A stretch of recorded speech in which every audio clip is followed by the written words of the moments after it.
So, welcome back, everyone, to the land of sundered crowns, the southern city of Eldenil. The party in the last session confronted the gangland group known as the Edge Runners, um, discovering and then clearing out their base known as the Ogre's Cage, a tavern located on the southern island uh, of Eldenil. Uh, when confronting the kind of leader of this gang, you guys discovered that he was in fact a under some form of possession, his body hosting a extraplanar, possibly demonic creature, who had in his possession an arcane key that led you to a cavern beneath the tavern, where you discovered a fey spirit was being held. They gave you a number of rewards for freeing them, and also informed you that this city, the kind of oppression and corruption and decay that affects this city is not necessarily something natural, that there is something that they refer to as the Herald, was perhaps behind a great deal of it. That was all that they were able to reveal before their long ordeal with the abyssal entities that had been assaulting their cavern and trapping them within it, forced the spirit to enter a rest state, whereupon Uther and Naira, who were the ones who had entered, left, and rejoined with Wander at the Emperor's Rest Inn, also meeting Lorium. So, on the way back, you discovered that the streets were curiously empty. A lot of the normal nighttime goings on, especially in these southern areas, seem to have been quieted, possibly by the activities of your newly found allies among the Pickers. However, for now, you have returned to the Emperor's Rest, um, and rejoined Lorium. It is quite late at night at this point, so the common room, though still open, is quite empty. The proprietor of the Emperor's Rest has long since retired for the night, but there is still a night staff available should any of you wish something. So, Wander, you were able to return first to the Emperor's Rest. What are you doing? I would have just gone upstairs and, it, given that I would see Lorium on the way, perhaps maybe. Um, what time in the night did you say he would get back? It's quite late, probably about 11, approaching midnight. Lorm would probably be laying down. Good, good, good, good. Then I would enter the room that we would be sharing, and depending on whether or not that wakes Lorium up, I don't know he's a heavy sleeper. If it wakes him up, I'll talk to him. But if not, I will simply begin my rest. I mean, how loud is Wander walking You around? you know how loud Wander's walking around.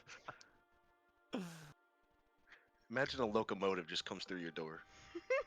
Hmm. Okay. I mean, I will Yeah. say that, yeah, Wander is not known for being quiet, and as heavy a sleeper as Lorium may be, you know, that he is kind of also not somebody who would take lightly to the approach of a person while sleeping. So if you wish him to wake up, that is fine. Sure. Could be like me. He could wake up every 30 minutes when he's a bit worried about other people. I'll have to get you drunk. This is how I do it too, friend. uh, Uh, well, but yeah, no, he would just very abruptly. Oh, hey, what's up, buddy? I'm back. Yeah, I see that. He's looking a little worse for wear. Definitely still coated in blood. Oh. Go. For reference and funny numbers, what about your HP at out of So I already long rested, but if I recall, it was about 50 out of 80. Ah, okay. So you got good. He was pretty beat up, yeah. Yeah, just cautiously getting up. He took off all of his armor and shit. Are you good? Where's the other two knuckleheads? They went somewhere else. They may be back soon. Somewhere dangerous or? Probably.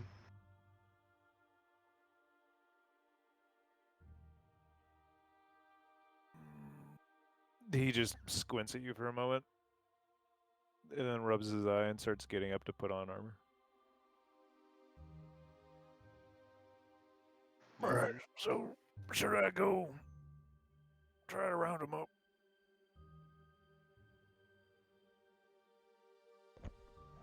No. It was their choice.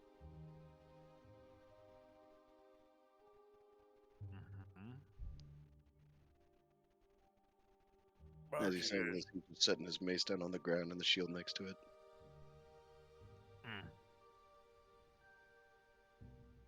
And he'll sit down on the side of the bed and then just pull up a chair and pat it.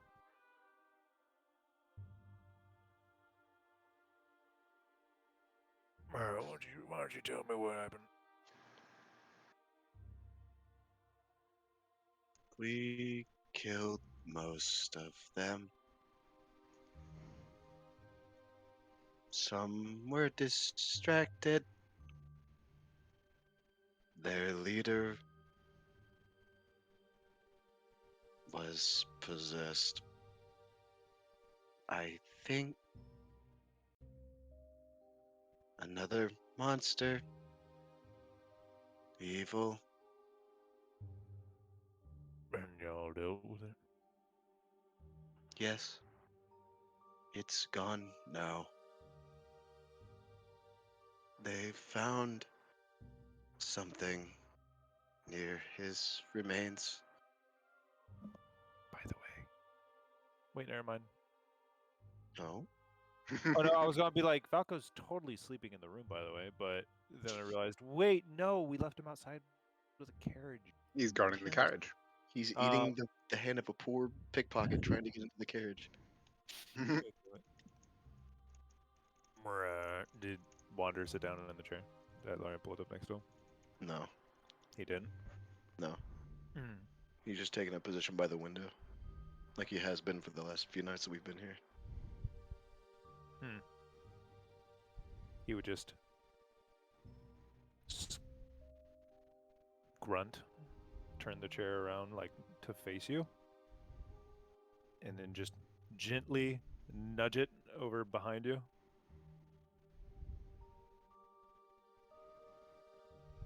Nah, then he'll sit. I guess. Mm-hmm. Yeah. And then he'll stand up and just reach out, grab your shoulder / bicep.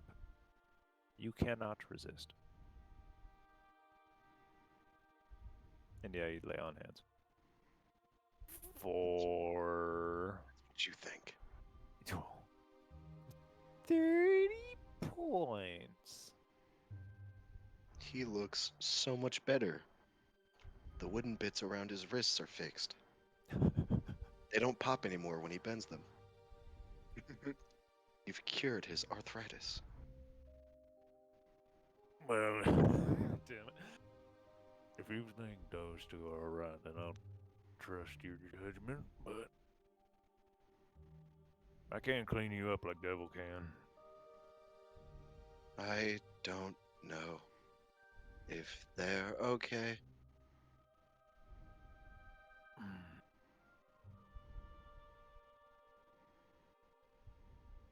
Alright. I'll head off then. And in that case, once he says he doesn't know, Lorium's gonna go without his armor. And as you go to leave, he'll actually tell you exactly where they were, which was immediately into the ogre's cage is what it was called. The ogre's pen, the ogre's cage. Yeah, you're right, and it Yeah, was in- basically like right about just there. directly to the left. Yeah, just in there. Some kind of doorway.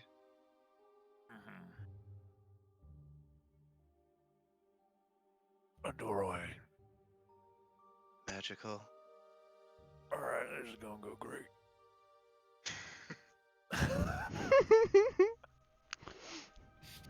But yes, he will take all of his things. He just will not be wearing armor. He'll be in normal clothes. Okay. You step out into the night from the Emperor's Rest, and are a little ways out into the streets when you do actually see Uther and Naira. I assume that you two said that you were returning to the Emperor's Rest directly from the Ogre's Cage, correct? Yes. Indeed. Then yeah, you probably aren't even off the main island because it didn't take them very long. Probably less than like 20-30 minutes to wrap up everything that they were doing in that space, especially with the weird way that time works in those Shadow Fey realms. So you're not even off the main island when you do see the pair of them coming down, both of them as well, looking somewhat drained and worse for wear. But coming down the road toward you. Y'all totally told Lorium what the plan was, right? Hmm. To just go kill a gang. Yes.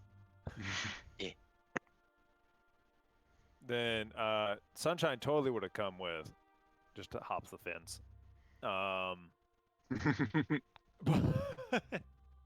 Yeah, so he'd be riding her, and just once he sees you two sauntering over, sort of crosses his arms. A big Alright. success on the Stomp Street Gang Sunday. I think it played out rather well. Got a coin quite. minted. And you see as he rubs his forehead.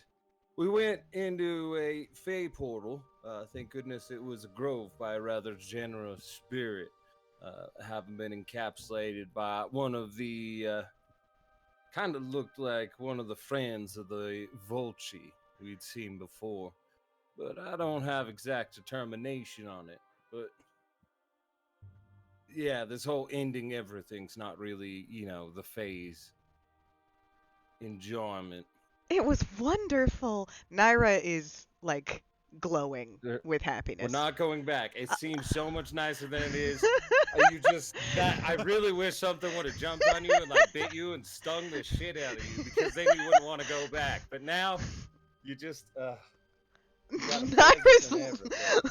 Naira is looking a little bit like bewildered. She's like, "What? Well, there were bad things there. I shot them in the head and they died." So I just want to do a thing. Because you guys are looking fucked up, but you seem kind of jolly, accomplished. Yes. Jolly's an apt term. And Wander came in covered in blood and just seemed like done with shit. Naira would have been covered in blood, except she definitely prestiged herself, so she's pristine. Yeah. We look like nobles out on the town who got in a bar fight. A really bad one, but seem to have won. Okay. I also have mending. I don't even look like I've been in a bar fight. Everything just looks great. Other than the bruises on your face. And mine. Yeah. I'm covered in fur. It's fine. not hers. Um, My but wife, she beats me.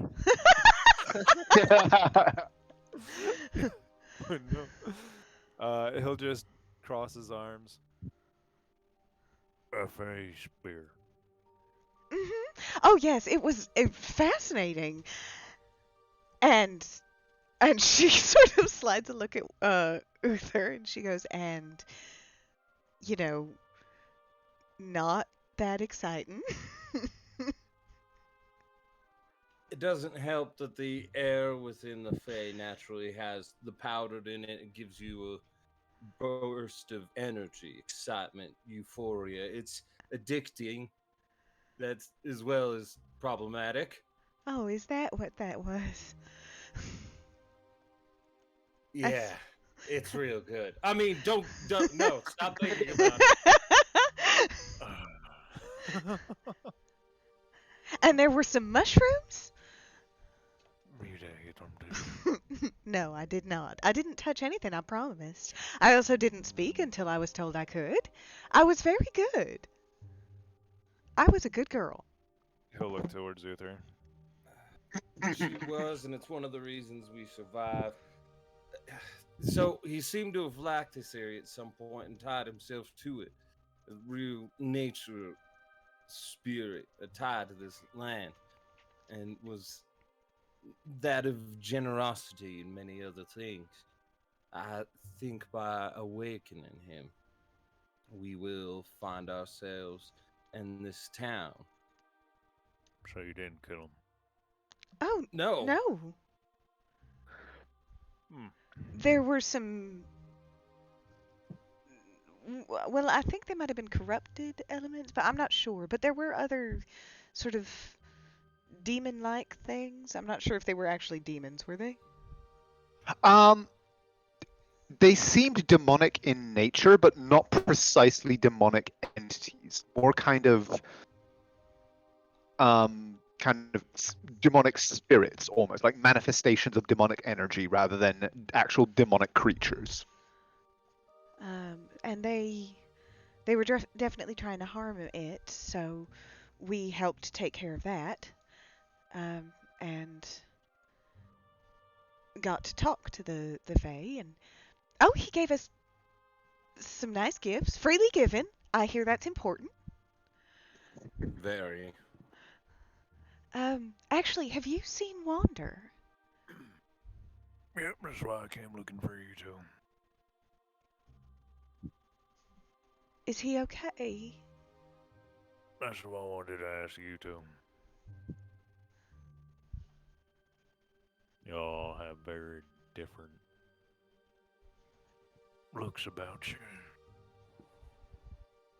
You're a lot happier than I thought you'd be. Built a coin, slayed a arachna crab. The fuck's an arachnocrat? Just build what you think that sounds like in your mind, but with a big old head on the front and teeth. I had them all grappled up, and It I got had it to run away. it had a lot of arms. It That was sounds absolutely disgusting. I love it. Oh yeah, no, you You- missed a great fight. You would have enjoyed it a great deal. There was a That's a fucking creepy ass picture. What the fuck is that shit? What do you think we felt when that appeared? Yeah, I know. I saw it for a moment. We said, um, "Whoa, wait."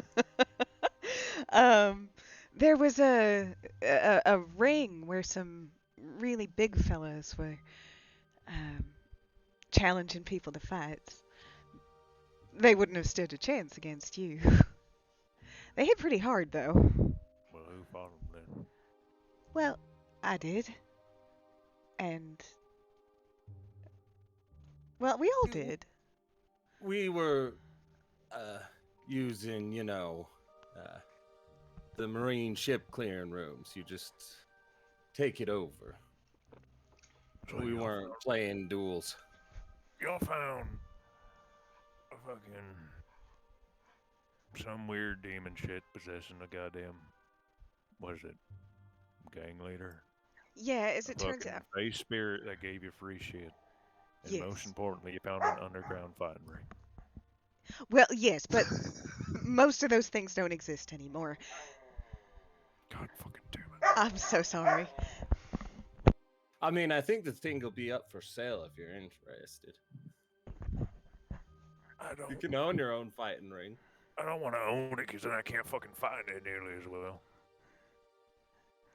Why But the fuck would you want to fight the person who pays you? Like seriously. I mean, why Because you wouldn't make you? more money if you win. I mean that's a fair point if I had to. Well, But as well, it turns you're not out, better. you go ahead, I Lorian. pick Naira. Naira goes first. No, Naira, I'm Naira already. goes first. Naira, Nah. I am impartial. So I pick Naira. Naira goes first. You are not here, Wander. You wandered off. Lorian, please go Well. ahead. Well, on my side, the dog's more used to his fucking armor.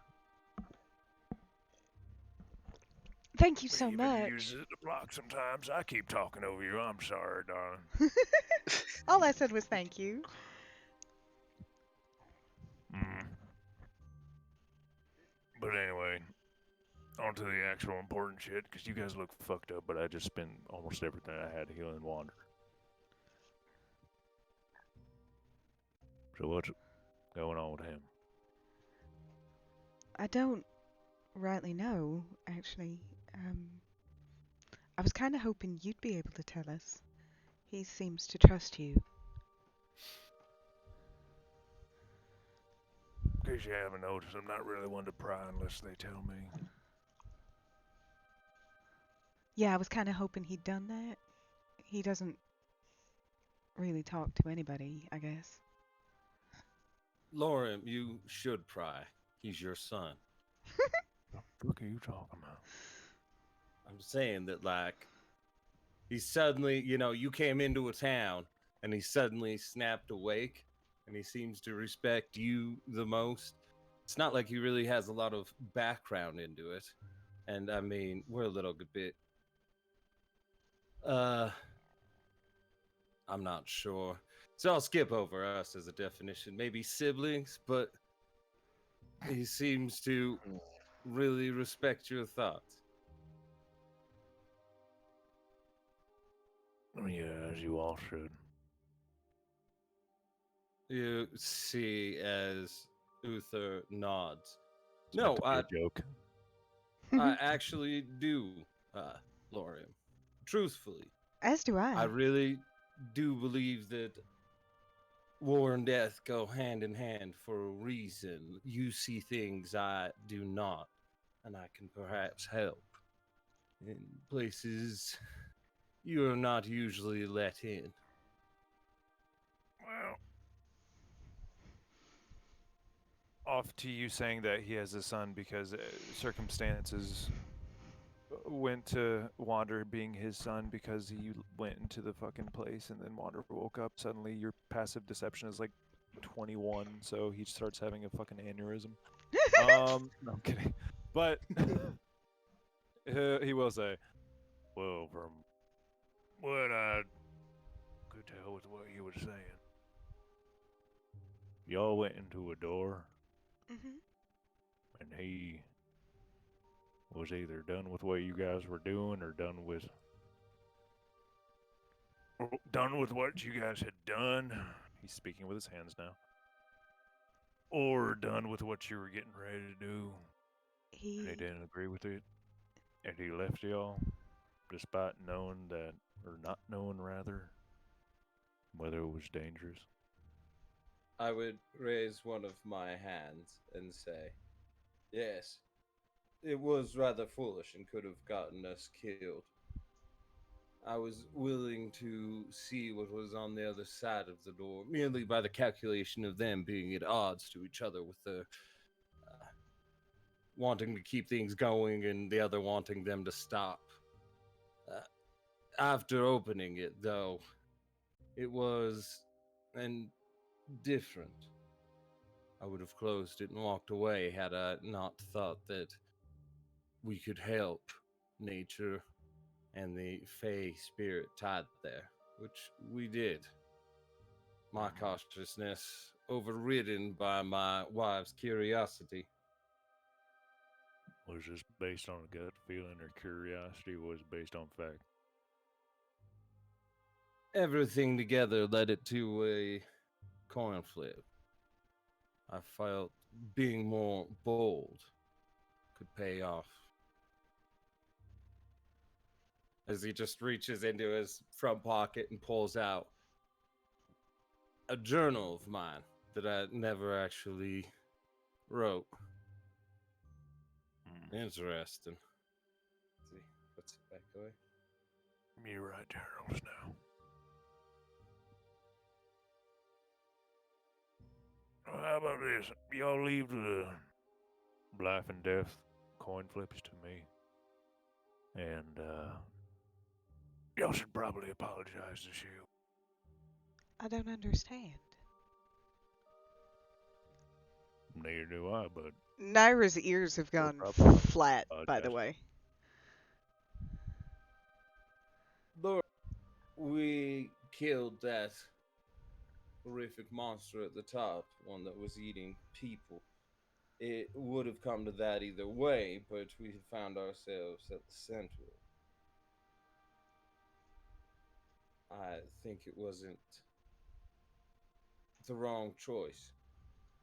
Had we Well, known no, that, the way things turned out, I don't either, from what you're telling me. It's just the fact that I asked him. He didn't know if where you were going was dangerous. And he seemed to just let matters take its own course. That's pretty uncharacteristic of him. So either something happened and people aren't paying attention, or y'all did something very against his beliefs.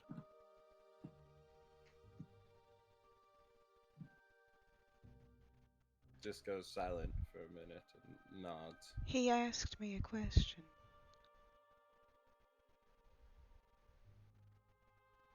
He Y'all asked. just okay. He asked if I would disregard you all. In what way? I was excited about the door. It was hidden. It was a magic door, and I was able to find it with a gem that we found. And it was ever so exciting. I've never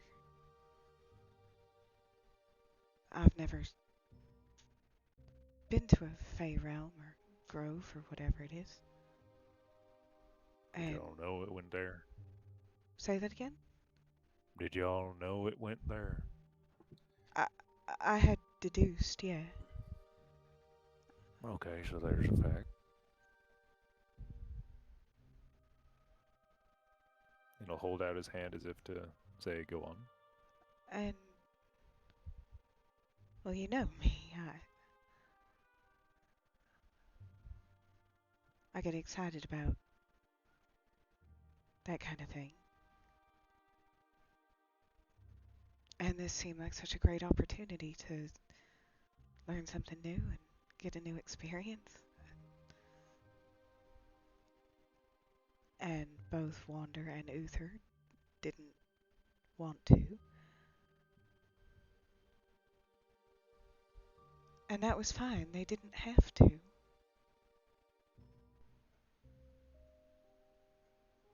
Mm-hmm. And Wander asked me if I would disregard everybody's wishes.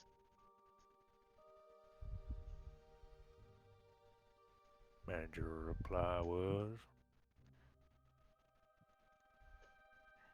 And she hesitates for a second. She bites her lip and she says, well, I think my first instinct was to try and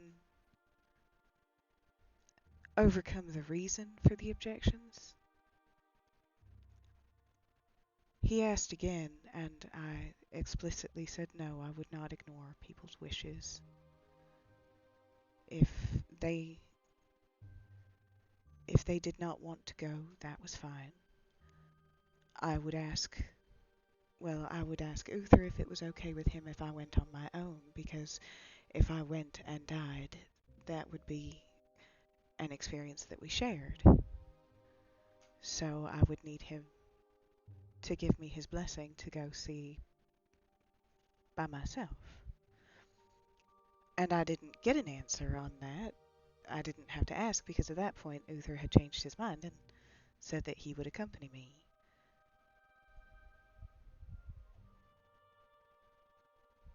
But I did tell him I would not. I would never have. In fact, I didn't ask him to accompany us when he made it clear he did not want to go. Mm-hmm. I don't. All right, so big delegation. You know what? I don't understand what we did wrong, or if I did something wrong. Let me ask this: did all of this, and I'll point mainly to Uther, or he's pretty much pointing to his own body, gesturing like your guys's apparently uh inherent exhaustion. Yes. And your clothes are cleaned up and everything, but it's still obvious you got into a scrap. Yeah, I think I'm down like 20 hit points. Okay. He'll just say, did all that happen before or after you went through this door? Before. Well, most Mhm. of it. I think maybe I got a couple of flecks on me from. Most of it. Yeah. So Wander was protesting against going in there. Hmm. Did he give an alternative of coming back later to sate the curiosity? No, not. And Did you? actually, I was concerned that it might disappear entirely. I didn't know how long it would last. Okay, so that's a potential fact. But let me point this out. Monitor was clearly, given our past, worried about you two dying. And here y'all are, fucked up, going through some mystery door that goes to the fucking Fae. When you're already beat to shit. And he'll just sort of lean forward, like, places his forearms on the back of Sunshine's mane. Now, can you see why that's a little bit understandable? Uther nods. I need to make a roll. What would be like Arms a folded, charisma? looking at Naira. I don't know. I don't know. Should it be charisma or like wisdom? It sounds like it might be a wisdom.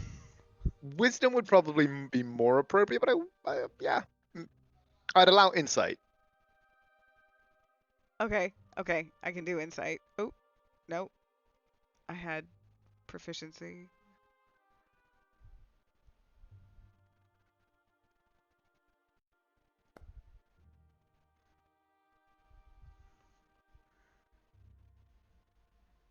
Uh-huh. Naira kind of scowls a little bit, and she goes, "Oh, okay." Mm-hmm.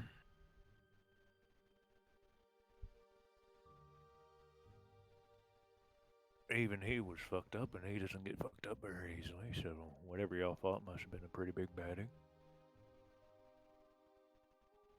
It was the gang. It was.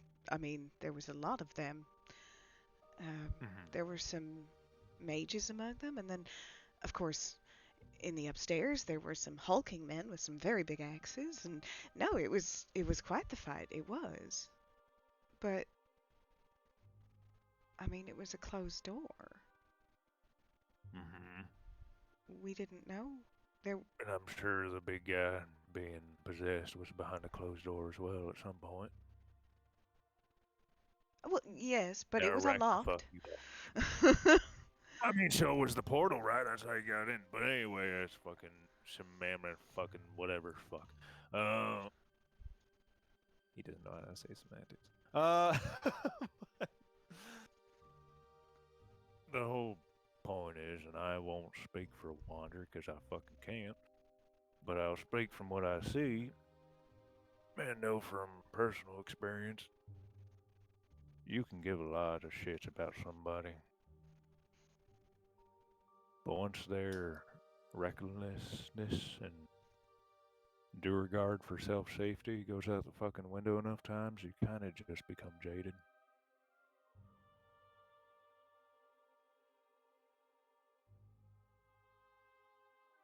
So maybe that's what's going on. But it's late as fucking night, and he'll lean back and start turning Sunshine around. So y'all get back. I'm just happy you two are still alive. Me Balco's too. out back if you want to say hello. I'll speak to Shield. And he'll trot away. Wait, Lorium. He'll stop trotting away. Naira's holding a package that I believe was wrapped in sort of fey leaves. Yes, it's just, it almost looks like a kind of large-ish envelope made of white bluish leaves. When we saved the Souls, was it? Solse. Solse. When we saved the Fae Solse, as I said, he gave us some gifts. He asked us what we wanted.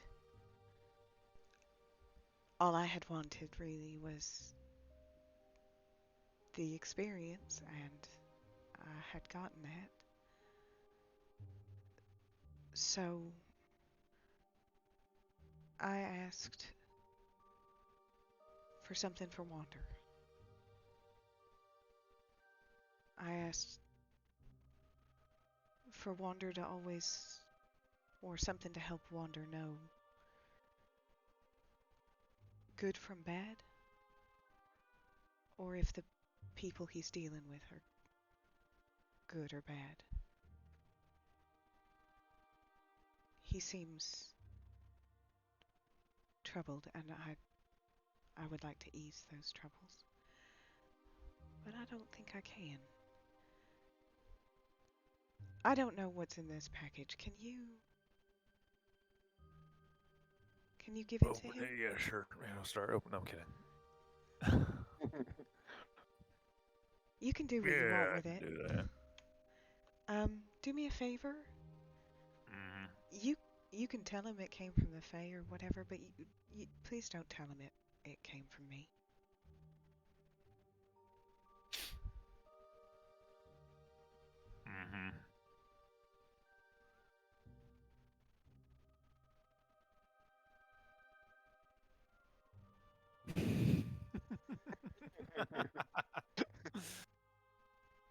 You know what he's planning on doing.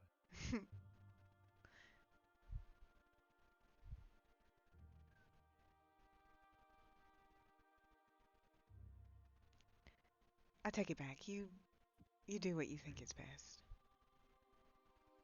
I always do. It's just that sometimes I don't think. And I'll hold it out his hand. And she'll give it over. And then he'll reach out and ruffle your hair. And in doing so, 5 points away on hands. Take that. Naira, I was actually pulling up my dexterity check. Naira would actually try and avoid him. Go ahead. Go ahead.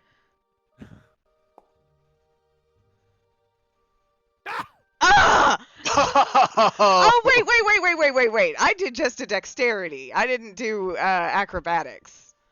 Mm, My Roll. with that same roll, it would be a 21. Scuffed roll it again.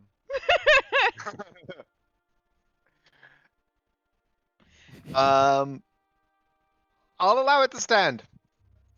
In the past we've always allowed the roll to stand. Damn it. 21. All right, so you get away. And instead, Uther, you were standing next to Naira, right? Yes. He backhands you with the same hand. As a Ah, joke, though, it's just a little pat. And What was instead, that you for? get 5 points of lay on Be healed. Oh, that feels better actually. Now that the stinging is settled. Yeah, everyone says I got magical hands. Man, he'll. Start going back. He's not going to wait for you to.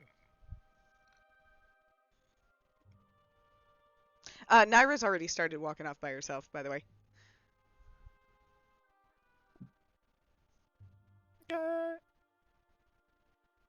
Uther will just stand there as Naira turns, starts walking away, and be like, "Where are you going?" I just need some fresh air. In this town? Are you serious? I don't It's think got this a place kind is of- that fresh. It's got a kind of charm. And hold on a sec. I know you're deceiving me. Oh, and I actually would be at disadvantage to let Uther, I think. So do I do worse? No. Okay. No. It's like, come on, give it. You do know. Just studies you. All right, now you're already trying. That means something's really wrong. Can we head back to the inn? Chat behind a bottle? Or relax there in silence instead of, just gestures? Yes, Naira was already walking toward the inn. So if you suggest on going back to the inn, she will hold out her hand and wait for you. Good. I'm not sure. We're gonna have to find a way to get rid of that stench. I think it'll probably help to clean up the alchemy district. Maybe put Yeah, some the air is probably regulations really in. flammable. Say that again. I said, yeah, the air is probably really flammable. Just light a torch, the problem will sort itself out.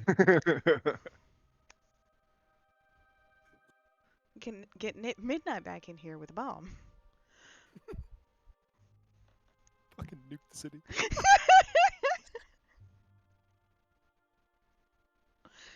But anyway, yes, we walk back to the inn. Okay. You will make it back, no problem. As I said, there is still a somewhat sleepy-looking, a kind of skinny young man behind the bar who, as you walk in, is just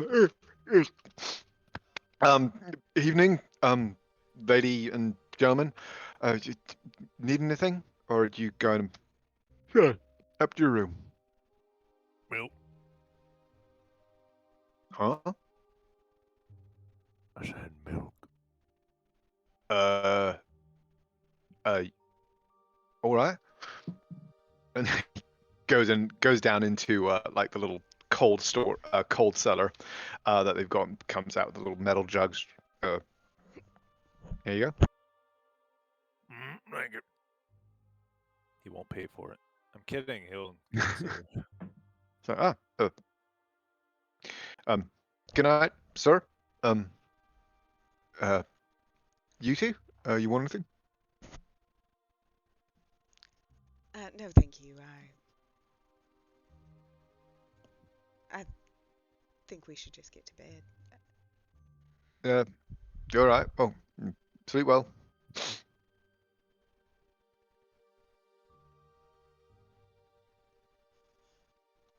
And you are all able to head up to your room. Yay. So, Lauren, you are carrying this small package of leaves, about about a little bigger than a notebook, but quite thin. Feels a little bit cold to the touch as you're carrying it. Are you gonna do you want to RP arriving in your room, or? I mean, sure. I'm sorry if I'm taking up too much time. No, not at all, not at all. I just didn't know if you actually were going to be handing anything over. Oh yeah. He knock on the door. No response from inside. He'll just be like, "You naked?" Still no response. And I'll open the door. And you see that the room is empty. There's no Wander inside. No, I'm just fucking with you. Yeah, he's just still at the same standing position at the window. But he's always naked. Technically, yes. At that point, he'll chuckle at his own joke that had no meaning. Yeah, I you make never an wear intelligence clothes. save. But yeah, he'll drop his pack off at the foot of the bed, and just walk over to you. And I assume the chair is still behind you. Mm-hmm. That you sat down in and then stood back up. Yep. He will place a hand on your shoulder, and just very gently push you down into the seat. T will resist. He will. Mm-hmm. He won't force you to. I was gonna say, like, are you gonna force him into the chair? No, Because he's not going to Like force. opposed athletics what now. kind of night is this gonna be? No, he's not going to force you to. He'll just sort of shrug and say, "Right, if you're more comfortable standing, sure." And he'll place the milk, a little glass of milky, nice and creamy, on the windowsill in front of you. And then he will take the box and say, "The box." Right, so Boss and Devil came back. They look like shit, but apparently that happened before they walked in a funny door.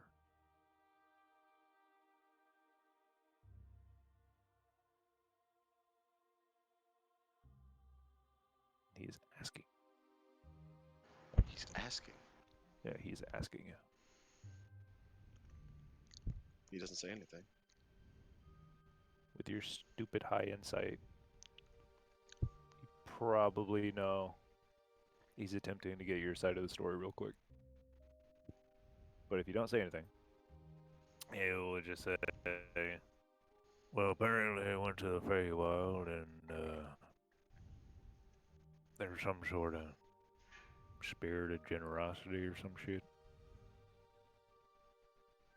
Well, he saved it. And it gave him some gifts. This one was for you, apparently." And he'd hold out the package.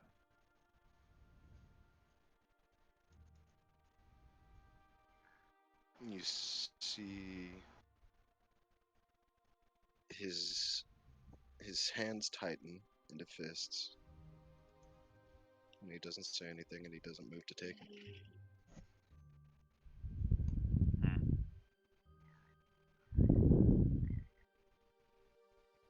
Oh, that's right. You never received like a present or some shit like this. Well, see, supposed to, it's like a parcel. You just, it'll sit on the bed. It'll start to fuck with the leaves as if he's unwrapping it. Say you open it like this, and it's supposed to be something of importance inside. Or just meaningless, useless shit. Like a mug.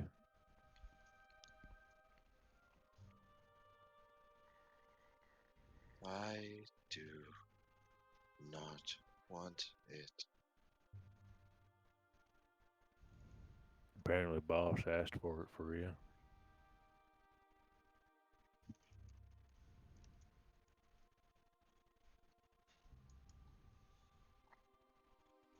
So in a way, it's a gift from her request. Do you still not want it? Yes.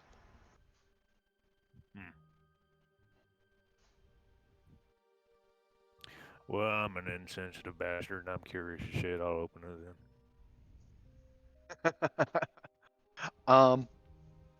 You tear back the first layer of leaves, and within, as they kind of unfold, within there is another leaf, one larger than the rest that made up the wrapping. It has a sense of weight and presence to it that the others did not. It seems to be an oak leaf, but the veins that make up the leaf, whilst the leaf part of it is made of the same kind of wintry bluish white that brings to mind, fresh snow. The veins that run through it are of a deep, dark color, almost like a midnight black or midnight blue. They form a symbol of a pair of scales.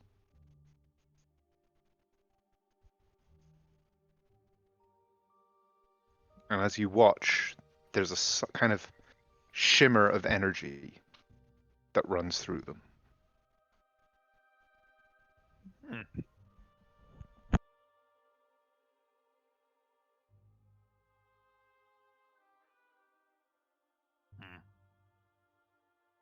It's like an oak leaf scale. As I assume Wander's not looking at him. No. This probably has more meaning to you than me. And he'll sit it on the windowsill next to the glass of milk. And then he'll sit back down on the side of the bed.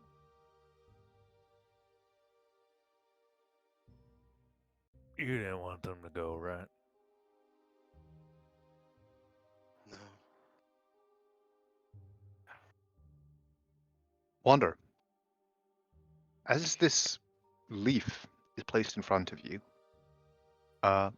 go ahead and give me either insight or history check. Hold it.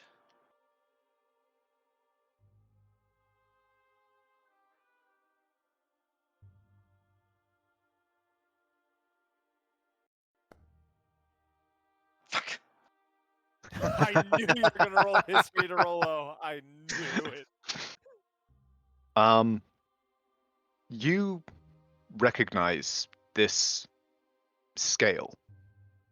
Something about the presentation of it, just the shape of it, leaves an imprint on you that is more indelible than the simple shape. It recalls to mind an experience that you have had several times in the past. A place where scales exist.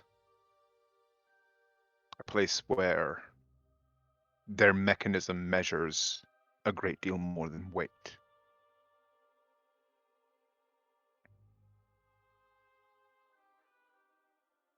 Well, Lorium definitely sees his eyes kind of dart to the leaf and stare at it, the light in them flickering ever so softly. See, is that just interest, Rico? Yeah. 12. 12! Huge! Um, it's... It's interesting.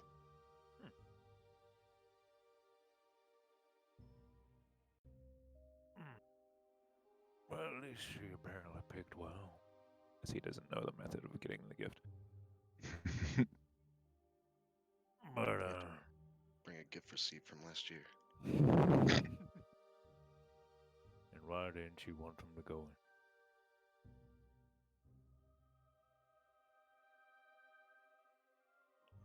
in? It could have been so much worse. Hmm. From what I hear, I agree with you. She seemed to think that it was something she could help, and that it was on a time limit. And you thought it was too dangerous, and apparently Uther did too at first.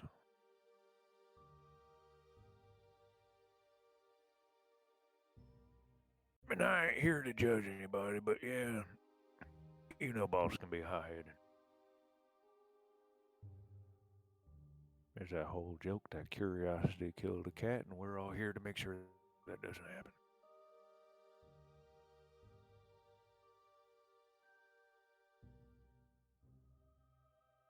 No. As I said, I'm not judging, I'm just curious. Why'd you leave him?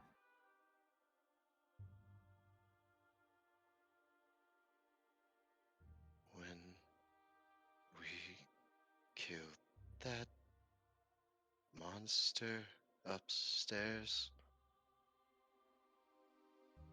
I heard another voice. And I saw a sword burned into the wood before me.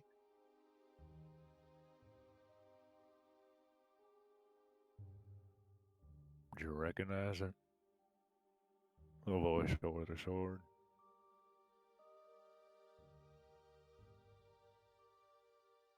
The sword,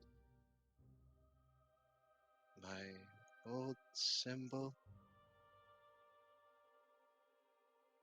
Oh yeah, that did happen at one point.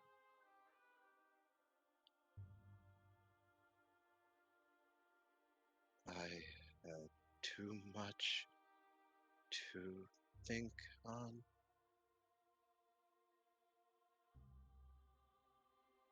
And I heard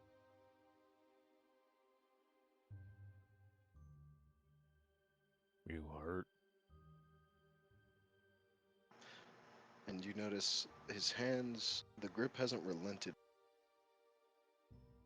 It seems like it's starting to kind of dent is a hard word, but it's starting to press in on the metal of his palm.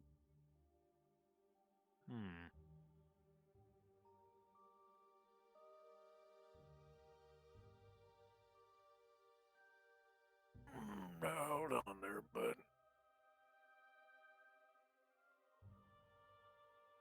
As he Smite.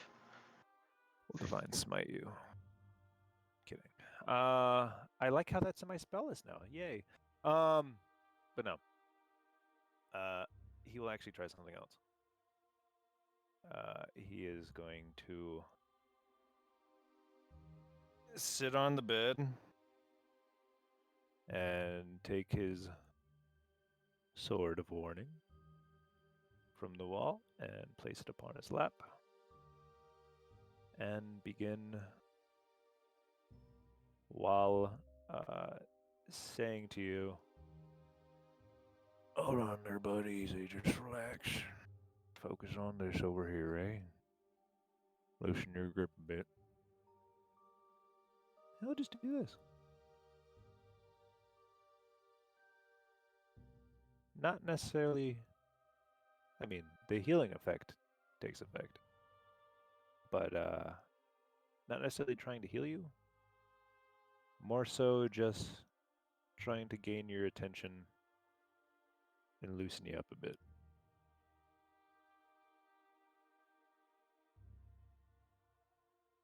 I mean, over the course of the 10 minutes, you Definitely what? I was thinking of the word. He definitely, the grip relents. So there's that. He doesn't say anything else. And his gaze does stick on the leaf.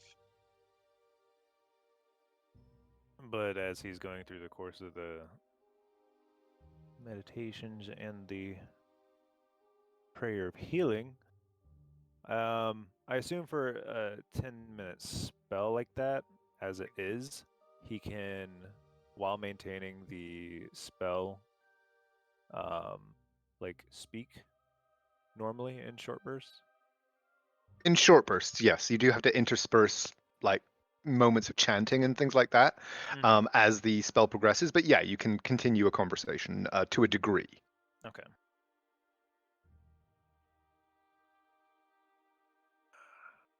He will just say, "You weren't wrong. They were being reckless. But what's hurting?"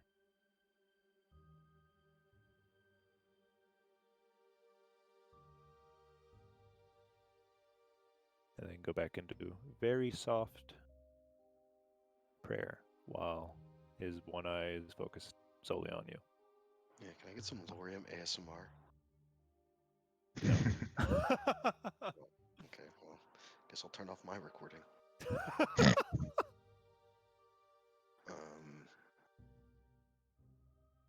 He'll just say, I was overwhelmed.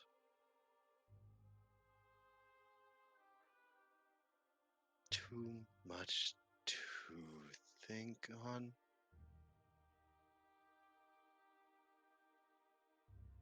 I asked her if she would risk our lives to continue through that doorway. And she said no.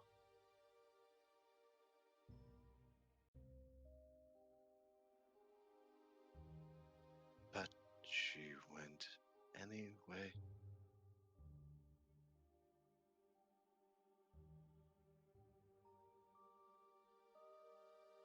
You'll see that he'll squint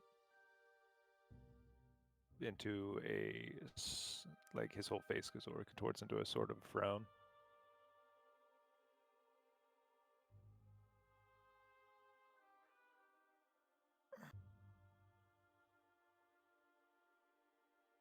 Mm-hmm.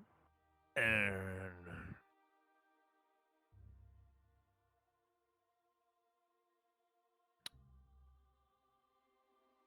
is the thought of what could happen hurting you?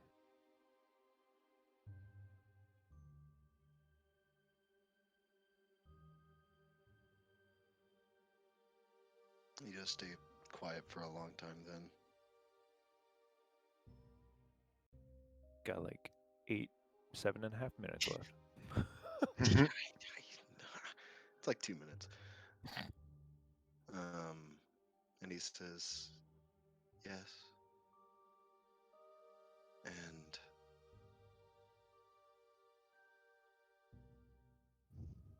nothing. Yes.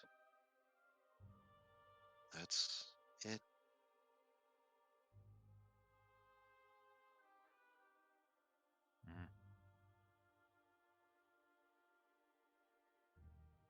Then you're not wrong, you're just worried.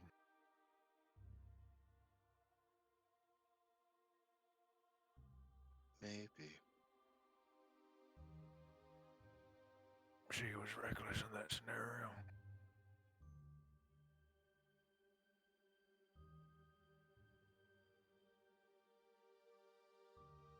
You do see his eyes drift back out the window. Not looking at anything in particular, just outside.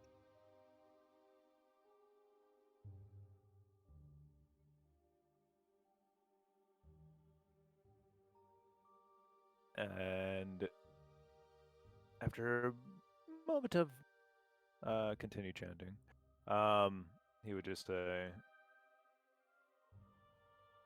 "Y'all can be stupid, and I know you're trying to protect everybody.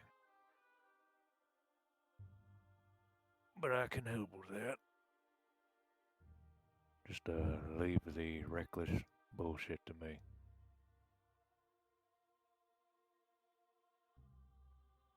You weren't there. Exactly.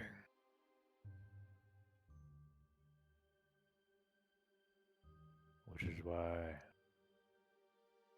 she wanted to do it. She could have came and got me.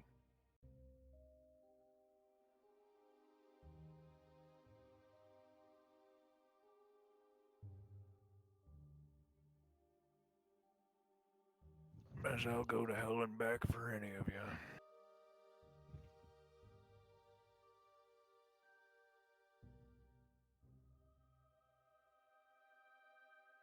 You tell her that.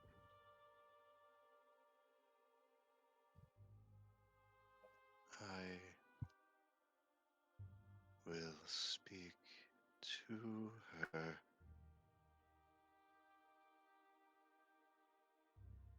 Yes, you fell for it.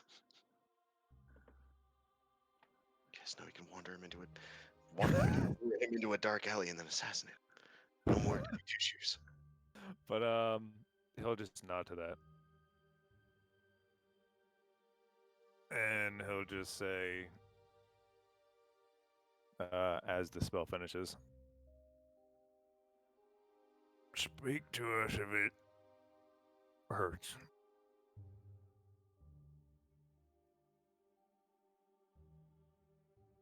If it's physical, you can talk to any of us. If it's mental, you can talk to any of us. But you're always especially free to sit down with me. I'll listen if there's more for you to say. He doesn't say anything.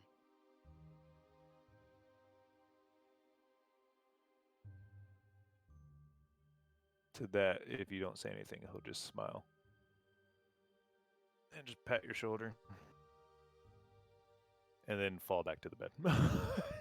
And just say, don't wear yourself out. And I'm sorry for not being there.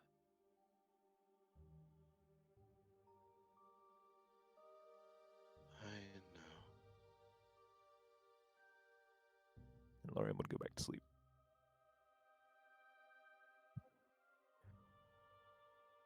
And now over in the Uther and Naira room, they're partying it up.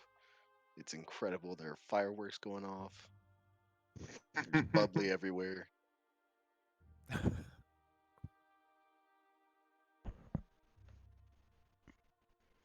But end scene.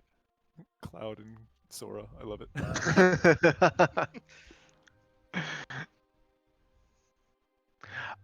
Okay.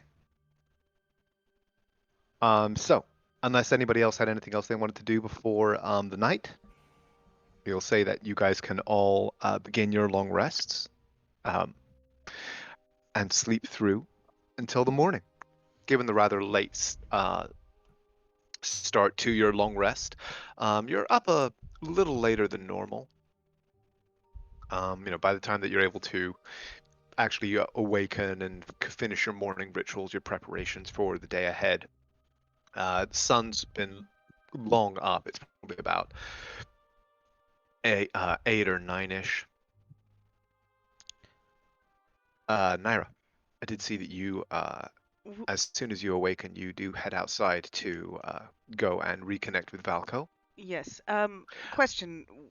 Mhm. Did the assassins, did they speak a language that I didn't understand?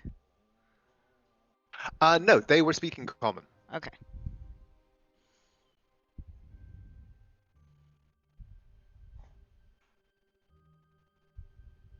The language that you didn't understand was spoken by the Sumark.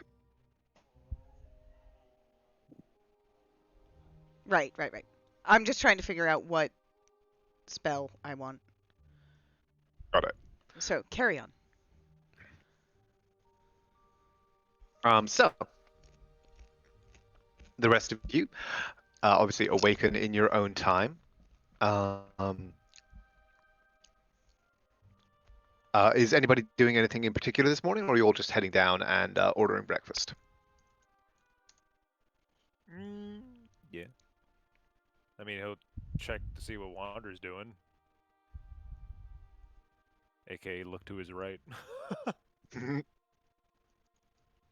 As you start getting ready to head downstairs, he'll just say, "Let me know when we leave." Not gonna come down and hang out with everybody. No.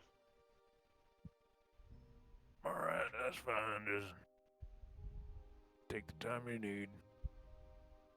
I'll come get you. And yeah, after donning all of his armor, they'll head out. Okay. By the time you get downstairs, Uther is already present in his normal place, having ordered, I assume, a spread with coffee. Yes.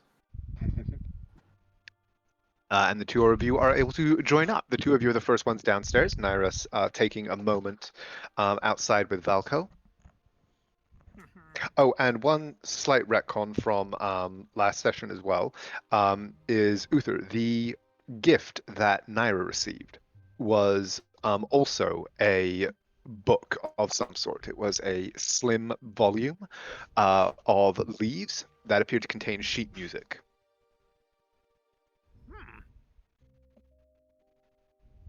Mm. Make sure Naira gets that for sure. Naira's got it on her.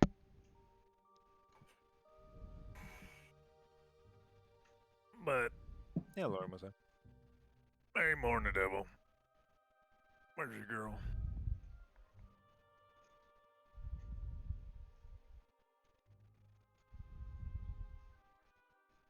Bryce?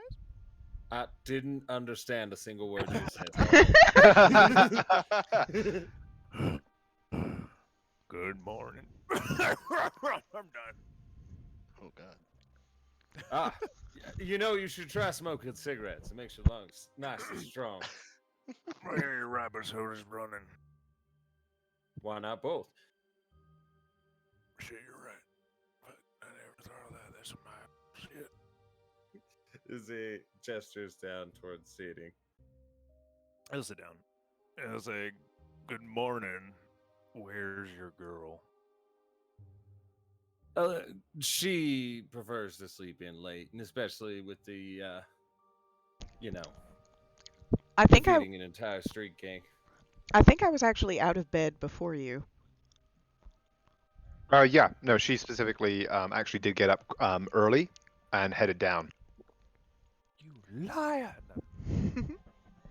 Oh my goodness, you're down here? I just thought you were. Oh, she's not in the common room, Go. but she wasn't in the, like, she got up before you did this morning. Actually, I think everybody probably roll perception checks. No. Or don't. Kidding. Never turn down a free roll. Hey. Yeah, you can hear Naira's violin. Both of you can hear Naira's violin outside. Sad or happy music? Neutral? Neutral music. She's chaotic. The worst kind. I forgot, she's actually the one outside playing music. As he shrugs. Putting a show on for the Pope. Why not? I'm sure she's announcing something about how the town is being cured and that death has found the worst and is continuing to roll its way through the town to save it, and that you must all do your part, or something of that nature. Some shit like that. Heroic tales.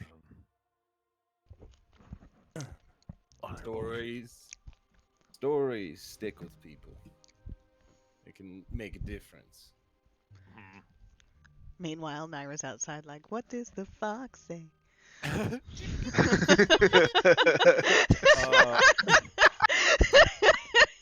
And there's some guy at the street corner like, I will do better. So motivating. Getting rid of all of his blue clothing. It's like, what does the fox say? I never thought of it that way. Maybe you should I catch will her tell her earlier and story. find out. It'll just say, well, Wander's also taking his time. I said to come get him when we're ready to go. What are we doing today?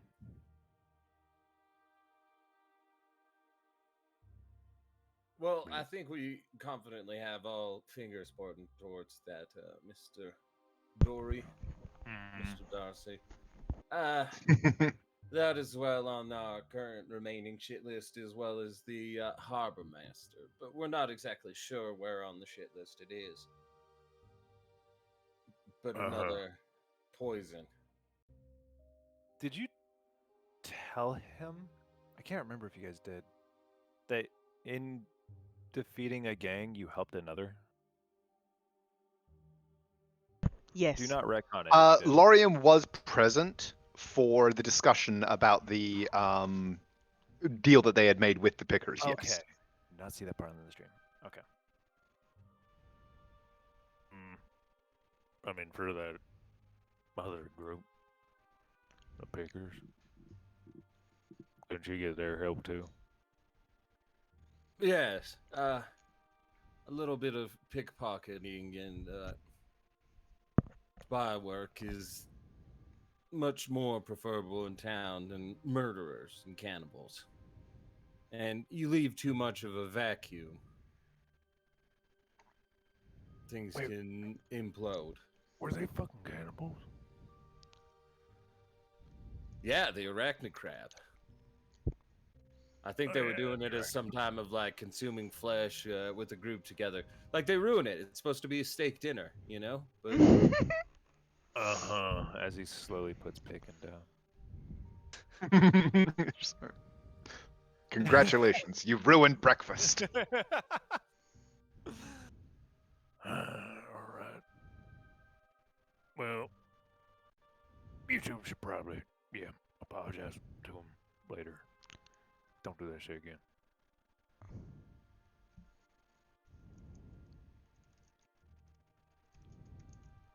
Referring back to Wander. As he wants to get away from that subject now.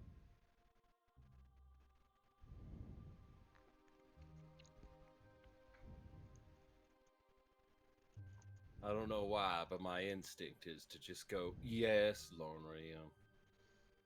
Better not be saying that, just say it. I'm not sure yet.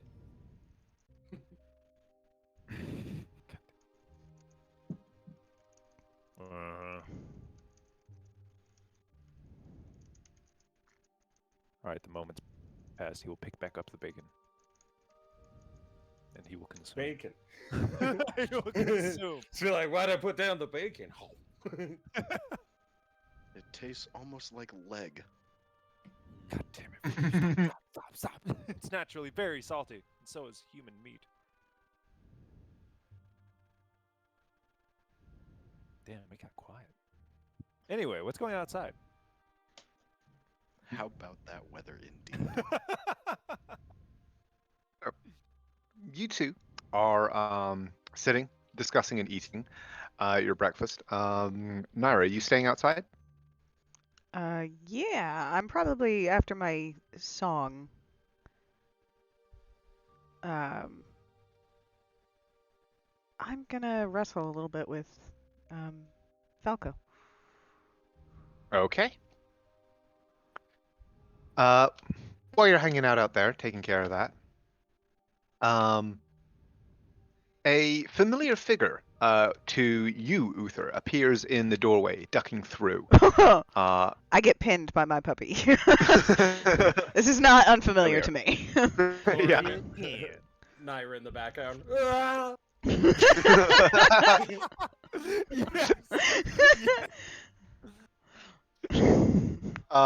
A familiar figure steps through.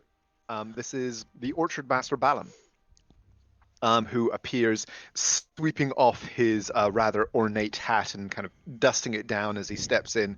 He kind of looks around, sees the two of you standing, catches Uther's eye, and like sketches a rather kind of ornate and ostentatiously over-the-top bow. before straightening and approaching the table. He's like, good morrow, sirs. Mind if I join you for breakfast? It's been a busy I'll night. touch my brow and then saluted out forward and gesture down. Yes, please. This is my religious figure. He helps guide me in many of the roles in my life. Master Lorium. He, he kind of just gives Lorium, kind of looks Lorium up and down. He gives him a once-over and just goes, I see.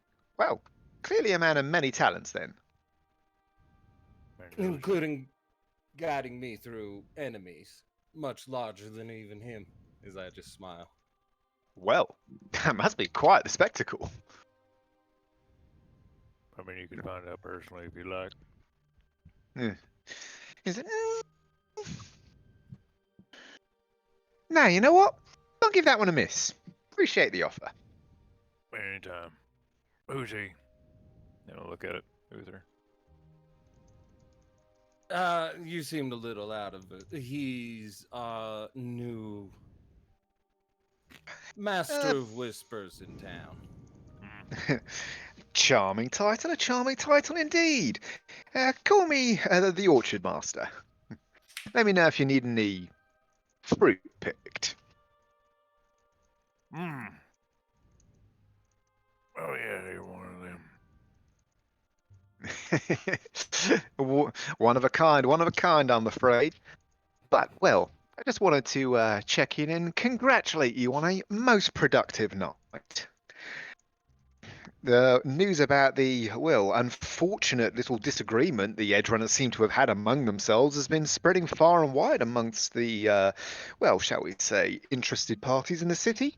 The Guard do seem unusually interested in the goings-on in that place, but, well, wouldn't you know it, they've gotten a whole bunch of conflicting reports from concerned citizens who just so happen to have been in the area. Gonna take them a while to sort out, really. Shame.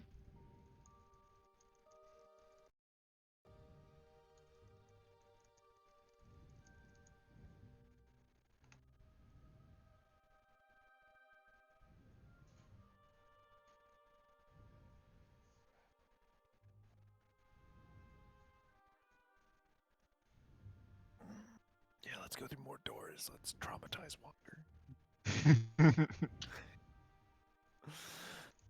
I think we got business to attend to. Treat yourselves. Just wanted to check in. You see as Uther leans forward, taking a sip from his coffee. So, that means that we just knocked a heavy piece off of the board. And I know this that you're already flowing into the gap, correct? Picking up some people that were out and about, willing to change sides, give up their previous sinning ways. Well, they don't call us the pickers for nothing. Good. Let's just say that, well, a lot of the people on the edge of the edge, shall we say, have decided that to find another paymaster. Someone who might be more, shall we say, fruitful. It doesn't pay to be murderers in this town anymore. Make sure that gets spread around. And pickpockets, but not robbers. We're trying to make this more appealing.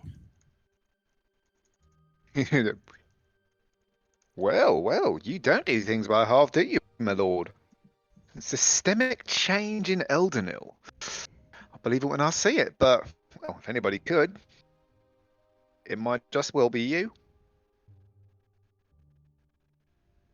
He stares at him very intensely with his purple eyes as he just says, I want to see that you have ambition.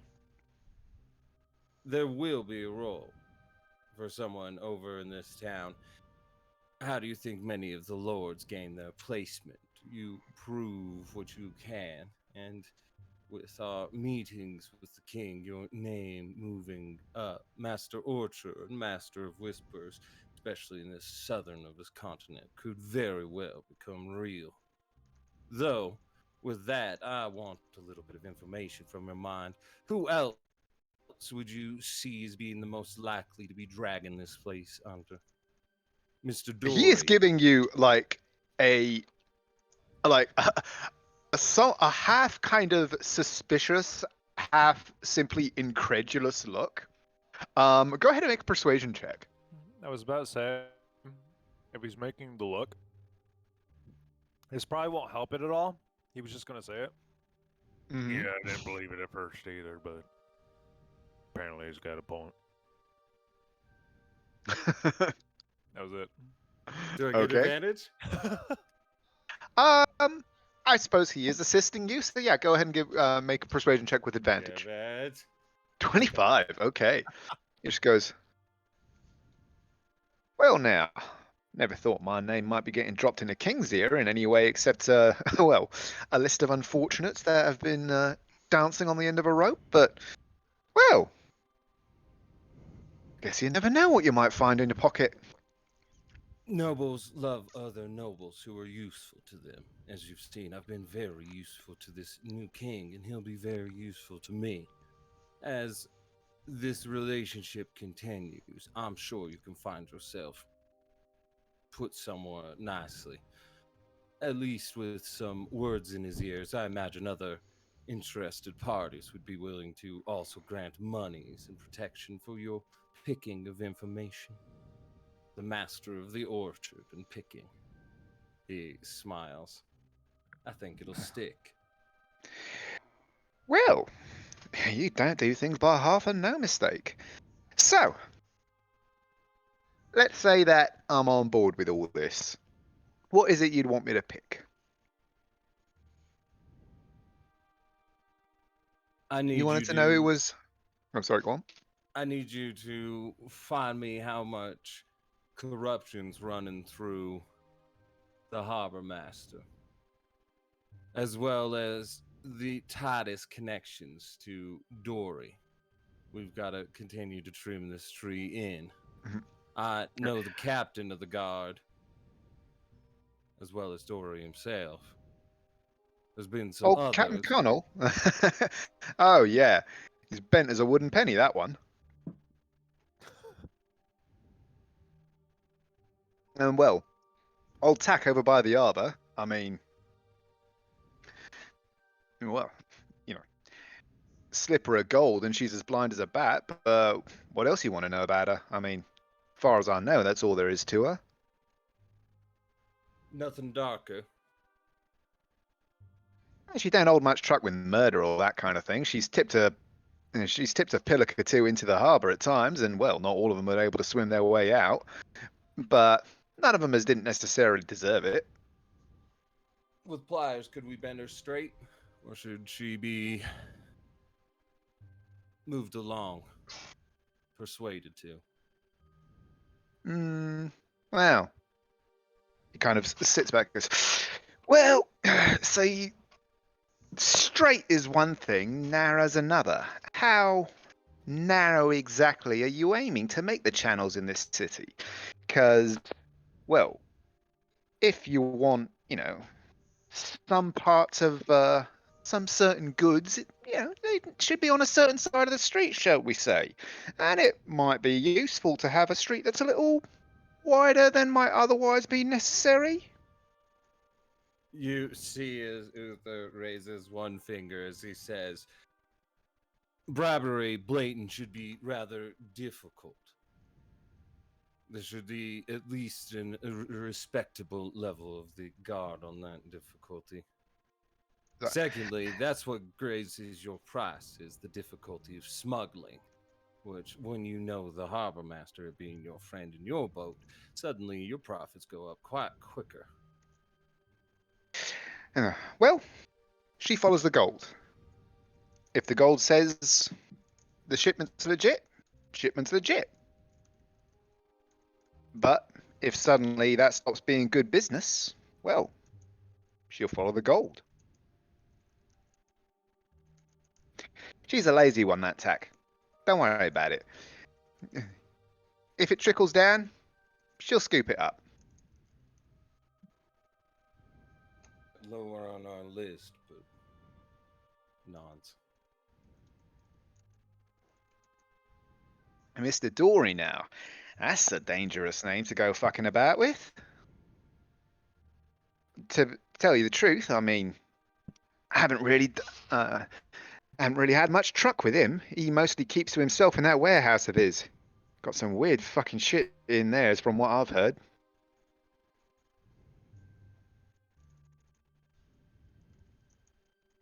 Yes, we've heard that come up a few times. And I do think, from everything we've seen, he is trying to summon something rather nasty through. Using dark magics, you know. Everything seems to be pointing towards the ritualistic murdering and cannibalism. It was Yes. in the top room. Well, now. That's that's something I hadn't picked up, and no mistake. But tell you what, if you're looking to learn a bit more about our Mr. Dory, there's someone you may want to speak to. I can arrange a meeting if you like. My pickers ain't really had much to do with, tree of Mr. Dory's warehouse ain't got any fruit that's worth the danger of picking up. But not everyone necessarily feels the same. Some people a little more ambitious with where they try and pick from. You know what I mean? I can introduce you to a man who might know a thing or two.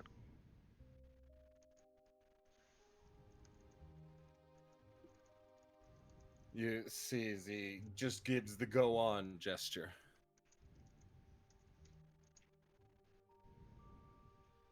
One moment. He goes, come down the Alchemist Quarter this afternoon. One of my pickers will meet you. Take you to the right spot if I've been able to arrange it.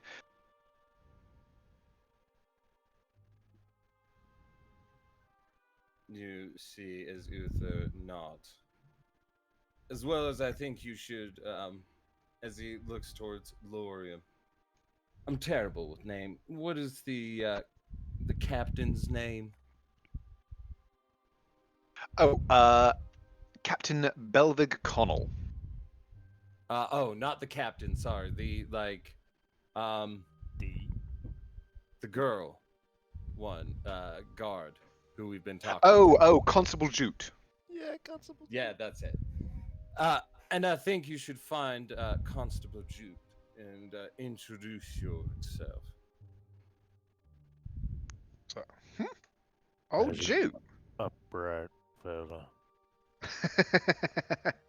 You're not Well, doing anything illegal, are you? As he just does like the hand wave gesture. You have nothing on yourself, so you have nothing to fear. What I think you should well, it may surprise you of to. what you found. Oh. Froze. For a Sorry, I second. think you cut off. Yeah. So think what you were you saying? You should just meet up with Constable Jute. Introduce some of the information you've found, some that I've given you. He goes, all right. If I drop your name, then she'll, forget about some of the more circumspect meetings we may have had in the past then? She's going to be the new captain of the guard, and I think you in your upcoming position should probably start on at least a friendly climate. I'm sure you're capable of being friendly. Well, nothing but. Just a pity she's not got more of a, well, shall we say, not more understanding of certain necessities of life in Eldenil. But I'm sure we can come to some kind of an arrangement with a man as persuasive as yourself. Just Bridging elaborate the gap. how much crime will become more organized and less bloody. And your intention is indeed to save the town and stop it from being destroyed by these cultists. Well, there's got to be crime, and it might as well be organised. Indeed. I'll see what I can do. just kind of smiles and finishes rolling as you see him just reach across as he hands him a cigarette. Well, then I'll meet your friend around noon. Pleasure. He takes the cigarette, tucks it behind his ear, stands up, bows low again, sweeps on his hat, and heads on out the door.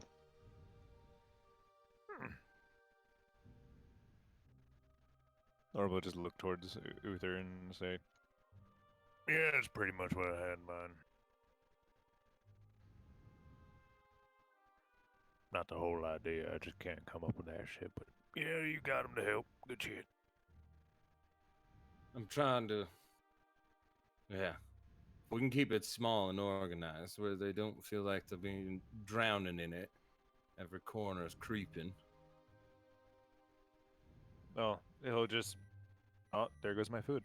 He'll shrug and say, "Well, yeah, you'd be surprised, or actually, you probably not so much. When fucking crime syndicate is a little bit more friendly with the guard, you actually stop a lot more of the more fucked up crimes from going on. As long as they're not actually corrupt." That's the That last difficult part was a thing. bit of wait, yeah.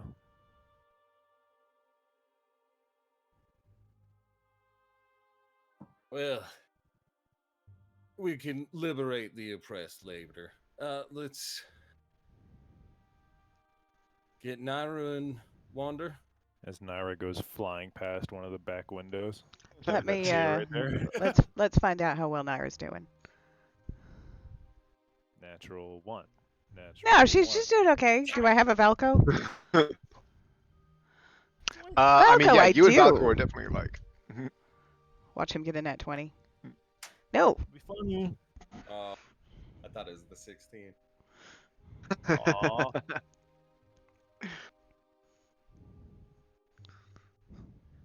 Okay, Pinch wouldn't it be you. athletics for Valco? Isn't he? Oh yeah, Only- it would it's only be. plus Isn't he 1. proficient?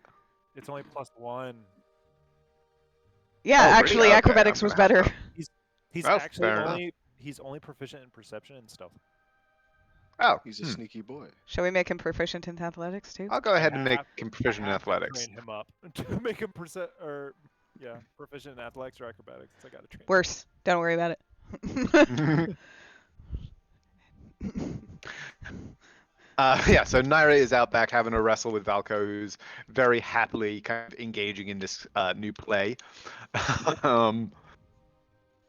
Starting to enjoy the way the armor clanks around him and how little it hurts now when he gets thrown into things, or throws himself into things. Yeah, Naira's not throwing anything. He's got a feel for it now. He's just gonna start bashing into everything. So the three of you are able to meet up again. But before we continue, Wander, are you doing anything up in the room or just staring out? I believe a long time ago, Uther gave me a piece of, what was it, ebony wood? Like the very black, pretty wood. Yes. With intent for me to carve a handle of sorts, if I remember correctly? Mm-hmm. Yes. Yes. So that is what he has spent the last, 15-ish minutes trying to start on? I don't know how long that was. Mhm. Ever since Lorian left the room. Okay. Well, I'd say by now it's probably been a little bit. It's probably been about an hour. Actually, with them going down, grabbing breakfast, having the conversation with Balam, and then and finishing up and everything. So yeah, I'd say that's long enough for you to have definitely gotten a good start on it. Go ahead and give me a I will take however much time I need to make this something wisdom based rather than something dex based. Let me take a look Like, at could I do Wander's survival? character sheet. Can he just be an artificer for a bit and just have expertise in all tools? Can I actually just snap my fingers and just make it appear? Well, you do have woodcarver's tools that, and are you proficient with those? I am. Then go ahead and roll me a woodcarver's check. It still is going to ask for dexterity or Yeah. wisdom or anything like that. Guide yourself. Guide yourself. Guide yourself. True, I don't guide myself. Let's see, how do I roll that? There they are. So that is Dax. Do you want me to roll that with Dax? I'll like take the I time mean- and really just feel the soul of the wood, you know? You know how you do with like crafting where This you would like would feel. be it is like a like based on the dexterity of your hands and your ability to actually physically manipulate the material. So yeah, it would just be a regular woodcarver's check for now. All right, all Um, right. Here we go. Eh. Eh. Eh. Oh, Big ol' Okay. 9. Haven't been able to make great progress. You've started to kind of get a little bit of a rough shape. You're being very careful so as not to run the risk of ruining this, one piece that you have. And if you had rolled much lower, you would have, but you are able to start to get a feel of how the wood works, though. But you haven't made a lot of progress yet. starting to get a feel for your wood, bud. You. Oh no, he's trolling shit. Don't do it. I will not let the next one slide. I'm sorry, Dad. Don't beat me It's again. okay, boy. Boy. I'm not gonna use this stick to beat you. But that's what he's been doing. Okay. So, the three of you, so Wander, Lorium and Uther, you meet back up with Naira. Do you fill her in on your conversation with Balam or anything like that? Yes, I essentially like play it out for them to my best remembrance, and then take another sip from the coffee and go. And then I gave him a cigarette, and he left.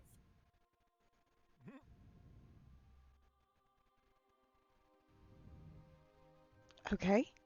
Okay, so you're waiting. So you're waiting until you've met up back with Wander and Naira, and just fill them both in. Wander specifically told Lorium that when ready to head out, that's when he comes and gets them. So I'll let him Okay. play with his wood in his room until we're ready. But Lorium will tell Naira, I gave your gift to Trail. Did he like it? Well, I had to open it. Man placed it in front of him. Did he? Man, he looked at it. Did he? What do you mean by looked at it?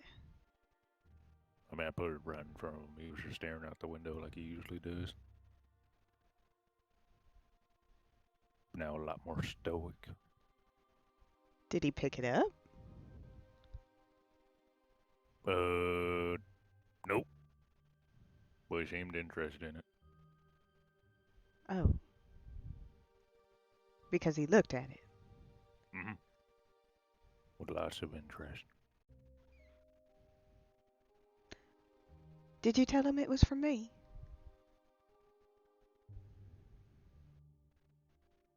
No. I'm I'm kidding. No. No. I told him you requested something from the spirit Mm-hmm. that you saved, and that's what you got. So you're using a lot of words to say yes. You told him it was on behalf of me. In a way. Did he say anything? Nope.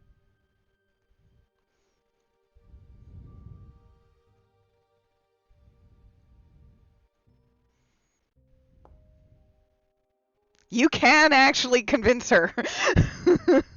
Oh wait, he did say something. Uh-huh. Cole legitimately forgot. No, I see. I'm only in your head to be made fun of. Yeah, no, that's okay.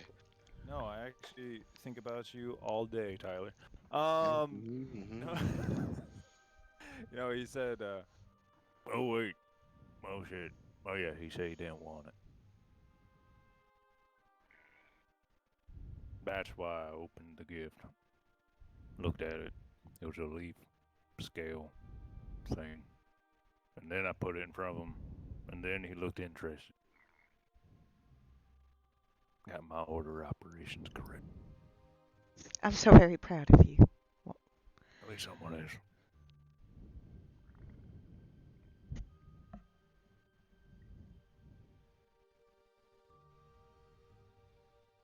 But yeah, he told me to come get him when we're ready to leave. So what the fuck we doing?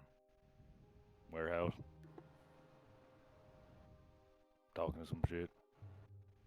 Yeah, let's make our way down to meet with that guy. Mr. Dory? No, not Mr. Dory. The picker who's gonna Oh, right, lead yes. us to the guy who can give us a little bit more insight.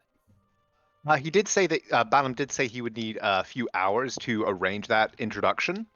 So you do have some free time. We can just fast forward to the afternoon when you guys head down there. If there is nothing that you guys want to do in the meantime. Oh, well, then I guess there's no rush. We can just let Wander do whatever he's doing and stay focused on it. Well, we know where Lord Dory's holed up, right? Like, we Right, but got. there might be. Go ahead. I was just gonna say there might be a little bit more we could pick up from this figure, like maybe Oh, those. Oh, yeah, no, roads. I'm not trying to rush over there or anything, but I was just wondering if maybe we should case the place. We were told about a couple of entrances, but we might want to see if there are any guards that we can notice, or the stuff that Midnight told me.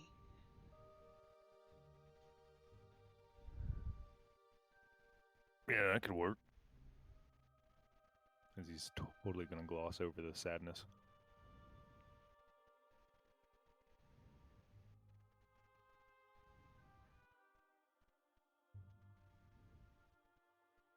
You got a specific plan in mind?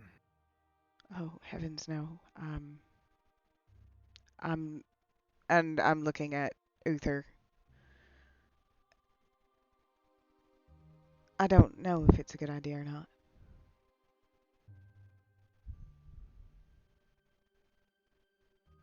Well, we can ask Shield.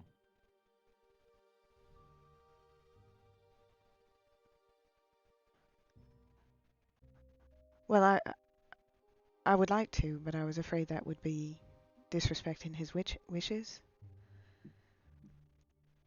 What, to come get him when he's ready to go? Yes, exactly. To come get him when he's ready to go? What? Bagel. When he's bagel? When he's bagel. Just burn Wait. the room around him till he's cooked and do a pie. Lorium Wander is just has really witches? leaning on the. Anyway, Anyway.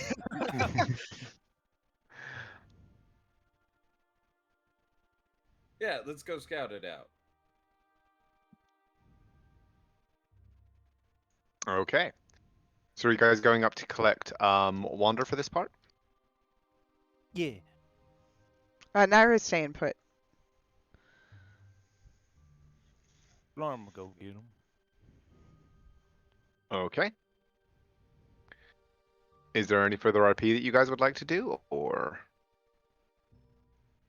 I mean, let's. Wander says anything. Alarm's just not gonna knock this time. He's just gonna bust in the room, see his boy playing with his wood, and say it's time to go. I'm gonna go scouting. Yeah, he's just gonna not say anything. He's gonna pack the ebony back up and grab his stuff and notably leave the leaf. However, he will ask him if he has any opinions on what to do. Do you fill him in on? Yeah. All the stuff. Okay. Yeah. No opinions. All right. You gonna leave your gift there? Yes. I just took it away. Make sure no one steals it. I mean, unless you move it, it's sitting on the windowsill. Why are you cleaning up after people?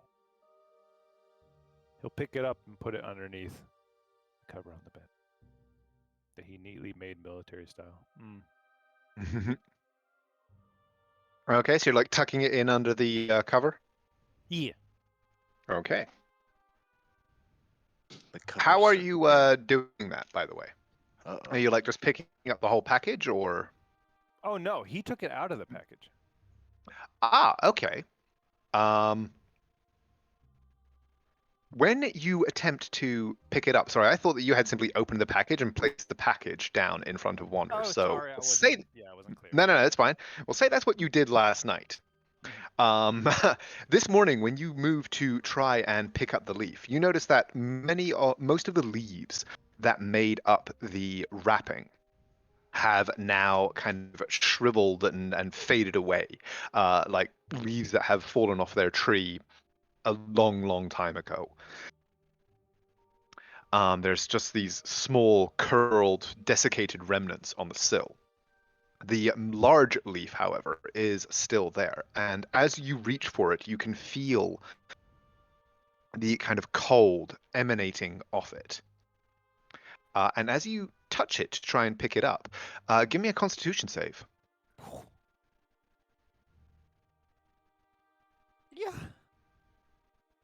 Oh, it's still Oh, a it's 17. still, yeah, it's still huge.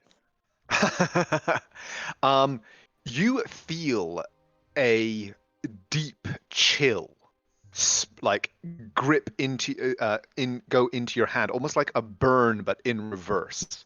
Like when you touch something that is cold as a stove is hot. Kind of seep into your fingers for a moment. Is it even with cold resistance? Oh, I thought you had fire resistance, I not have cold resistance. cold resistance, fire resistance, and poison resistance. Good grief. In which case, it is not quite as intense a feeling, but you do still feel as though there is something in this leaf that is rejecting you. And if you were to firmly grasp it and try and pick it up, even with your you would not be as affected as others might be, but you wouldn't be by no means immune to the effect. There is a magical component to this, not simply a emanation of cold. Hey, Shield. You call out to Wander. He turns and looks to you. Did you try touching this thing at all? No. Can you just come do me a favor and try picking it up? Why? Because it's reacting funny to me. Then leave it.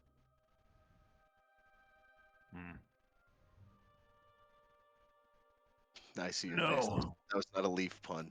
I see your face. It was not a Leave leaf it. pun. It was Leave it. not a leaf pun. No, he'll just say no, and then he'll pick it up.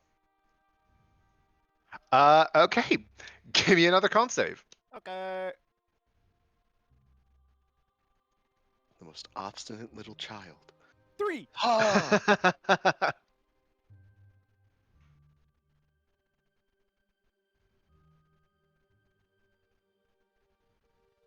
Ooh. You take 1 point of cold damage as even like you pick it up and you can feel this cold burn seeping from the leaf into your hand as you move it. But you are able to kind of gritting your teeth through it, move it over and kind of hide it in the covers if you wish. Just like pick it up, dry eyes.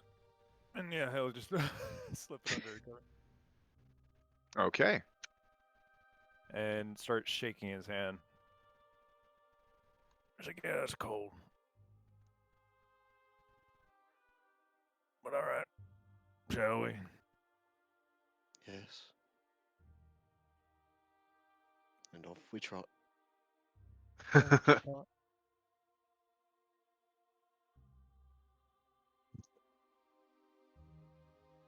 Okay, so the four of you are able to meet up down in the common room of the Emperor's Rest. Is there anything else that you wish to do before heading down toward the alchemical quarter or the alchemist quarter?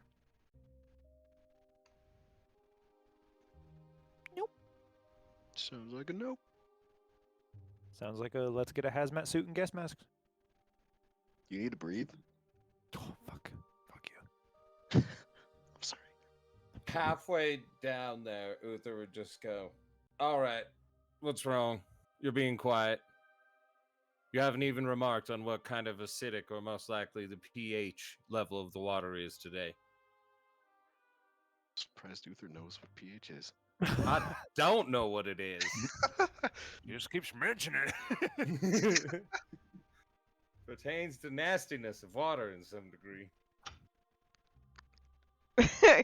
Naira just shrugs. I'm not sure what you're talking about. You know what? Okay, I don't take that mind back. As soon as she said it, she said, "You know what? I take that back."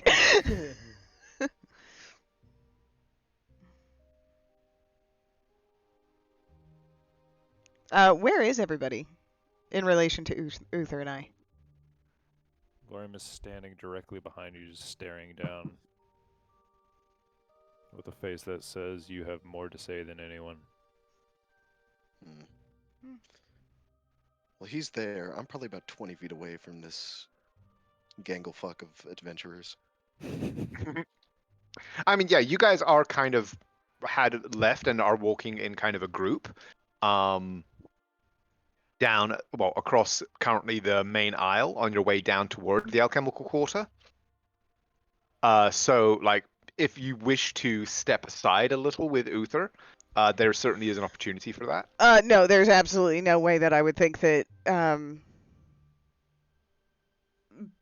Wander with his crazy freaking ears, even if I stepped away, wouldn't be able to hear me.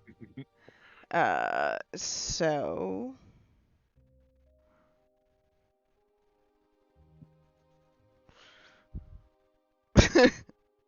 Start Xaviering each other. Yep.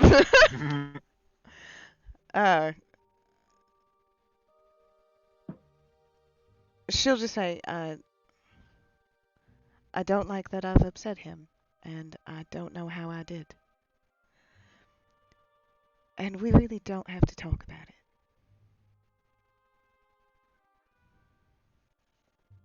Don't have to. Do you want the short version, or do you want to be in your feelings for a while? Sometimes that can be fun. This is not fun.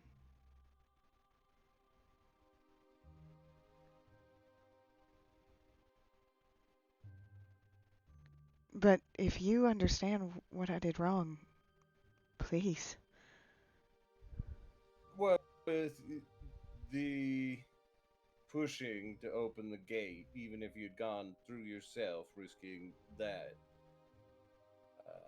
us by going alone, I chose to go with you, and with that, leaving Wander without power to protect us.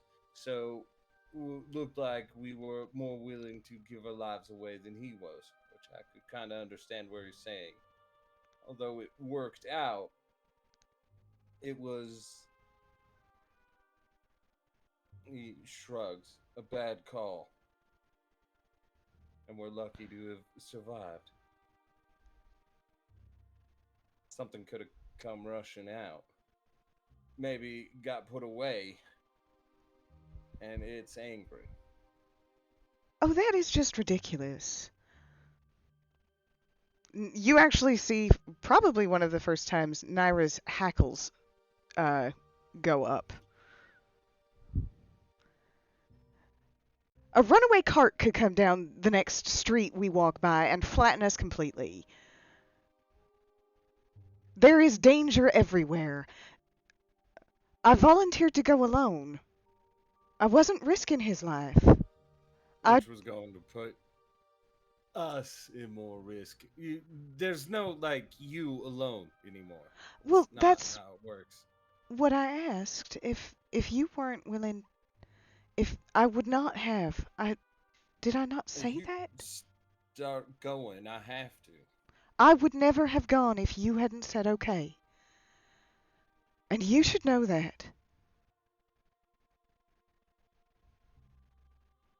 And everybody should know that. Should tell Wanda that. I did.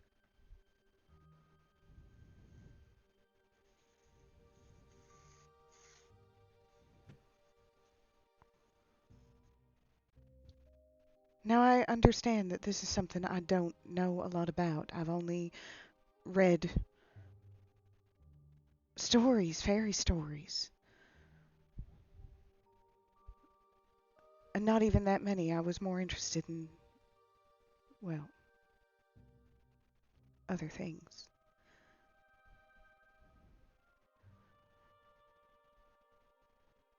So if there was a danger that I didn't understand, I wish it had been explained to me, other than just telling me it could be dangerous. Everything can be dangerous.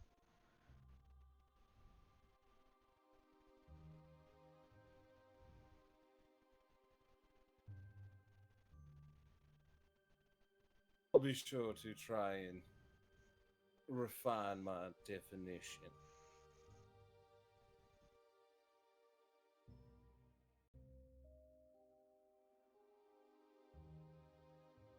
Oh, look, we're at the warehouse. Hmm. I'm just like, are you two done whispering to each other? As he just sees you fucking signing to each other, pretty much. Well, I mean, you might want to roll that, or a perception or an insight check, because Naira did have a physical reaction to that. I'm great at those. I'm great at those. I'm great. Amazing 5. Amazing. No, you just know that they were Xaviering.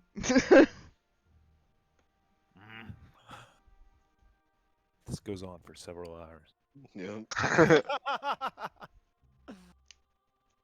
Okay, so as you guys start to approach the alchemical quarter, the miasma that that seems a permanent feature across this part of the city gets thicker and thicker.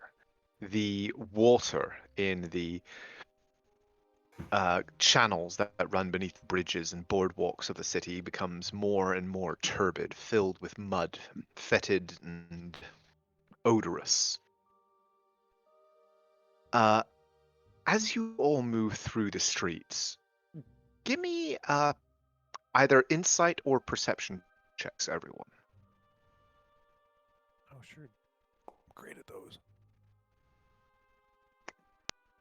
Now I am. Casual 30.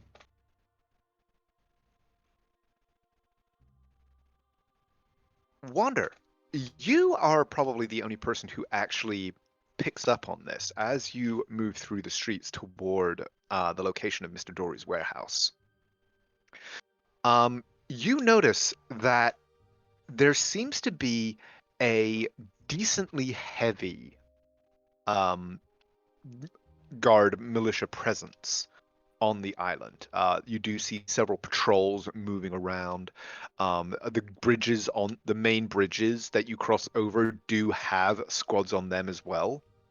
Nothing that seems out of the ordinary, but you do notice that there are there is a guard presence on the island. However, as you approach Mr. Dory's warehouse itself, you notice that that presence seems to completely disappear. By the time the warehouse actually comes into view ahead, you realize it's been at least a couple of blocks since you've seen any sign of a member of the guard. Are there still like people wandering about? There are still a few people going to and fro. It does seem like this is a commercial district, and there are obviously like shipments moving in and out, people going to and fro. But yeah, it does seems to be very few members of the guard, or none at all, in this immediate area. You are used to seeing them in areas where there is commerce, where there is active business being done. There are typically members of the guard much in evidence. But this particular portion of the waterfront, despite being obviously an active commercial district, seems oddly empty of their presence. Good to know.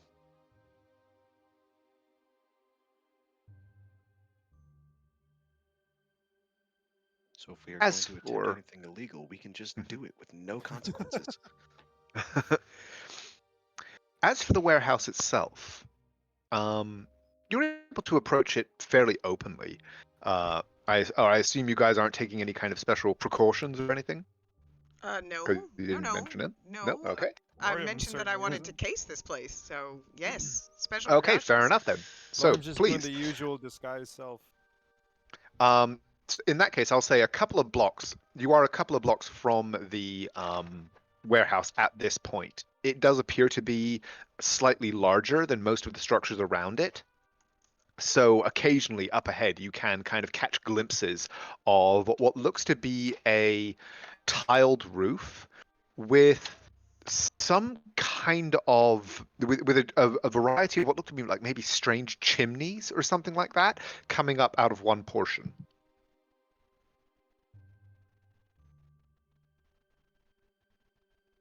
And so you can kind of see it ahead, and you are aware that you're approaching.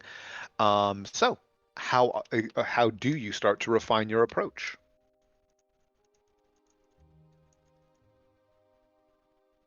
Well, for You're doing starters, something- I don't. Yeah. Let's say if you're doing something special, Lorium will like back off a bit, but otherwise he's just walking on up. Naira is going to suggest that we think like midnight for a second. Basically, have a what would midnight do? Climb a tree. Yes, probably. Get a better look. Try not to alert them. I'm not good at that.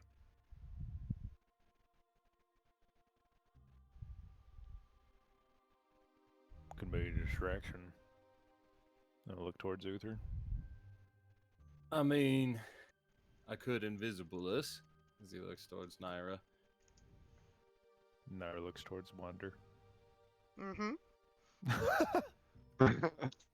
Wanda looked towards the audience. A laugh track Womp plays. womp womp Yeah. womp womp. I need a decision. What are we up to? Uh, there was a crane, right? I will say that, yeah, I mean, it is kind of almost across the way from from where you've been staying in the Emperor's Rest. So, yeah, this would actually probably have been visible to you, to a degree. It's not very clear to see among the tangle of kind of other buildings and things like that. So you don't have, by any stretch of the imagination, a clear view of it. But yes, you are aware that the building itself is 3 stories with this, as I said, like a dark slate roof, with some kind of strange chimney or something like that sticking out of the top of one section. And facing the waterfront, there are a number of jetties that seem to be doing a rather brisk business in deliveries, but hovering over all of them, a crane juts out over the water, but rather than being a functional item that is used for loading or unloading the vessels that approach this area of the waterfront, it seems to permanently be used to lift a rather large vessel out of the water itself, which hangs suspended. And we were told that Um, was a good way in, right? You were told it was a potential way in. Okay.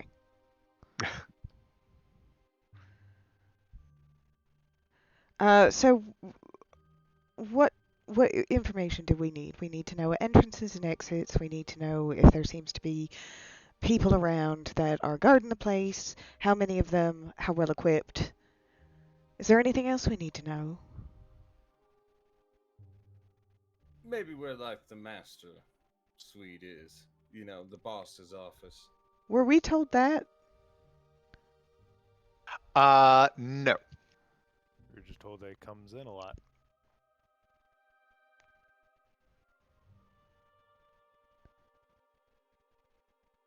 So we're looking for to see windows in, or to see in the windows and get a general layout of the inside and outside. Yes?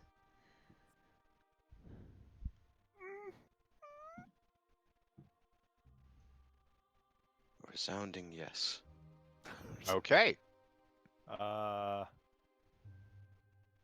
Just in case, because everything always goes great.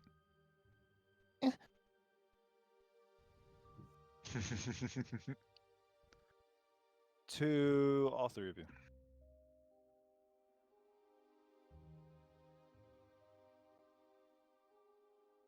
5 max HP. Yeah. Okay. Does our Is anyone else casting anything? Sorry, what was that, Naira? does our actual HP go up to match, or just can I now be Yes. healed? Okay. Yeah. It's temporary just- HP. Hmm. Double checking. Hit point maximum and current HP increases by 5. Thank you. Mm.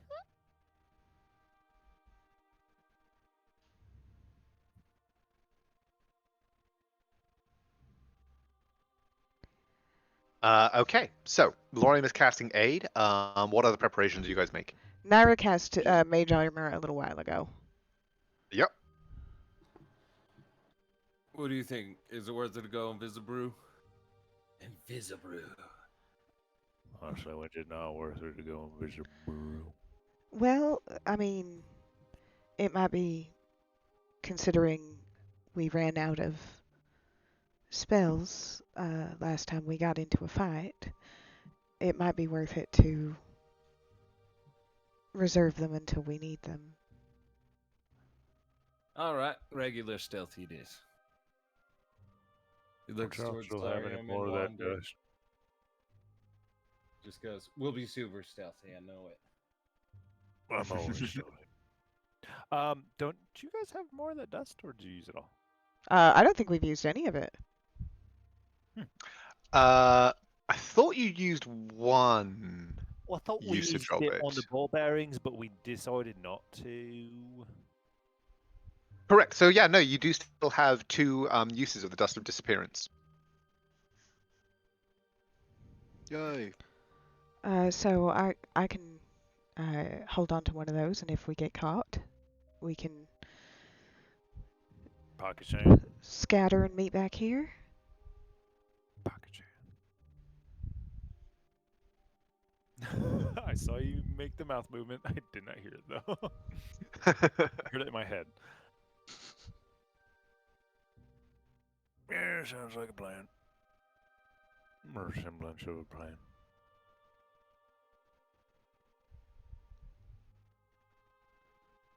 I mean, So it's a great plan. You're great. Looks towards Wander and goes, how you doing? You okay? You ready?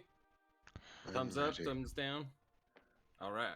Honestly, if Midnight was here, we would send him to go by himself, right? I mean, he usually preferred to go by himself or with you, didn't he? Well, he didn't prefer to go with me. He didn't raise many complaints unless it was to protect you. Yeah, that seems to be a common thing. In it, though.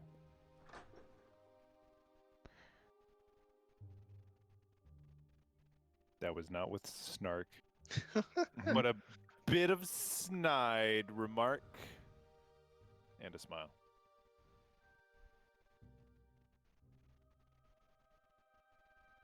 Look at him populating the warehouse with enemies. What? No.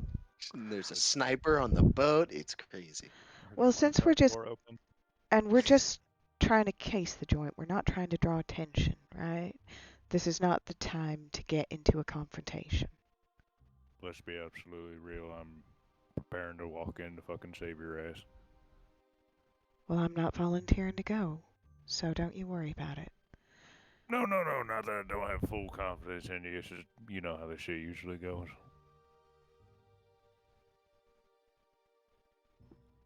Either way, we're not starting anything. Not trying to.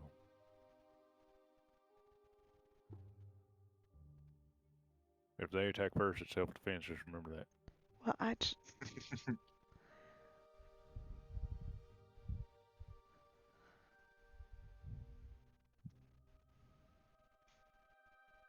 if all we're trying to do is gather information, I think one of us should go.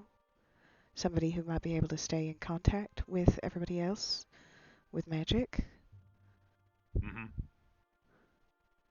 To be able to tell us if things go wrong, but who can get just the information that we're looking for. That's my suggestion, but I make bad choices, so...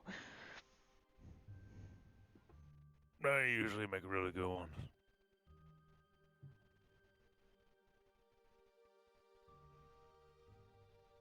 Hey, Shield, what do you think?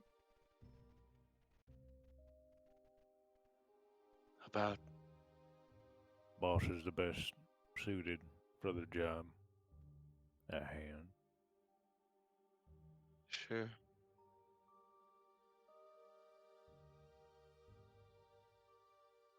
Lauren will just look towards Naira and Uther and shrug.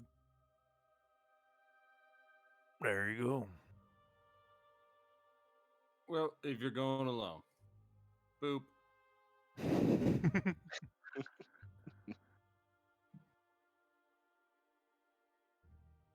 So you are making her invisible. She's not just going to openly approach. Yes, I'm going to make her invisible. But I'm not going to burn a higher level slot to make two of us, just her. And then I'm going to try and stay back like 100 feet from her, stealthily. Okay. So, boop. Excuse me. And Naira, I'm not gonna make your token invisible just for ease of everybody's observation. And everybody should have visibility on the scene through the little party token, correct? Indeed. Okay. Yeah.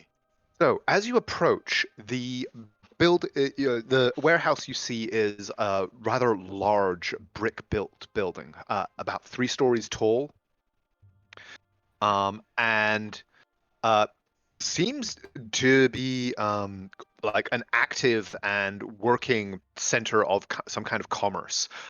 There are people moving around on the duck fronts, on the kind of waterfronts along it. The jetties do have, you can see a vessel that is moored there being unloaded. People are kind of pulling crates and barrels out of it, carting them around to the warehouse, which you can see has a pair of doors, one of which is open, and you can see a man kind of dressed as a kind of a warehouse worker, essentially, seems to be standing there ticking items off on a list as a procession of others carry them in. The building itself is quite a stark, dour presentation. The doors that you can see are thick wood, heavy and iron bound, and the sheer brick walls you notice have no windows whatsoever.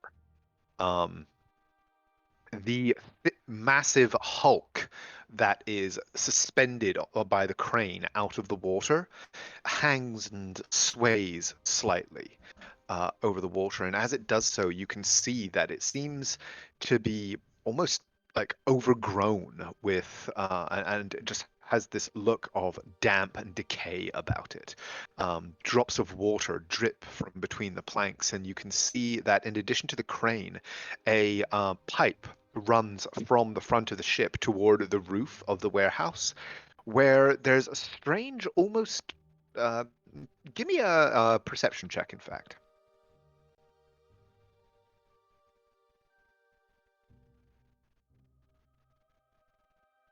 Okay.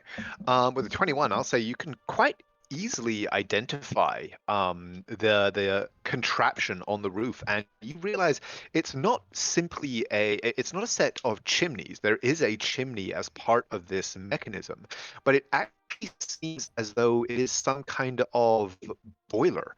You did study alchemy and kind of things like that at Sorbeni as part of your work, and it seems to be a boiler of the kind that would be used in an alchemical workshop, but as though it is collecting the rainwater that may fall on the roof of this building, and then processing it in some way. And is there anything that connects the crane and the thing that the crane is hoisting specifically to this building? Yes. So the crane. In fact, I'll move you down here toward the waterfront. Boop, so you can get an angle on the front of it. So the water is down here and should be more visible than it is. I Thanks, just Foundry. see, I just see blackness. Yeah, there should be, like, you should see at least like 10, 15 feet of water down here, but okay, Foundry's in a mood. Wasn't like that when I tested earlier. But anyway, this section here, you can see there is a raised platform above the waterfront, with the thick piles going down into the water itself, and the crane is actually built onto that platform. So it's a story up above the waterfront. There is this heavy wooden platform that the crane is kind of a part of and jutting out of, where it's holding this hulk suspended in the air.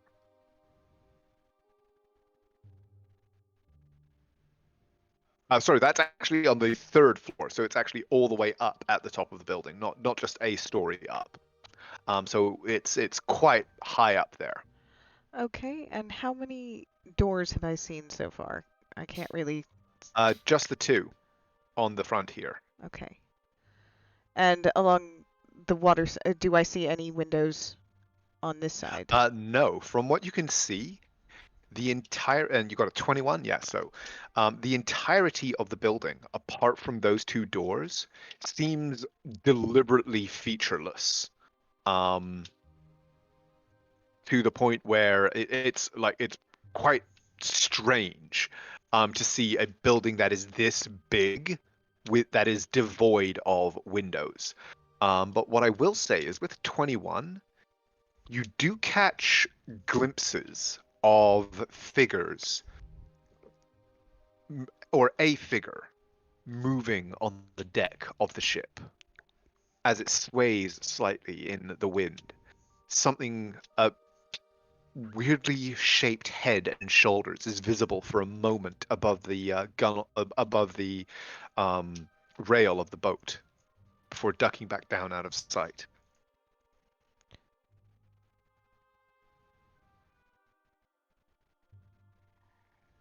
Well, fuck it. I am gonna give myself some room, and then I'm gonna climb up the building. Okay. Yeah. Being a tabaxi, the rough stone provides plenty of purchase for your claws. You are able to climb. Are you climbing all the way to the roof? Yep. Okay. And being invisible, go ahead and give me a stealth check with advantage. Another stealth check? Because I rolled that 28. Yes, you are getting into a slightly different context here. Okey doke. 23. Okay.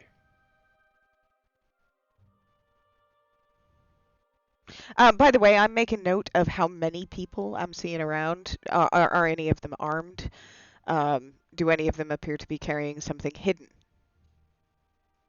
Okay. Well, go ahead and roll me now another perception check, because that was like to get the general overview with the 21. Now you're like as you're kind of approaching closer and looking at specifics. Mm. Oh no! Stop it, please. Mm. You're worrying me. What? Okay. As you climb, you begin to get a better look. You're able to move over and get an angle on the ship. You need to, in fact, I'll move you kind of out to here so you can get a good view of the whole thing. And now that you are level with the ship and looking down slightly toward it, you can clearly see multiple shapes, different, instead of the one that you simply glimpsed from below. And you got 15.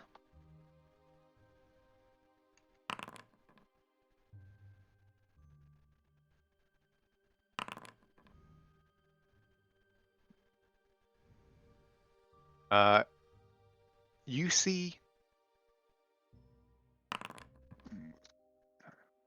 yeah, you see two. One lounging on the platform of the crane, and another shifting around the stern of the ship. Seems to just kind of lazily be wandering along the rails, almost like a guard on patrol. It's a strange figure, weirdly, roughly humanoid, but misshapen, bent over and hunched, the shoulders joined up into a thick neck, and the legs not moving in the way that legs normally would, almost as though they are boneless, more like tentacles than true legs. It's wearing about its shoulders a thick, heavy cloak that makes it difficult to see any detail, but even with the quick glance that you're able to snatch, in seeing it in this unguarded state, it is clearly not human. The skin that you can see is slimy, pale, uh, misshapen with what might be boils or some other form of affliction. Do they remind me of Calcifer at all? To a degree, they're not. I mean, yeah, to a degree. They're not like the same kind of thing, but they certainly share characteristics. But as you are looking out, looking down and taking in this spectacle, a third suddenly pops up near the bow of the ship. And you can see it go.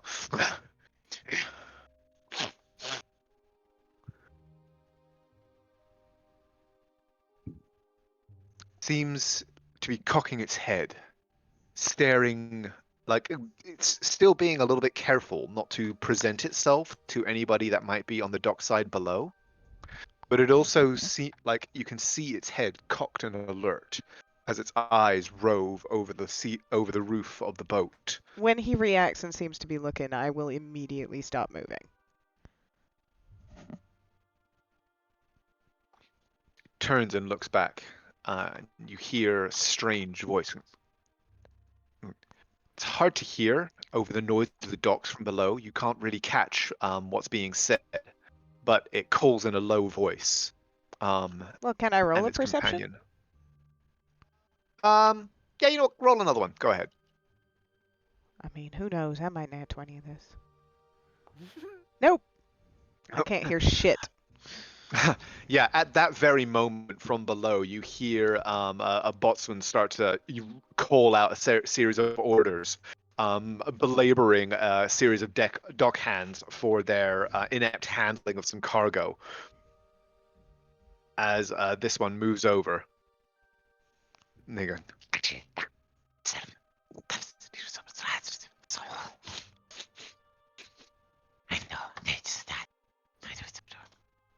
seem to be having a quite quick conversation.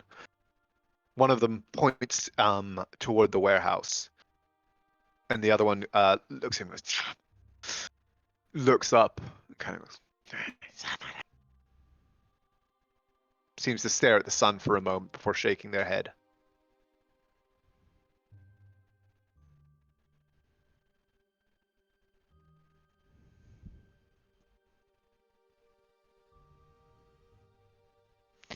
I am going to sort of pull back a little bit, and then try to get actually on the roof over here. Okay, give me a moment. Sorry, I can totally theater of the mind. I don't know why I didn't expect you guys to do this. I don't know why I didn't see this coming. Should work. I see building. Here we go. Boom. We monkey. By the way, do I have a general idea of how many people I've seen and if they're carrying weapons and shit like that? Yes. One moment. I will get you. I will give you a breakdown of that as soon as I finish this. But yes, again, as a tabaxi, it is the work of a moment for you to make this climb up onto there. I will move you here, so that you do not, you can actually see through the walls and stuff that are there. But we'll say that you're kind of on the pinnacle of the roof over here. Okie doke. And for the people on the dock, there are several dozen that you've seen, but it's also very clear that most of them don't necessarily work directly for the warehouse. Most of them seem to be a crew or of boats making deliveries, or simply kind of shore hands that are, ferrying cargo to and fro, and wouldn't be affiliated with any one business, but would just kind of be assisting as things happened. I'm definitely on the lookout for those people who look like they're trying to be nonchalant. The people who are keeping an eye on things while trying to pretend like they're reading a newspaper and that kind of shit. Got it. Let me see. What was your initial roll for that? A 21? 15, I think, was the roll for that call. 21 was... Oh, yeah, but I consider that part of your general kind of... casing the joint? Casing the joint, exactly. And I would say with a 21, you do actually spot a young female human who has what looks to be the tail of a yellow handkerchief poking out of her breast pocket, and is somewhat nonchalantly playing dice with another teenager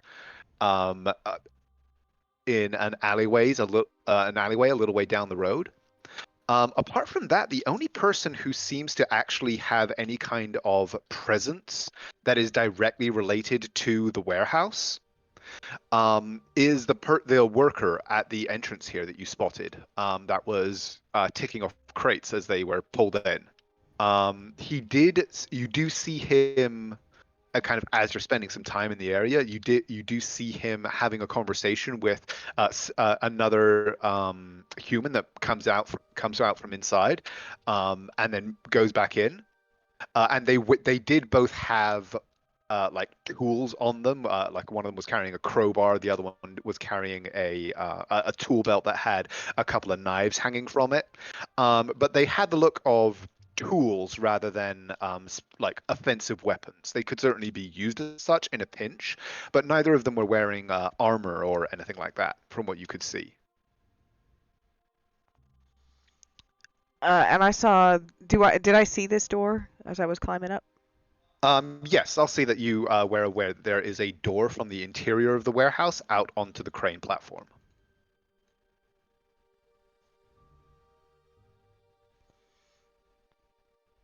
And how far away is Uther? I'm not gonna He's about actually. I'm not gonna do the spell. I just want to know. he's about 100 feet down the Perfect. down the road from you. So yeah, like maybe from where you are now, about 120, 130. Perfect.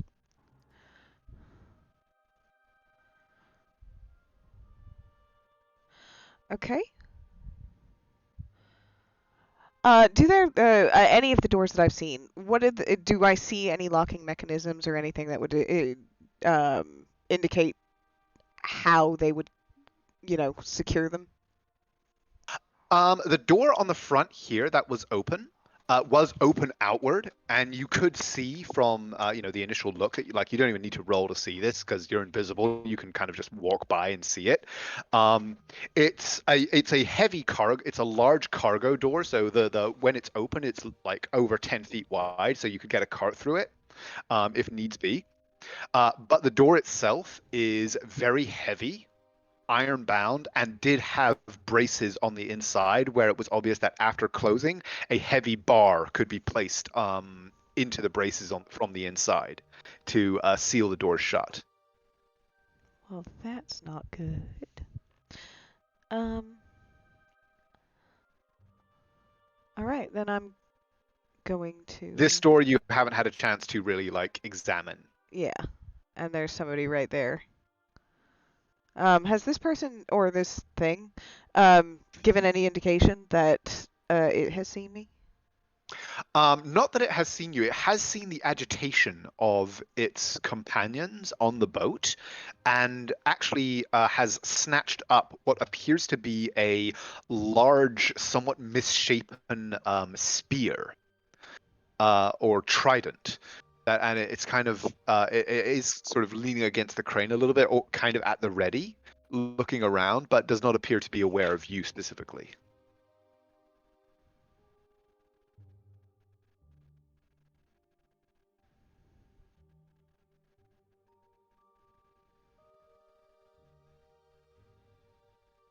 These two seem to have finished their discussion. Looking around, one of them sort of looks at the other and they shrugs, and you see it open a hatch here and disappear below deck.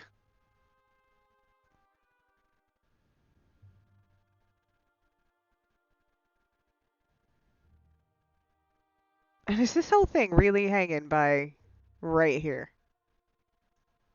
Yes, it is. The crane is a very serious piece of construction. Like most of the construction is metal rather than wood. And the the ship, I should say, is hanging from fairly thick chains, rather than ropes or anything like that. But yes, it is suspended in midair from apparently the crane.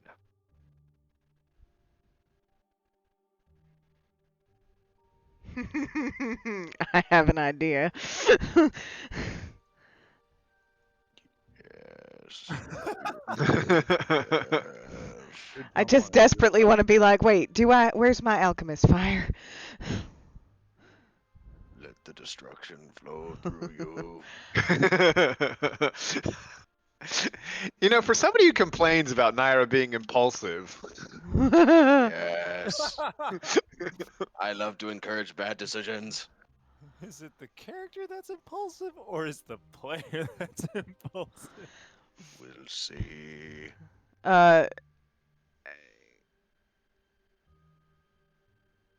So there are basically no windows. It looks like the only way onto this platform, other than being tabaxi, is to go through the door that's over here, and the only other doors that I've seen are over here and over here. This chimney, this is just a convenient thing for the thing, or around on this portion of the roof here, this is where there is that rather large kind of boiler that it looks like. So you can see that the guttering that runs around the roof is funneled into this boiler, and as you're passing it, you can feel, like, just placing your hand upon it, you can feel warmth from inside, and a faint kind of hum of activity. And there is steam kind of leaking from certain parts of it. It's evidently active.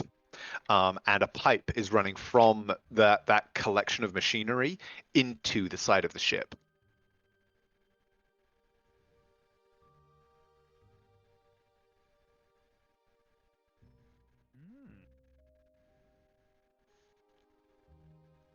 All right. I think that's all the information I needed to get.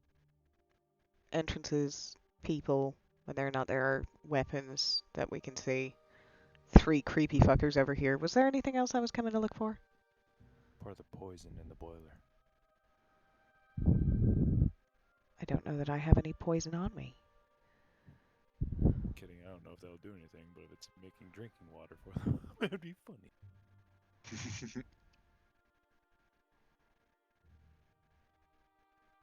I kind of want to drop a alchemist fire down there, see what the fuck happens. Oh my god, I have a potion of water walking! Oh my god. Jump into the boiler. No.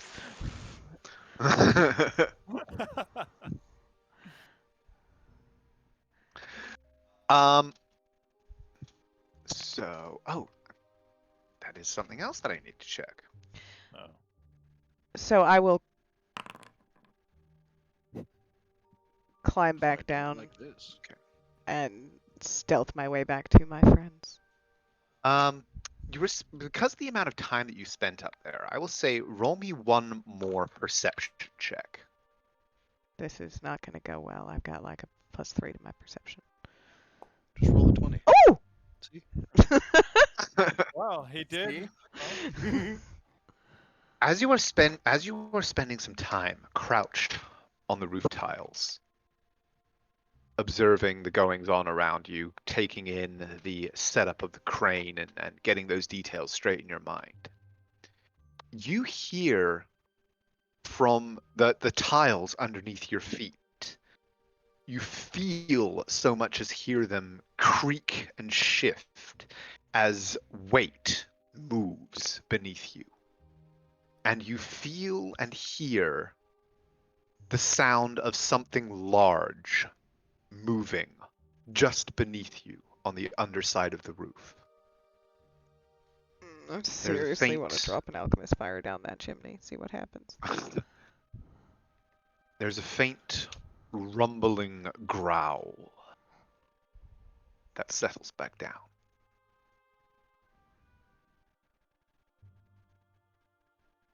Okie doke.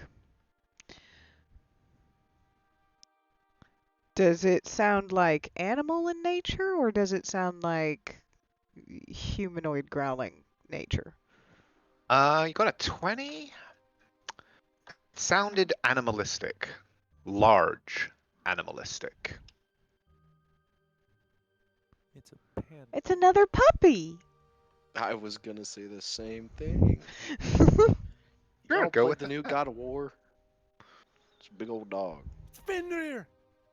But I will head back down and return to my friends.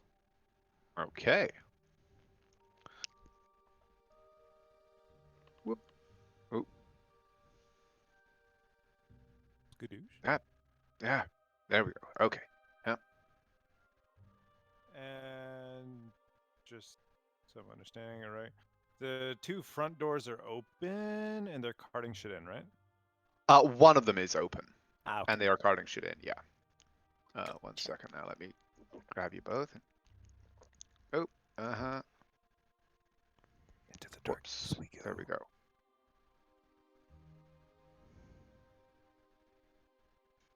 Back on the ground floor. So yeah, actually moving you back up to here so you can see. So yeah, this door is open, and as I said, there's a human woman standing there with a clipboard who seems to be ticking stuff in and out. Okie doke. I would like to... Well, yeah, no, I'll just get back to my friends. Okay. So you guys have been waiting in a little offshoot from the main waterfront road. And Naira makes herself known, maintaining her. Are you maintaining your invisibility, or are you going to kind of shake that off as you approach? Do I actually control that, or does Uther? I mean, pretty much any aggressive action by you will break it. So I like, you don't necessarily need to actively do that. I'll say you can just kind of shake it off Oh, if well you then wish to. I totally sneak up behind Lorium and then grab his tail and yank it. Roll me a stealth with advantage. Lorium, roll me a perception. Well, here's the thing. He can't be surprised. Oh, that is true. So So I don't think she'll get the reaction she's hoping for. For what would she have to So- roll Well, against? first of all, roll me your perception. oh, okay. That's athletics because he can't be surprised. So he's not going it's going to happen. The grab is going to happen. He's going to feel it. With What I will roll. say happens, essentially, Lorium, is you are standing there and you suddenly become aware that your hand has moved to your sword hilt. This is an action that you are familiar with. Your sword calls you to action when something is approaching unawares. And you feel the tingle in the back of your neck. So, Naira, as you are approaching, Lorium's hand goes to his sword and he whips around. Oh no, it's just the tail. It's just the tail. Smack. But you don't know where she is. You have been alerted to the approach of something, but as you look around, there is nothing there. So Naira, he seems to be on alert and ready. You can still go through with this, but does Naira change her mind? No, I mean, the athletics versus acrobatics. I think he goes for it, and I duck out of the way, and I giggle a little bit. Fair enough. Okay. And then I just, as I get out of the invisibility, I just say, I watch how you do that with Midnight. I'm faster than I look. Yeah, I know. And then I will. What's funny is Uther probably just watched that whole thing because he knew exactly where I was. Yes. Wander probably did too. Oh yeah, did he? Because I got a 22 on my stealth. Did he know I was there? I think he I'm still gonna needs to say roll no. to see I'm if he gonna gets say that. no. I'm gonna say no. So yeah, I will tell them everything that I saw, including the creepy things. I will specifically thank Uther for his invisibility. I think that they would have spotted me otherwise. But as far as I can tell, nobody knew I was there. I think that the crane is a definite weakness. It's on a wooden platform. That seems irresponsible.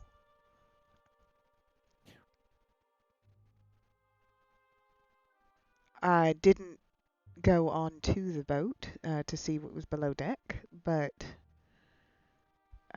I think that the boat is quite valuable. There was a door out onto that platform from inside the warehouse.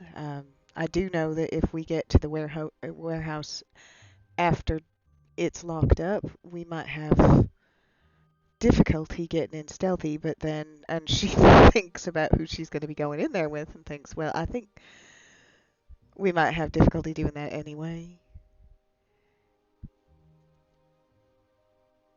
I can just knock on the door and see what they do. Yeah, that is what I mean. That is the direct approach. We're probably definitely gonna have to do that. He'll just shrug. Sorry. That's all right. Um, Alternatively, we can see if the door up on the top has a different locking mechanism. If we go after dark and it's all locked up, I might be able to get up on the platform, get in through that door, and then come and let you all in.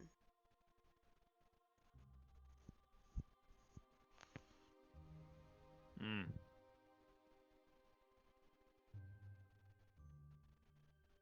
What do the rest of you think?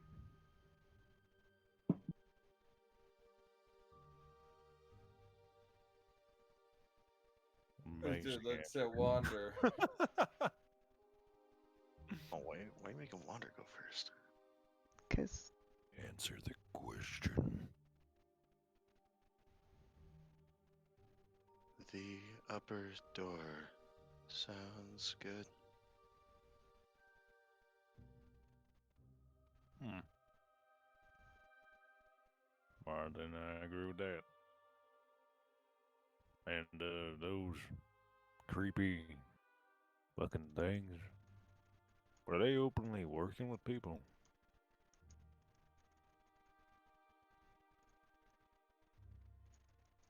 Is that a question for me or for Naira?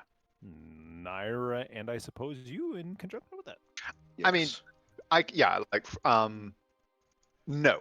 You did not see those things that you were seeing seem to be in isolation. Like you didn't get a look inside the ground floor. But the people that you saw kind of moving in and out and working seemed to be fully human. Whereas those things were most evidently not.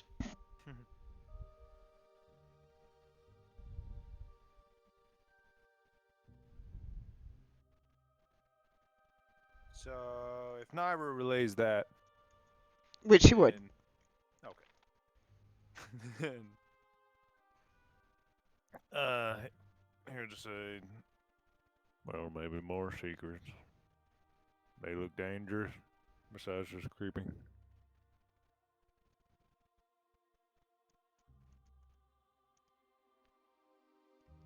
Naira. I Give me an Arcana check. I like these. Watch me They're roll a squid 4. people. Squid. 2. You've actually never seen or heard anything like these before. You've no idea what capabilities they may have. Yeah, I don't know. I will explain that they kind of reminded me of Calcifer in a way.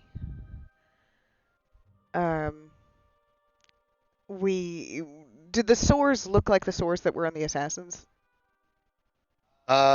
Yes, actually. Their skin seemed to have the same kind of texture and pallid, but obviously much more pronounced on these creatures. Well then, yeah, I will explain that they did remind me of Calcifer. The sores, I assume they are aquatic beings, and she sort of involuntarily shivers a bit. And then, yeah, that's really all I know. They're kind of gross, honestly. So extra workforce probably can do some damage. Cool. So top floor?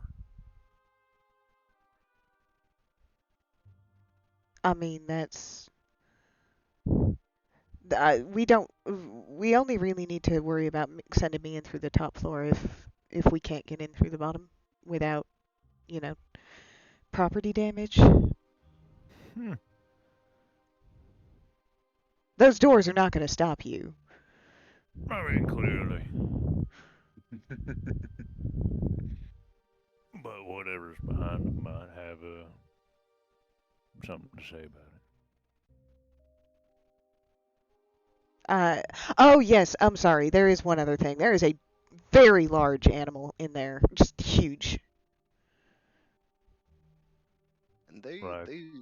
the guy that we, sorry to cut you off, but the guy the assassin that we interrogated, he said they had some kind of great beast, right? Why do I remember hearing that they had some kind of big monster?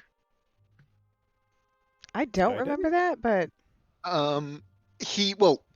He did refer to great power and like the great greatness responsibility. Sorry. Oh my god. and the coming greatness and things like that. But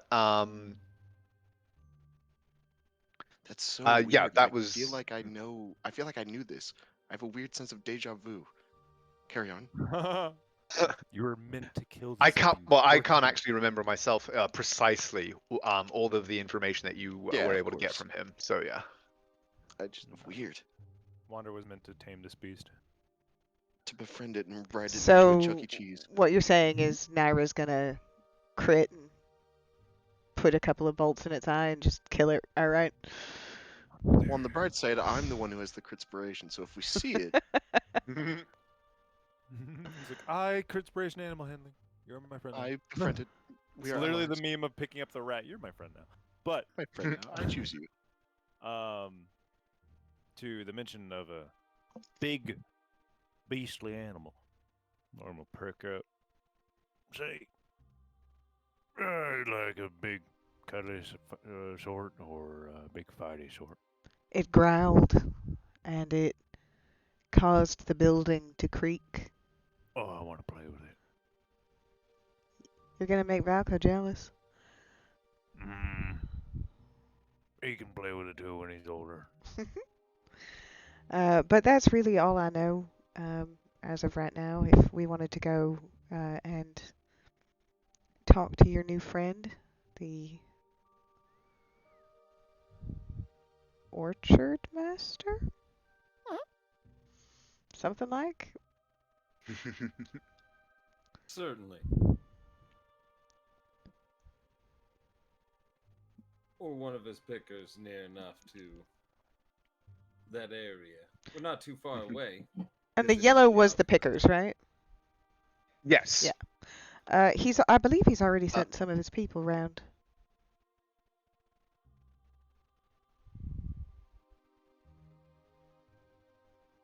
Oh.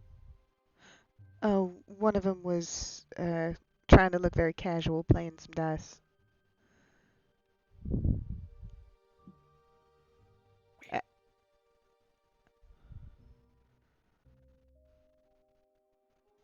But we should have a quick word with him about where he puts the youngins that he's already recruited. He's not allowed to recruit any more children, but we should make sure that he knows to keep them away from the more shady places.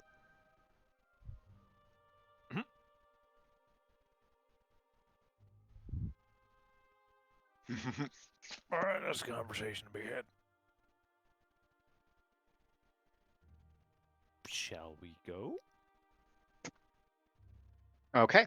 So, are you heading to the bridge where the Orchard Master said that he would send somebody to meet you, or are you heading directly to the picker that you saw nearby? I was going to suggest going to the bridge. I was not going to talk to or like ruin the picker's cover. Okay. And to the bridge. Onto the breach. You head back a little ways toward the bridge that the Orchard Master indicated. And you do indeed see a young man with a yellow handkerchief around it, worn very openly around his neck, as though he's kind of advertising his presence. Dressed somewhat scruffily, who seems to be like just working on his fingernails with a small knife. And as you approach, he kind of looks up, and he's seems to be looking up the other way, and he just happens to glance back the other way and just kind of a double take to see you coming from there. He's like, ah, sort of gives you a little nod of greeting as you approach. Morning. Been out sightseeing? A bit of it, having a look around. So, were you able to set up the meeting? Oh, Orchard Master said he was. Picks up a favour if you like. But yeah, follow me. Grotton's waiting. Much appreciated. Lead the way.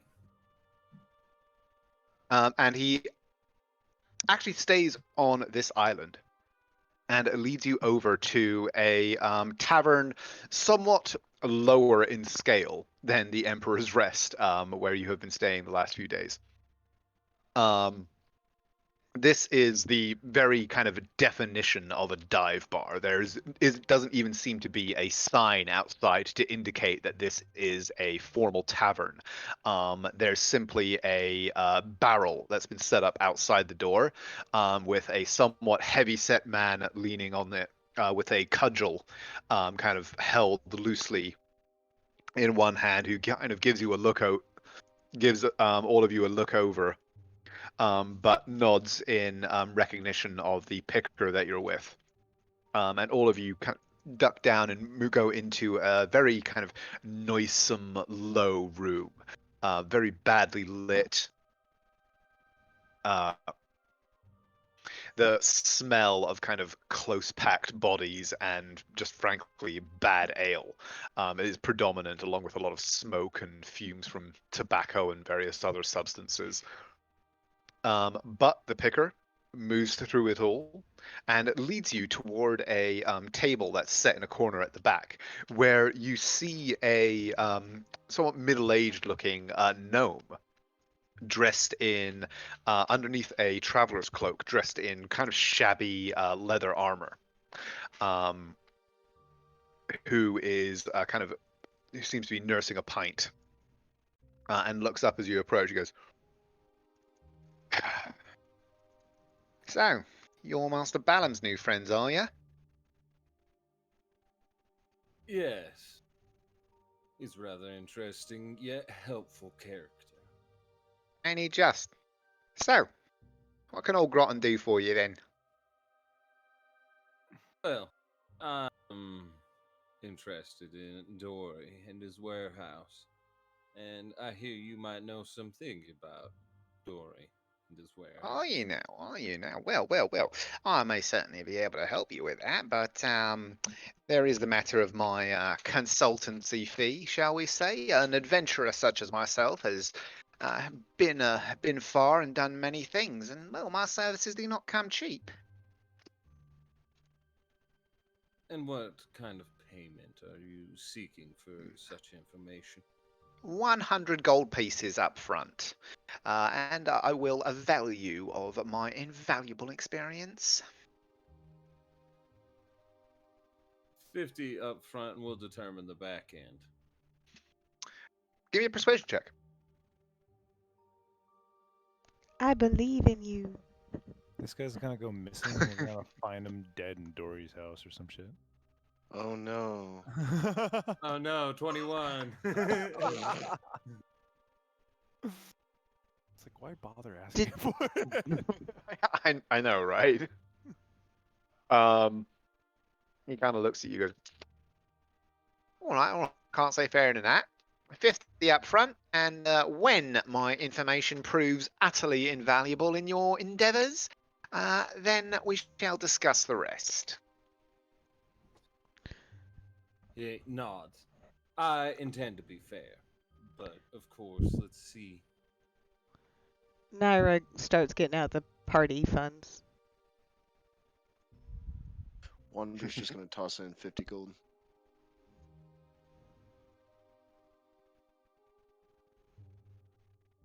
Okay. It's like, oh, well, and he immediately like scoops up the coins into a purse and pushes them into his cloak. He's like, well, ain't you big spenders then? So, what's your business with Mr. Dory then? What's your interest? Well, I actually think Dory's behind some of the ill fortune of this town. Do you now? Well, aren't you a noble bunch? You could say that. So, what do you want to know? Who else is Dory seen with? Quite a bit. His friends. What are you trying to do with the sleight of hand? Naira is putting money from one purse that she has to another purse. She was trying to be subtle about it, but she was not successful. um, uh, right. Groton, though, seems absorbed in his discussion with Uther. You do kind of see his eyes flick over as the coins gleam in your hand before going back. He goes, good to know you're good for the back end.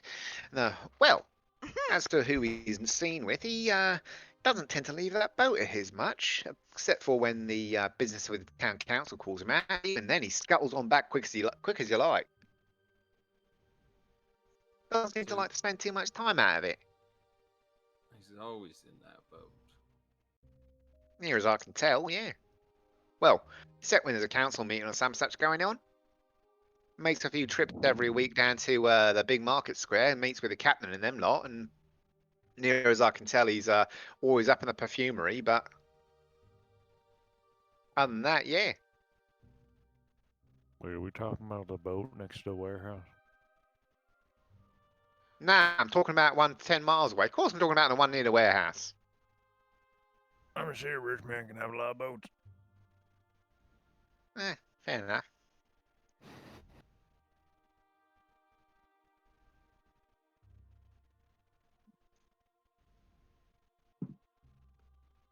Rich His man he certainly beast. is. He's got contracts with half the alchemists in the quarter. What's his beast? Nasty thing he's got. Ah, you know about that then, eh, do you? Well, I mean, if you want to know about his beast, I will ask you which one.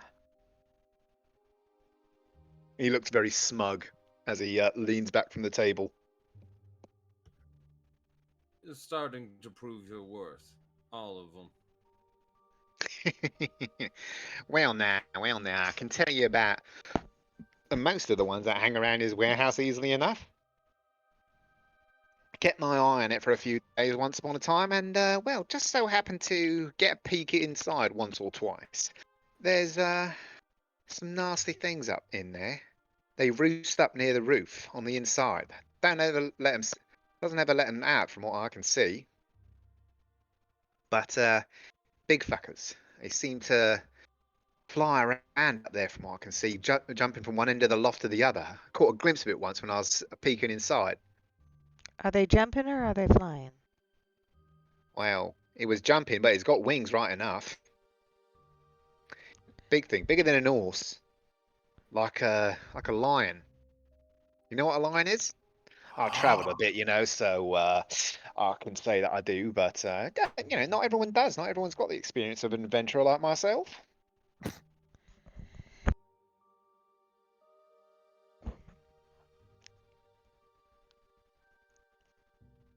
Yes, I am familiar with lions. Well, good for you. Good for you. I mean, they're more like kin for you, aren't they? But anyway, yeah, it's got can't say for sure how many of them, but more than one. Naira gets out her quill and starts sort of leading questions to get a description of Okay. what I'm.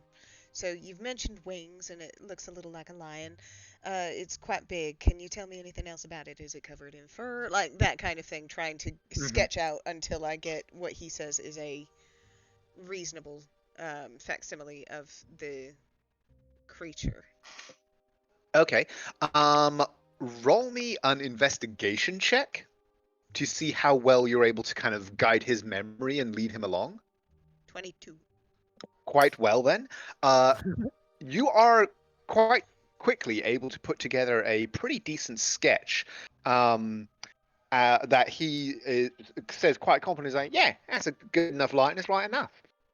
And give me anybody in the party who is looking at this can give me an Arcana or a Nature check. 19. Both the same. 17. I confidently can say I have no idea what it is. Okay, let me just check something here. Bum, ba-da-bum, ba-da-ham-a-dum. It's not a manticore, is it?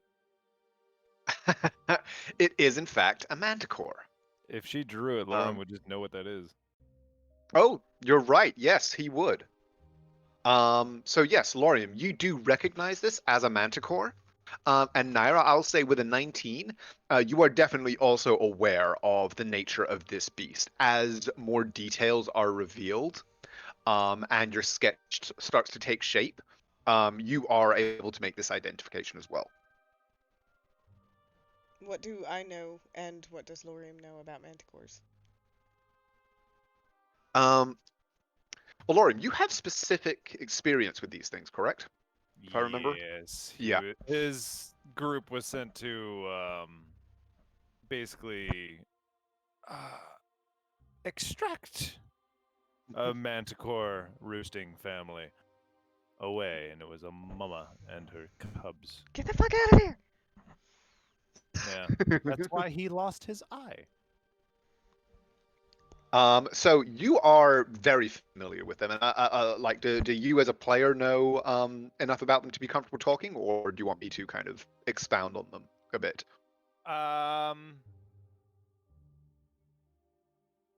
Sure, I can talk about it. I have fought them exactly once, and it was a hell of an experience. Tyler knows a lot more about them than me. He tamed one. By beating the shit out of his parents. Yep. But So- Lauren would just say, "Oh shit, that motherfucker keeps those inside." He'll ask the smug fucker. More than one of them, yeah. You can Mm, hear him moving about, growling a bit in the night. there are not any smaller ones in there, are there? Not that I saw, but well, never got the chance to take too close a look. You know what I mean? Yeah, I get that. All right, well. Yeah, I told y'all before, that's why I got this. And he points to the eye patch. Yeah, they're territorial as fuck.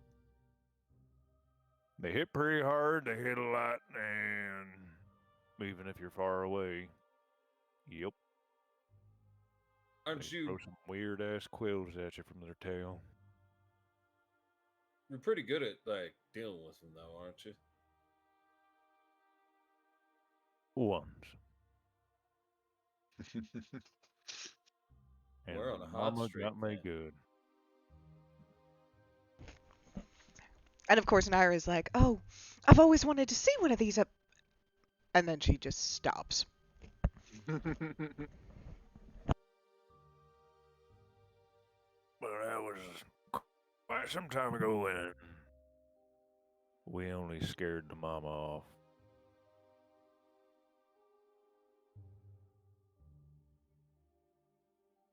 After killing the dad, of course. And that took, let's see, about 12 of us.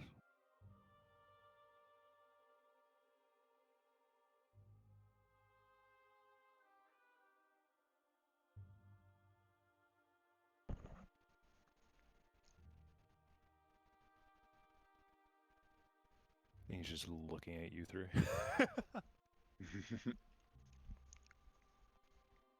All right, so we got those. We got him and his creepy ass boat. Doesn't have any friends. Oh, Reverends. Not except the and- fish that live up there with him. You see him diving off at night sometimes, going off to do his bidding. Well, near as I can tell, anyway. Don't much know Yeah. what they're up to, but they dive straight from there into the water, and they don't bob up again where I can see them anyway. Do you have any idea number of the fishes? Oh, eh. More than 5, less than 10. Best I can do. There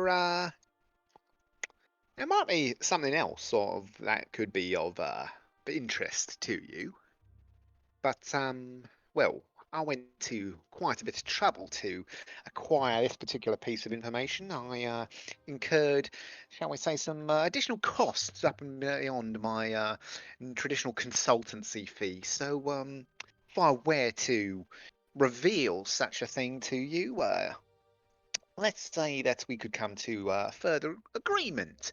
I don't know what business you may have with Mr. Dory, given your interest in his security and the like, but I would say that for my invaluable information, a 30% cut of any revenue you might accrue from your business would be a sufficient incentive.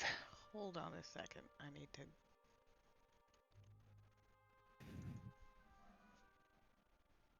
You just see a dagger attack.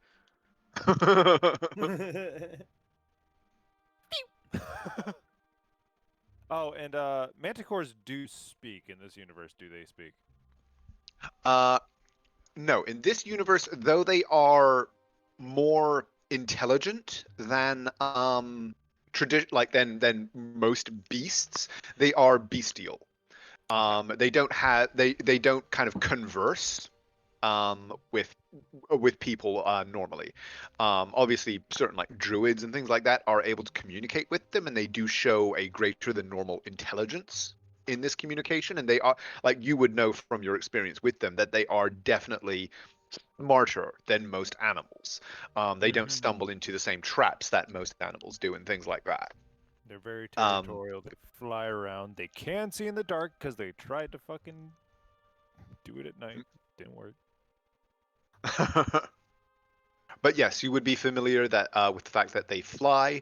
They are highly territorial. They are vicious combatants, and they can flick their tails to fling spikes. And he's just hoping they're not protecting a baby.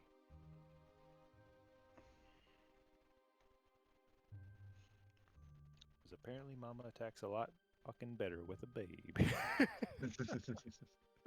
Well, if they're protecting a baby, we take the baby and we move it outside. And then, just take them outside. Yeet the baby. Yeet the baby! I get so many opportunities to yeet babies! Oh my I also God. feel like the mom just being, a better protector when it comes to her child. I feel like that's normal. I feel like you shouldn't be surprised by that. Oh yeah, Mhm. no. Let's just tame it. Let's just kill them Okay. all. Let's do that. Yeah, I agree. um.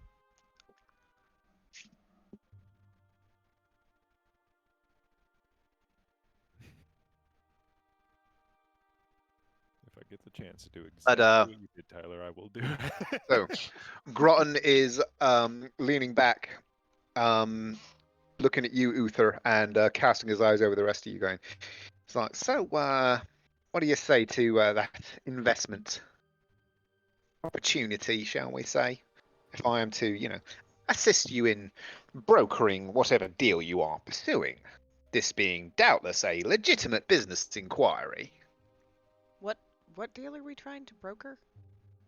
I missed. We'll Uh, call it another 30 gold up front. Then if we don't succeed in whatever we're attempting, you make out with more money. Hell, a lot of people are lucky to earn a gold a day. That's a month's salary at least. Well, not many people are, famous adventurers in certain circles. Not many people have the skill set that I do, and that doesn't come cheap, I have to say. I'm sorry, what did you say your name was? I don't know if you know, but I've studied famous adventurers. Ah, well, you may have heard of me then. Groton Longflint. You have not heard this name before. And Like, no roll famous necessary. what famous adventures have you been on? Well, as I said, it's only in certain circles that my name is widely known. And When you she's have the going to skill set say, that I, and she's going to say in Thieves' Cant, that she is familiar with many circles. uh, and he kind of blinks a little bit, taken aback, and he goes, "Blimey, a girl of your breeding, walking in such low company, talking in such a low tongue." He's replying in Thieves' Cant. So as far as the rest of you are concerned, they have just diverted into utter nonsense.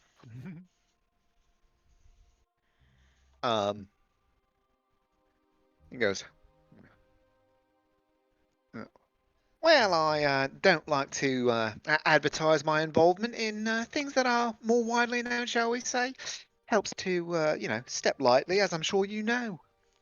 Odd then that you would bring it up in conversation twice.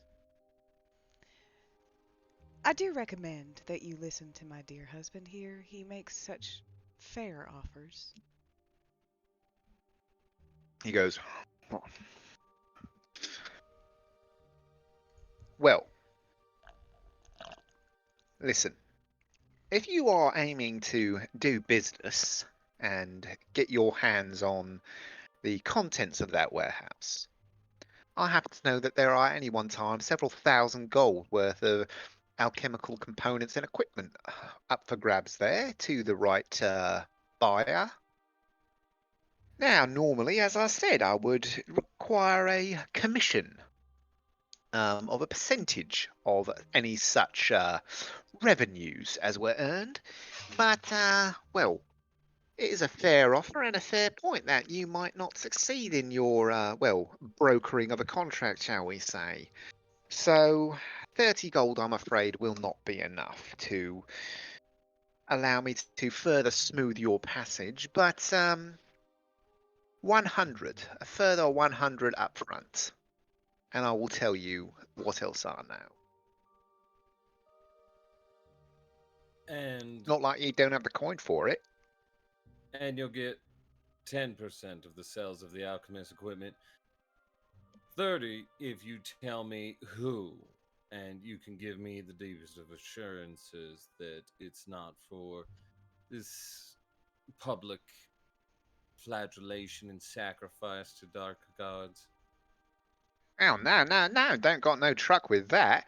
If you're willing to grant me 30, I can guarantee you that the any equipment or other acquiring acquisitions that you make in the process of your dealings with Mr. Dory will be sold on in a most genteel and smooth manner.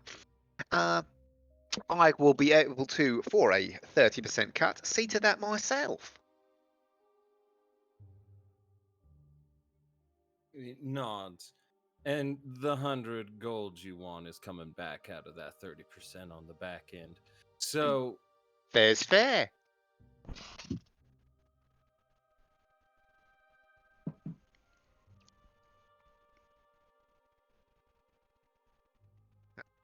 And he's kind of like tapping his fingers where you placed the first 50 gold.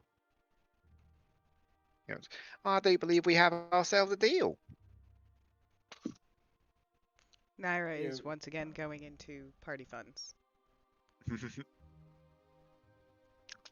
And as she does, Wonder will put another 100 gold on the table.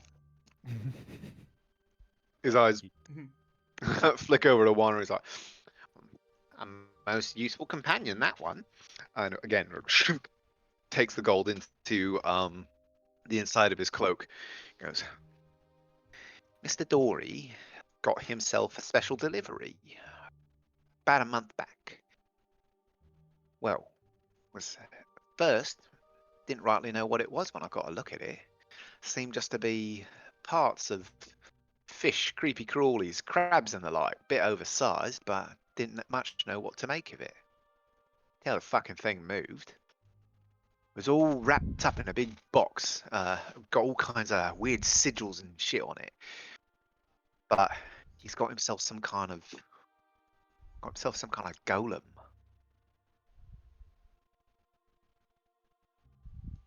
Stone. Nah, like I said, it was made up of all kind of fish guts and parts. Smelled to high heaven. But, well, who can tell in this town? Good, But- 'cause I can burn and fry. Well, good luck. You'd have yourself a hell of a seafood dinner afterward. I mean, what are you eating? Me? Oh, I'm drinking mostly. It's liquid bread. It's good for you. Well, if I fry something up, I'll invite you to that dinner. Yeah, we'll call it a celebration of our partnership. Let's eat undead fish guts. Undead is a strong word. I prefer not alive. 2 of us can't get diseased, right? Mhm. And 1 of us doesn't even eat. And he kind of leans forward and goes, I've seen something like that, in me travels as I've adventured across the Harashan coast and beyond.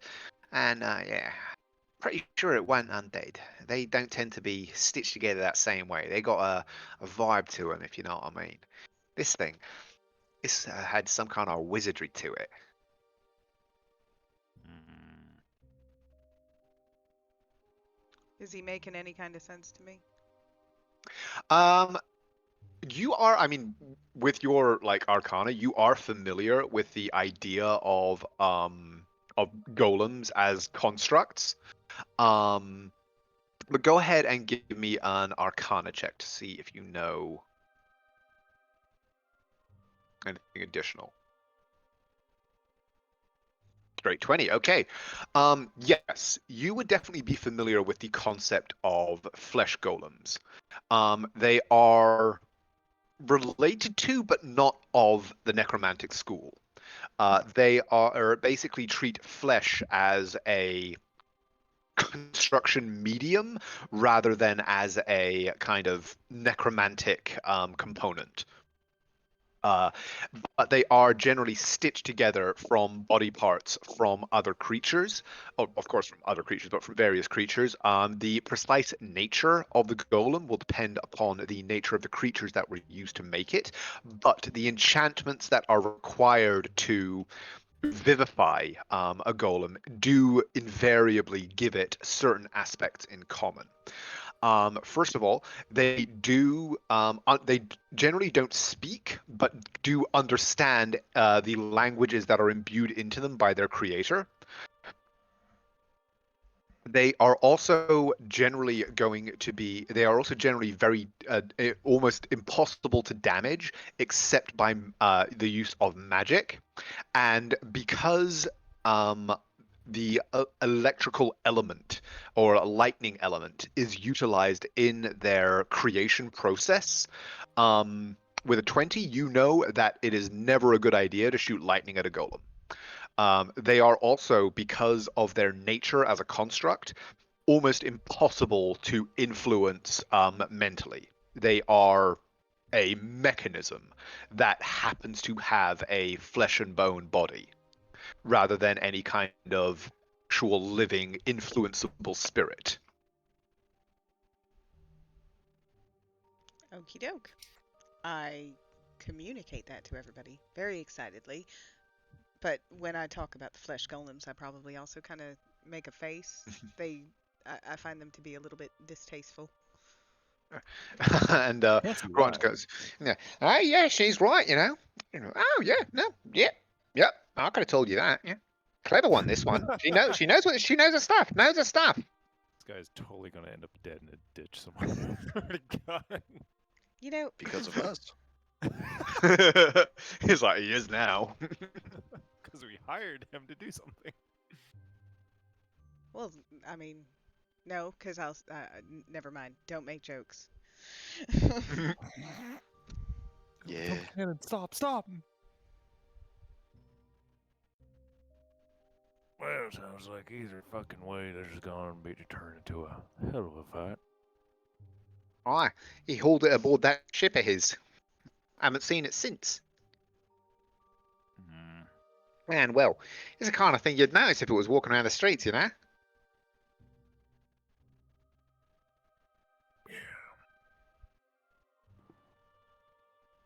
Know anywhere we could get alchemist fire? He kind of looks around and goes, "This is the alchemist quarter. You do know that, right?" Yeah, I was looking for somewhere specific. I know you being such a grand and wondrous adventurer would be able to point me to someone who'd know their stuff, especially since we're in business together and you want me to succeed.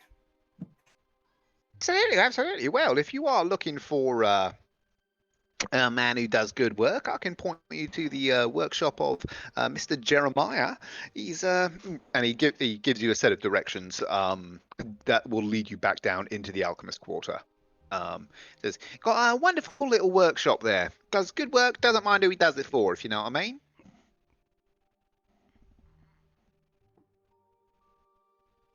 Perfect.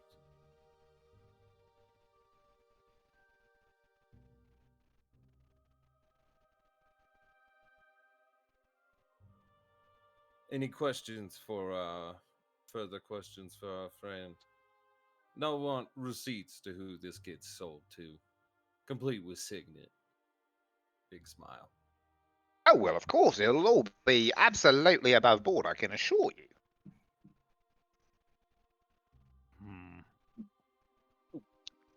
Nope. Then looks towards Wander.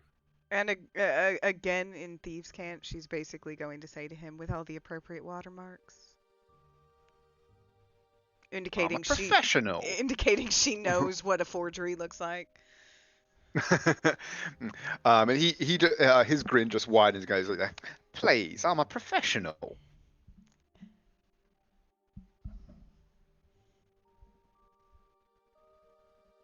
And basically says back to you in these can't. If you think I'm gonna risk Mr. Dory getting wind that I'm flogging his shit, you got another thing coming, Missy. You're smarter than you look. Pays to be that.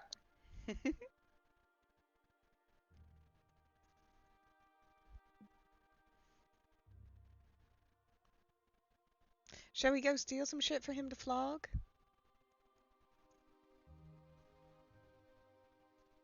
I mean, stealing's a heavy word.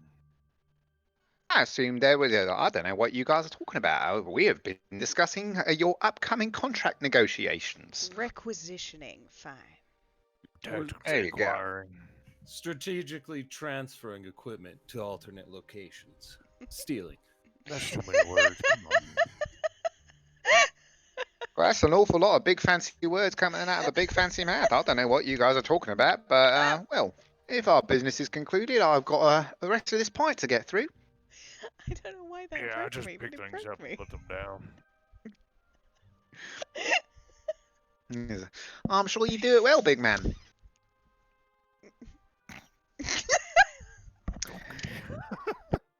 I'm sorry. I was fine, and then I think I heard Cole.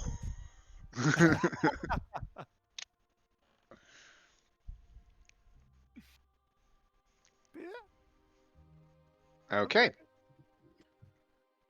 We roll out. So right? yeah. Okay, so yeah, you guys all leave the rather noisome dive where this meeting took place.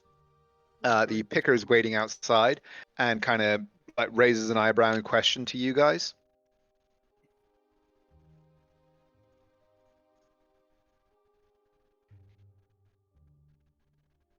As if to say, kind of like, everything good? I flip him on Electrum. He catches out of the air. Oh, sorry. And I just go, I think that's everything we needed. Yeah, he snatches out the air and pockets it, touches his hand to his forelock, and takes off down the street. And that sounds to me like a great time for a break. So we'll take 5 minutes. Everybody refresh your drinks and everything. Holy We'll shit! meet back Thank here. God. I thought you were ending the session. I was like, wait, Oh, no, No. No, no, no, no. Oh, Lorium's been looking We've got a forward to lot of rematch. material to get through. yeah. Heart attack. I was like, no, no. But no. Yeah. 5 minutes, get yourself a drink, use the restroom, whatever. We will meet back here shortly. Hold it. Point me at a manticore. Let me wrestle it, please. Yeah, I've got a gift for you when we get to this fight. So He's like, I see a boat. Boats are flammable. That one is being raised above the water. you, in fact, have alchemist fire. Alchemist fire, wall of fire, fucking. What's my one spell that I have? Hellish rebuke.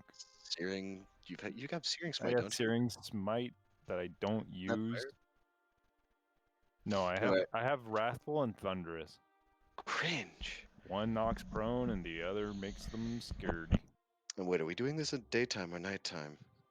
I was assuming night. They said that he comes out. Because He if we has wanted, them come out during the night to do his bidding. if we want to do it at Um, nighttime, then we could still change spells as per what we have now, given the information we have. True. So But just, also, I'm hanging that in your head, and now I'm going to go because I have to do a couple of things, and I don't want to take up too much time. damn it. Yes, strategize alone.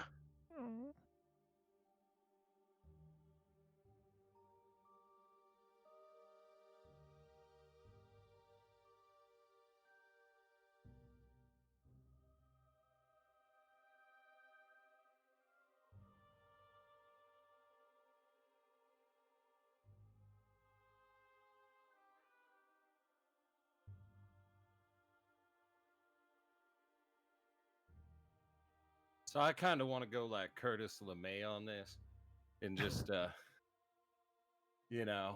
firebomb it. Uh-huh. I mean, we could just all fall in from the fucking roof, just dive bomb through the roof, slap whatever manticore is there on the back, and then fall 40 feet to the ground. I'm up See, for that. I'm thinking hit the top of the bell tower with fire, so it'll collapse down onto him, as well as hit that what's it called? The crane at night, so there's less of them. Because he sends them out at night. Yeah. I was thinking like, we post up, they get sent out, we kill some of them then, or just let them go, and then hit after that. Yeah.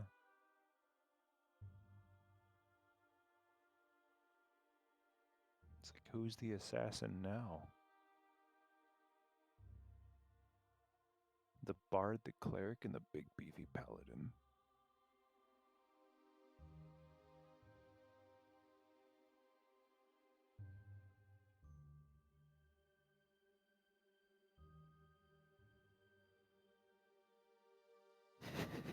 God damn it.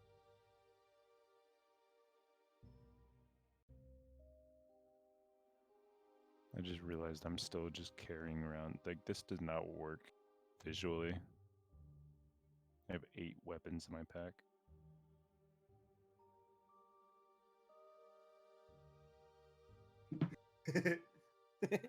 I just imagine what that looked like. They're just like all stacked out at He has- different distances.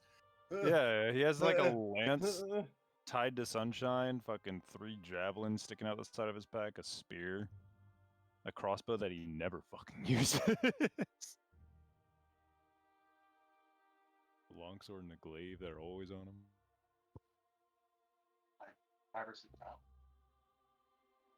Oh shit, I still have the splint.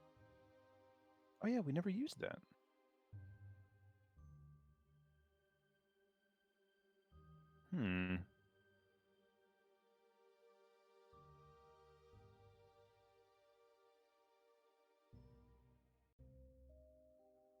Do we have enlarge reduce? 569. Resetting your device. This'll take about a minute. I'll let you know when it's done. This is what I think of every time you bring up Lorium's inventory. Yep. Yep. Exactly.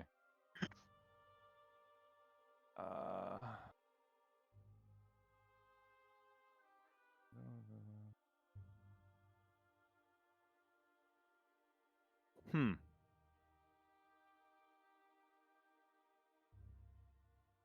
Density, size, and density is a weird subject. Do we have enlarge reduce?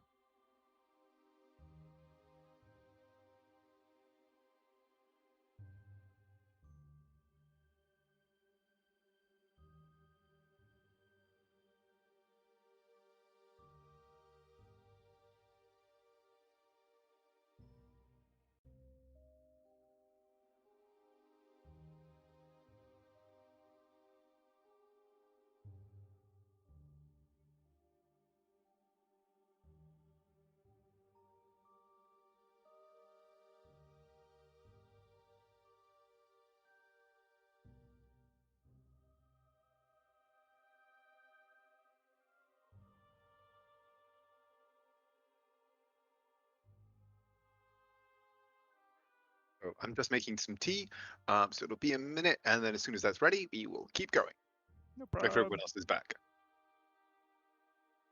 I think I'm the only one who didn't leave. Yeah, but I'm here now. Hey, welcome back. Hello. Hello, Governor. A funny fact that Yeah. makes me laugh is all British tanks have to be able to have a kettle in them so that they can serve tea Mhm. within the tank and not get out. Oh my It's God. literally a part of the military requirements for their tanks. Well, because As when it they should be. the first tank that they made didn't have it, and they realized that a bunch of the crew were getting killed because they parked the tank and all get out to brew tea. And then if they got ambushed, they'd all get massacred, obviously. So all the tanks from then on, you had to be able to do that without leaving the tank. A tradition that has continued to this day. And Damn it. the Americans were the first to put air conditioning in their vehicles. And I just think that seems I mean, thank God. representative of both countries. Yeah. Otherwise, like, have any of you seen that scene in Ace Ventura where he's in the Rhino? Yep. Because off. Oh yeah. An there's some truth to amusing- that one. An amusing way to start fights among British people is to ask them what the proper way to make a cup of tea. Because everybody has their own opinion on the proper way to make a cup of tea. And I was making this joke at Andrew's parents' house, and Andrew has 4 older brothers. Mhm. And I just casually said, this is a funny thing about English people, and they all went, "Oh yeah, that's funny." But we know the proper way to make tea. And I went, "Ah, tell me." And they all had a different one and got into a 20-minute fight, and it was really funny. Oh no, it was glorious. It was like it was like, oh, you didn't even see the irony. That's happened a few times though. So what is the tea brand you go with in America? That's a good question. Tetley. Is there any that are like Tetley, because it's an English one. Tetley or PG Tips? Boy. Because yeah, they're both English brands that you can get over here, and they taste more or less the same. Not the fucking milk though. Milk Yeah. over here, I have been ruined. I cannot drink milk. Milk in the UK, they don't pasteurize it as much, so it's like way creamier and just way better. Yeah. Big ass continent, they do that. Like it has to have shelf life. Fair. They also don't put their eggs in the fridge, and that's so weird to me. The Well, one it's that I don't get is warm beer. Just because Americans like all drinks cold. Yeah.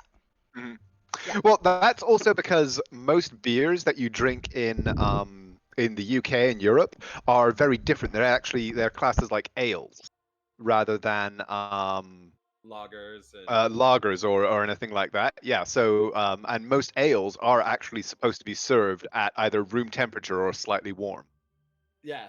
But still, the funny thing is, you can get something like a brown ale here, and it's like, nope, still comes out of a fridge. Like, Yeah, like you get a Newcastle Brown, it's straight out of the fridge, which is sacrilege as far as I'm concerned. My father used to put red wine in the fridge as well, or my old stepfather person. Boy. He had very weird tastes about a lot of things. No, we don't shame. I mean, If it works, it works. Yeah, but didn't always work, you know? Damn it. Ooh, boy. We don't have oh, sorry. For the off topic entirely, but for the party, we don't have enlarge reduce, do we? no. Or I don't. Hmm. And from what I remember of Uther's spell list, he doesn't either. Hmm. nope. Okay. I do have shatter. You do have shadow. Same thing. Thing you can use. Just saying. Oh, It does using do that, damage, we could technically. but it is loud. Yeah, it's very loud. If you didn't mind being loud, we can just fucking like Spetsnaz repel. I'm still fully on board with just dropping a shit ton of alchemist fire down that chimney, seeing what happens. Into the warehouse full of alchemical components. What could possibly happen? I can run breathe. Well, what if you took alchemist fire and you enlarged it, and then you dropped it? It would just be like 10 or 15. Yes. Doubles in all dimensions. Or I think better, it The way that I depends would- whether it's magical or not. it's like The way that I better would drop say that out. that would work is it would not increase the effect of the alchemist fire, but it would increase the area that it affected. Mhm. Ooh, yes.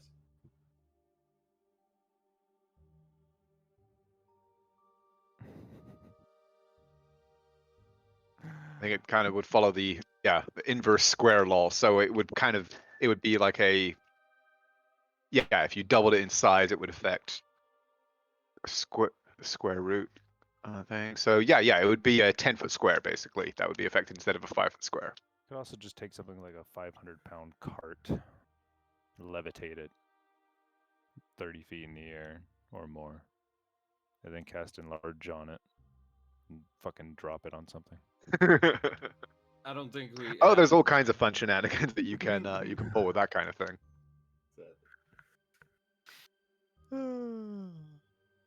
Because size and density on enlargement is really fun for math. Hello.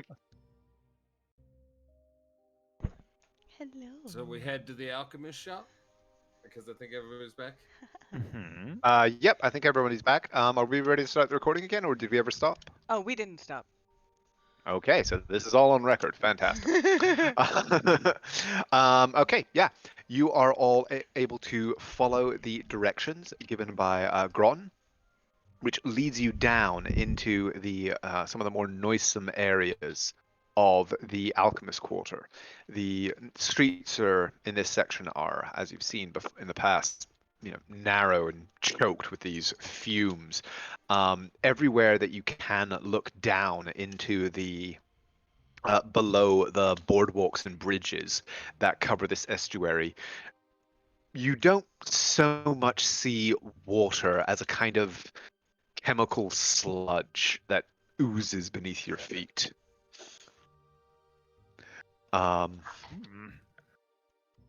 Seems as though the workshops and factories in this area aren't shy. Oh, 1 second, sorry, my dog's having an issue. No.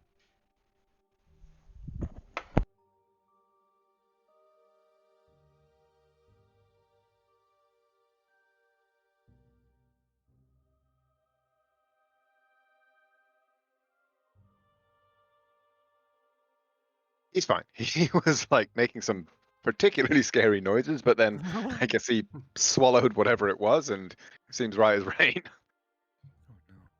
But anyway, um, and yes, you do go through down to the directions that he gave you lead you to what he described as a red door, which you do find it's a kind of there's no sign on the building, but there is a red door where he described it with paint kind of peeling off in large flecks, just due to the kind of acidity and the fog in the air. And you kind of push the door open and see inside what can't really be described as a storefront, but is a sort of, small, very kind of fumy, very fragrant, shall we say, workshop where there is a man, no hair anywhere on his head or anywhere else that you can see, wearing a thick leather apron and thick leather gloves with a pair of large goggles over his eyes, bending over a cauldron with steam pouring out over it as he drips something else in it. And as you come in, he goes, "Huh? Yeah, yeah. How are you then?" Well, So- here Huh? we had a friend say that you're the best alchemist in town, especially one for a little bit of heat. I was hoping you had something that might make some things a little bit spicy, really something a little bit stick around and burn. Ah, I see. Well, an alchemist fire is certainly something that I can conjure, if that is what you are after. Yes. How much is it that you are seeking to obtain? And as he turns and moves over toward a large kind of iron cabinet that he pulls open one of the heavy doors. And you can see rows of jars and vials inside. I have all kinds of the normal concoctions a man of my skills is expected to have on hand. The acids, solvents, glues, and the like. Fire, of course, can be done. I also just out of context. I just want to remind the party. Funny thing, Lorium still does have the wand of burning hands. End note.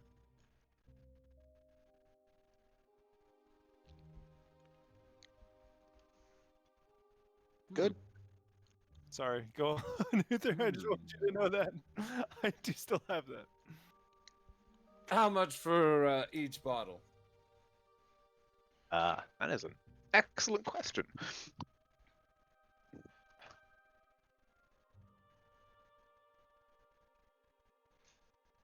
I believe it's 20. Let me check.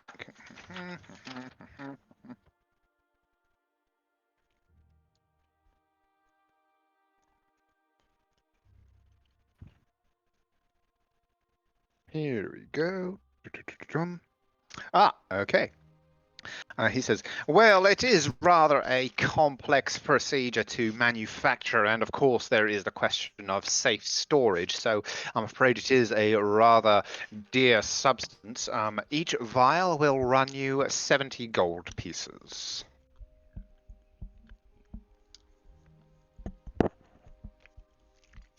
As I said, I do only the finest work here, and, well, the finest work is worth any price, I say. Make it 50 and I'll buy 3. Well, 50 I would barely be scraping by. I can provide it to you. Give me a persuasion check. God. 21 or better. Yeah. There you go. Basically, just. He says, I could be persuaded for a man of your doubtless integrity to go as low as 60 gold, but I'm afraid that I would not be able to go below that, my costs being what they are. I'm sure you can understand that the components for such an item are in high demand in this city, and therefore there is a premium associated with them. 180 then. 180 and 3 vials are yours for the taking, good sir. How much is a universal solvent? We already have 2 of those, Um, by the way. We do? Mhm.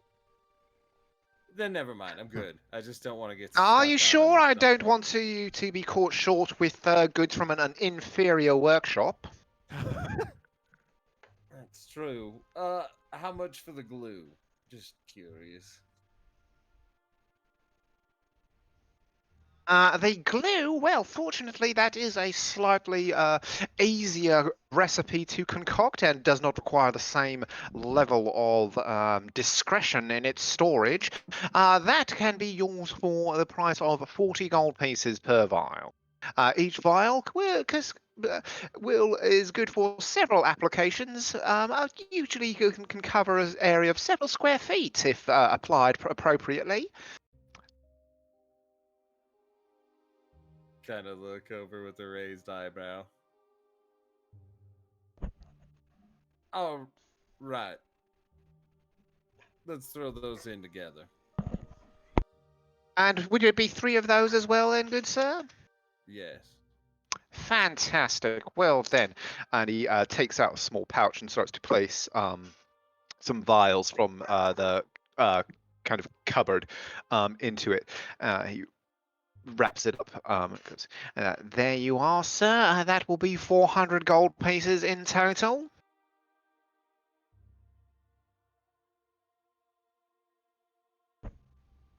I'm sorry, did you say 400. Oh, 300. My Yeah, bad. Naira stops and she's like, I'm My sorry. brain is like, that was me. That was me, not him. He did not try and swindle you that badly. That badly. Fuck you, motherfucker. Naira just looks at Wander. Wander tosses in 69 gold pieces. No! Don't throw away your golden. What do you mean throw it away? You don't think that Wander spent any money today, do you? And then he tosses in 2 platinum. Okay, so that is 89. So, What kind of glue is this? Just normal glue? It is an alchemical glue that basically it will. The way it works is if you use an action to apply it to something, you then basically have a full round. So by the end of your next initiative, you can use another action to affix it to a thing, and it sets almost instantly, and will then require a strength check to separate the two. Okay. Good for pranks and practical purposes. Yeah, like you can suddenly glue a door shut. It does if used under a, shall we say, stressful situation. Checks are required to ensure that you do not stick yourself to whatever you are sticking the object to as in it as well. Certainly.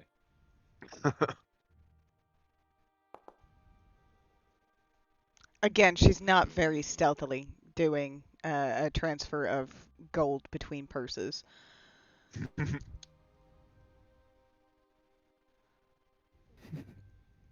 And then make sure everybody gets a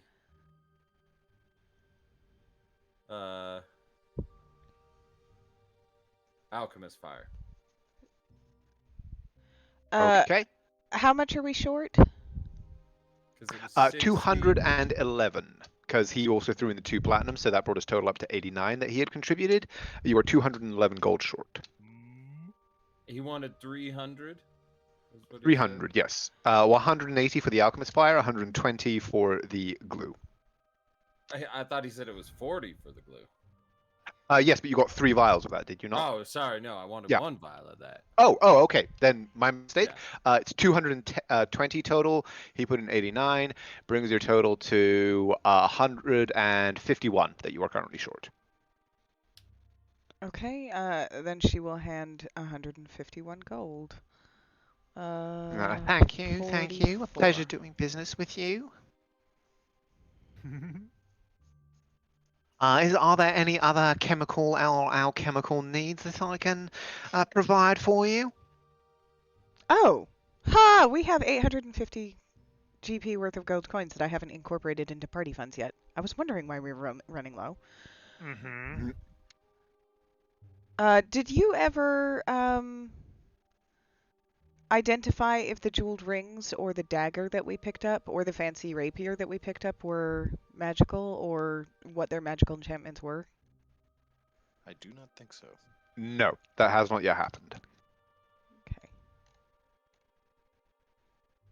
We can do that before nightfall. Time for And- Naira to and- be like, Wander.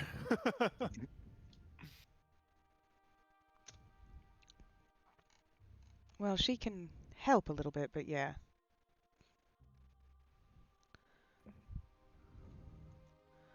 And then she will say to Uther, by the way, if you want more glue, we've got the money.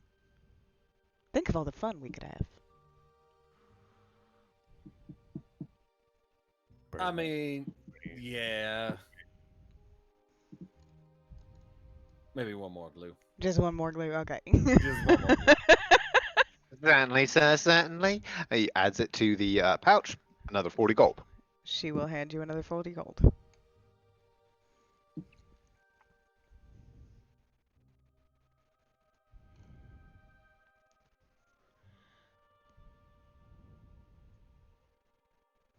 Okay. So, do you have any further requirements for Mr. Jeremiah? No, I think that's everything. Thank you. You've been very helpful. A pleasure as always. Will you be requiring a receipt for your purchases? No, in fact, I don't think you saw us at all. Of course, sir, of course. I have been busy over my cauldron. Well, with these goggles on, truth be told, I don't see much of anything at all these days. Stay safe, friend. I hope to see you again. And to you, mysterious voice. He'll be dead by the morning. Okay, you step back out into the streets of the alchemical quarter of Eldenil. It is at this point getting on for about 2 o'clock in the afternoon, so still definitely full daylight, but the day is wearing on a little. What's your next destination? Where are you guys heading? So is our upcoming plan to hit that thing at night? Because I think that's our next move, realistically. Realistically, yes. Realistically, yes. Should we go earn our keep? Realistically, yes. Realistically, yes. Wander, if you wouldn't mind, could you identify these? We can just, and he'll look around and just find that like street cafe, street cart, just whatever in downtown that the fishermen and alchemists stop by to, and just kind of pull in there to burn through the minutes of identify. If you Sure. wouldn't mind, thanks, buddy. I might be able to cut down just how much time it takes by identifying which ones are magic at all. I don't think we've done that yet, so I can take a little bit of the burden off you if you want. Sure. Okay.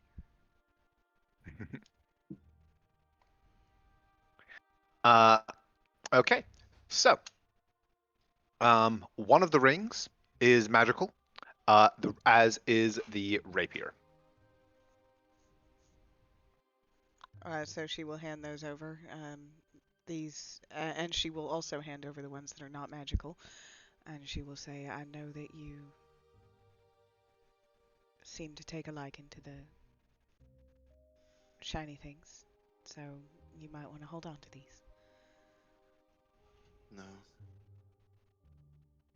It's fine. Keep them. And they'll start I- identifying the ring. I can offload them at the pawn shop over there real quick. The non-magic stuff. He shrugs. Got a little bit of time. Actually, Uther, you would, looking at the quality of these rings and the level of kind of wealth that is generally available in most of the shops here, you think it would be a pretty rare shop that would have that, like, the amount of gold on hand to basically work for these kinds of items. Most of the pawn shops and things like that you have seen are dealing with like very kind of mundane, poor quality things. So he might. Most of this, like most stuff, doesn't seem like it would fetch a price of more than like 10 or 20 gold at most. Gotcha. So he might literally be only able to offer me like 20%, but that's like all the money he has in store.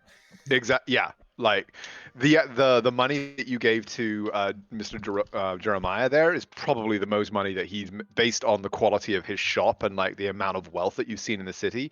It's probably the most money that's been thrown around in his shop kind of ever. Hopefully that'll trickle down. No.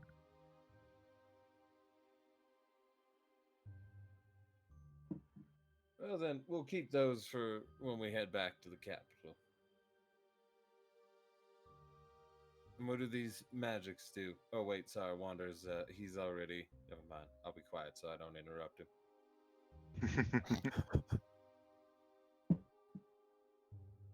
Okay. So you spend the minutes,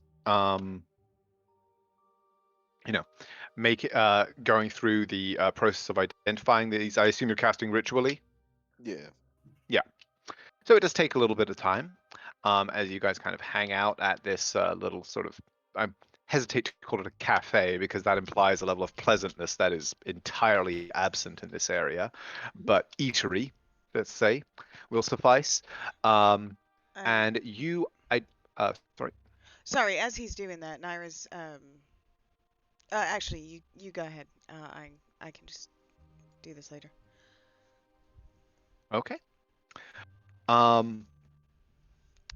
The ring is you are able to identify is a ring of minor magics, which allows contains 4 charges, and one of these charges can be expended to cast either thaumaturgy or prestidigitation or druidcraft.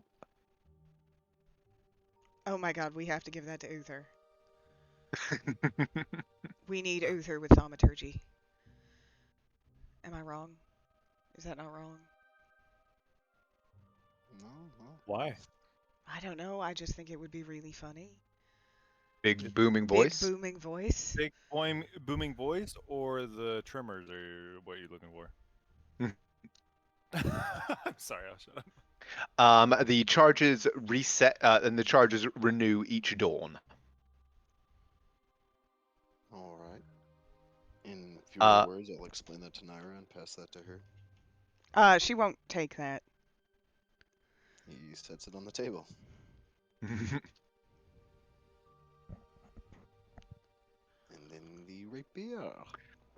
The rapier has a effective but fairly simple enchantment. In order to make it a more effective weapon, it is a +1 rapier. I set that on the table and say, it stabs better.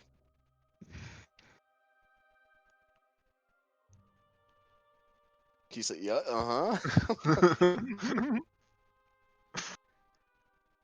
Uther, sweetheart, are you attached to that rapier at all? She gestures to the one on your belt. No.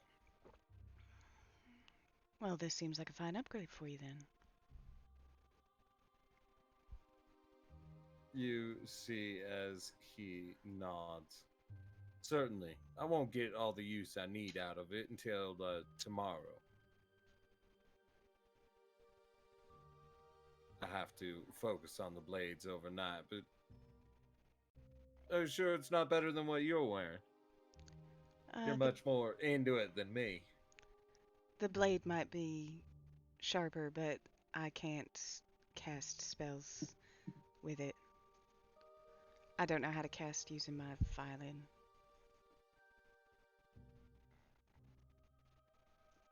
It's fascinating that you can use your guitar for that.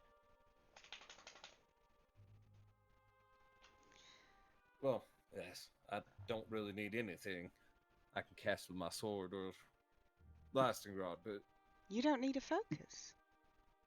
no. The blasting rod primarily works as it, but even if I have something in my hands, Warcast. Wow, that's. But regardless, I think that this is a nice weapon for you, and that actually brings me to an important point. If we're facing manticores, I should probably just stay as a lookout or even back at the inn.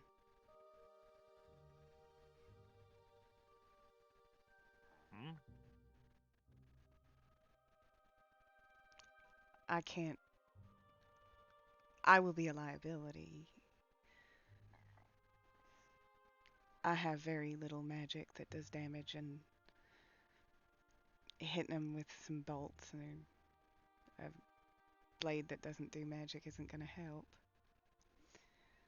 So me going in there is just going to. Sorry if I was unclear. Yeah, the manticores don't have any resistance to non-magical. It is the golem that has resistance to non-magical damage. Ah, Yeah. okay. Same diff though. If we're gonna be facing something that's going to face off, that's gonna have a bunch of resistances to magic and be dangerous, or resistances to non-magic and be dangerous, I'm just going to be a liability. So No, that doesn't really make sense. Thank you, though. So, are you ready to go in?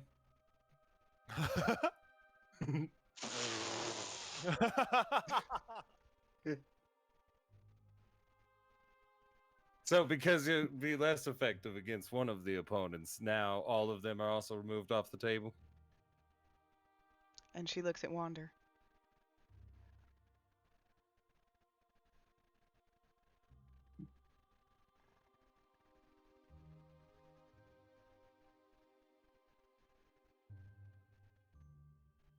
I'll need time. Time for what? Give me your crossbow.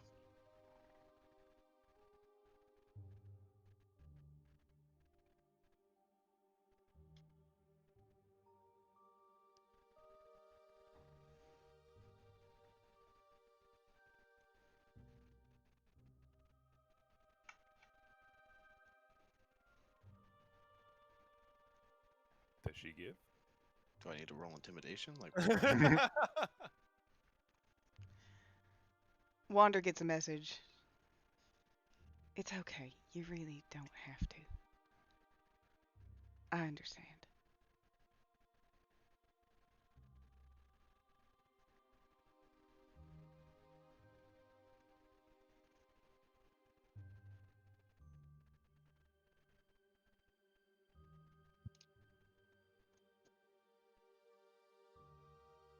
he just lifts his head up and stares off.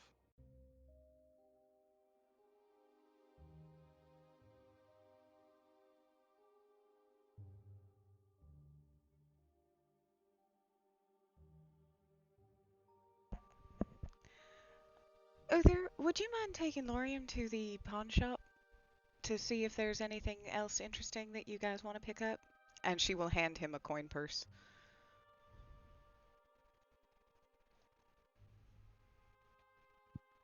Why me?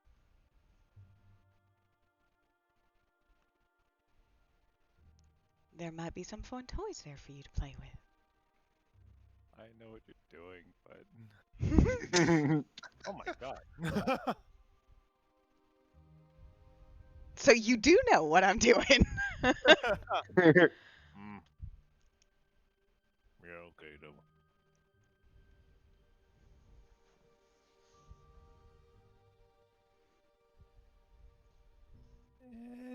Depending on what Uther does. Yeah, Lauren will go with Uther.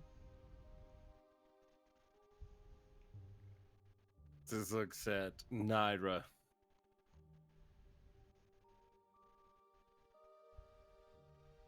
I guess we're going to the pawn shop. Mm-hmm. And when you return, Naira is playing with Wander's head like a cat toy. Naira's Lord, not evil. Just leaking oil on the ground. He's dead. God damn it. Yeah. Let's go find a pawn shop. They have like a +3 sword there. Ooh, maybe you can get Wander a pocket knife, you know, something that like a father would get for a son. It'll be really touching. Shut up.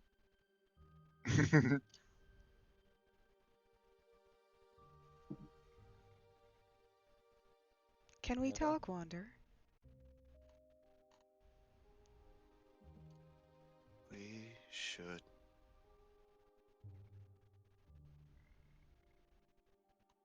He Okay. doesn't make eye contact with you. Do you want to start?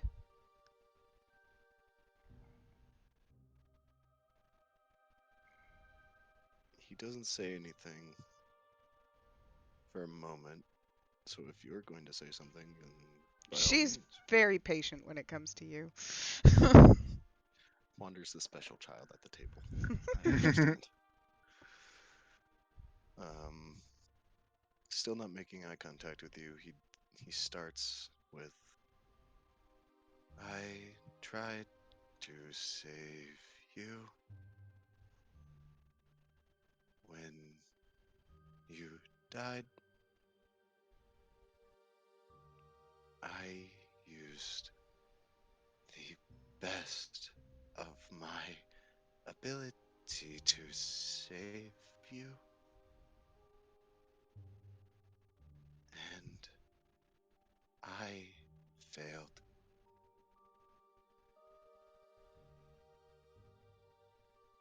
After that,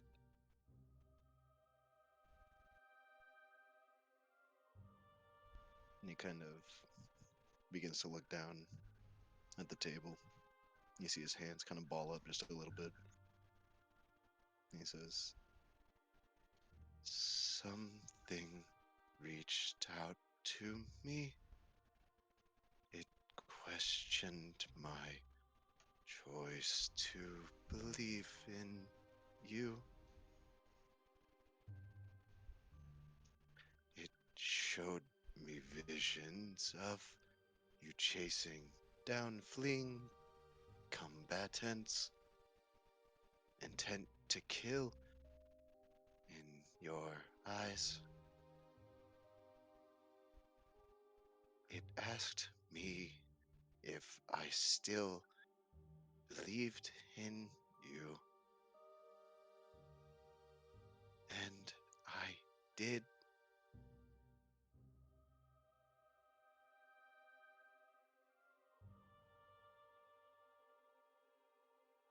Did. And then he makes eye contact with you. And he says, why do you enjoy killing?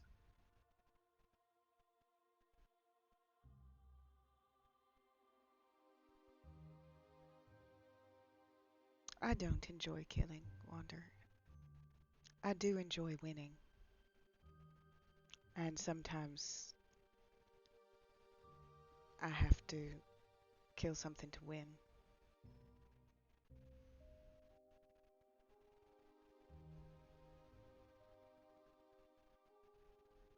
But it's not the killing that actually brings me joy.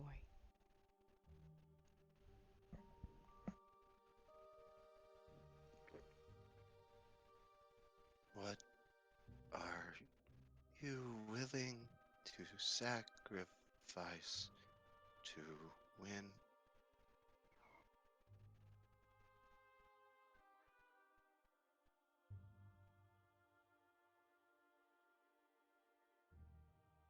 I guess it depends on what's at stake.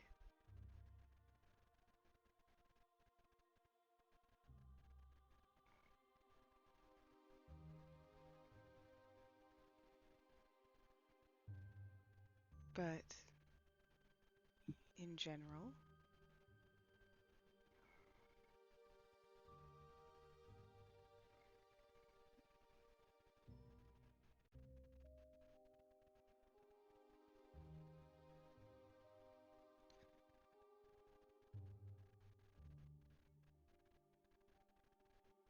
I will sacrifice things that affect me, but I prioritize the needs of others. Or I like to think I do.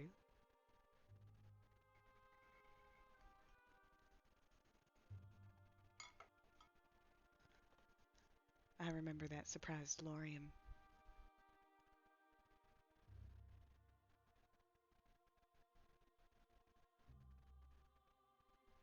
You see his eyes kind of, if they were humanoid eyes, they would widen, but this brightens, so it kind of gives off the same effect. And he doesn't say anything, but he keeps listening.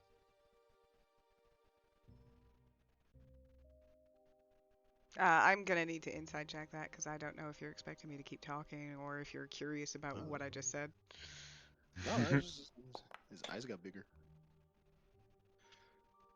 Um, with a 20, you don't think you said anything that would have shocked him, especially after all the time that we've all been together. So you think he's come to more of an inner understanding of something.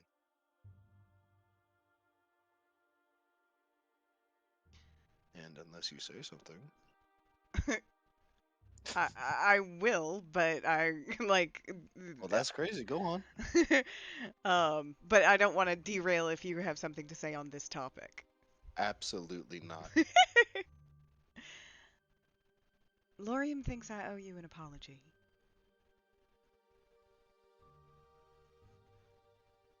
Do you? I don't know. But I will not lie to you, Wander. As of right now, I am not sorry. But I think that's because I don't understand, and not because I'm incapable of feeling sorry. If you could help me understand, and I do feel regret, I will apologize.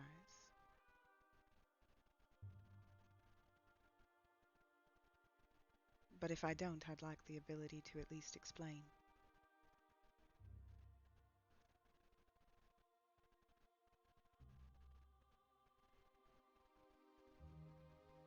He just shakes his head a little bit and says,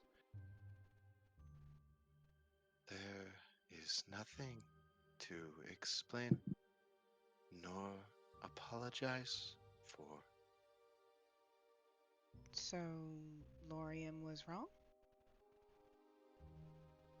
You're not mad at me? No.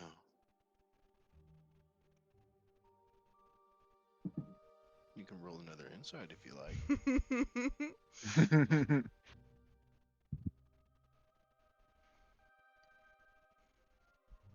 Not terrible. No, it's horrible. That's not a 30. What are you doing? Come on now. Get it together. Everyone knows that Wander is an incredible liar with insane deceptive skills. With the 16, he's not.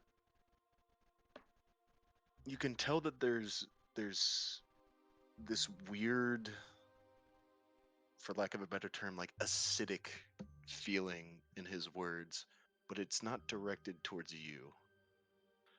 Like even in the way that he's speaking, it's very like shoulders, or in the way that he's sitting rather, it's very like shoulder forward, like chest back, if that makes sense. So it's kind of, he's talking about something that he hasn't told you about.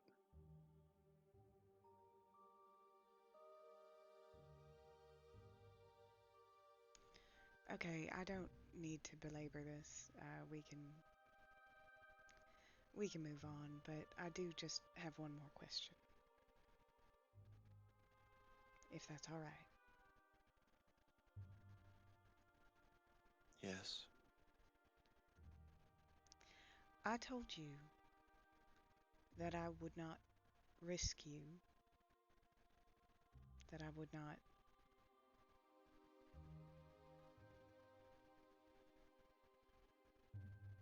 Well,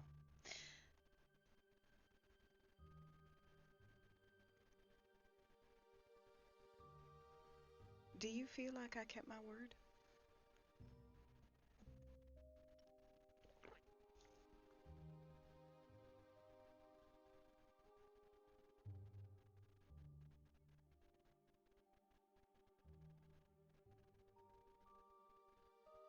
Yes.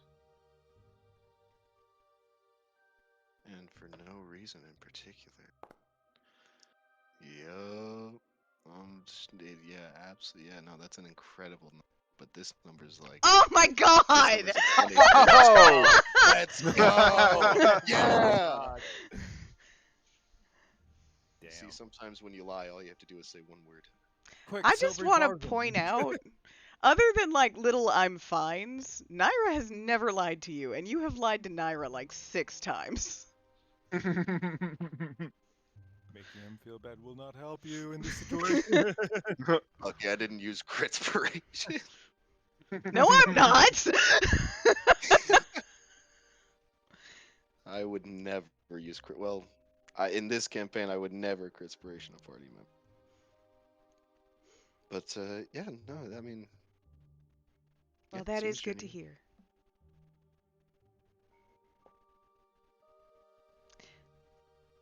Wander, I care about you a great deal.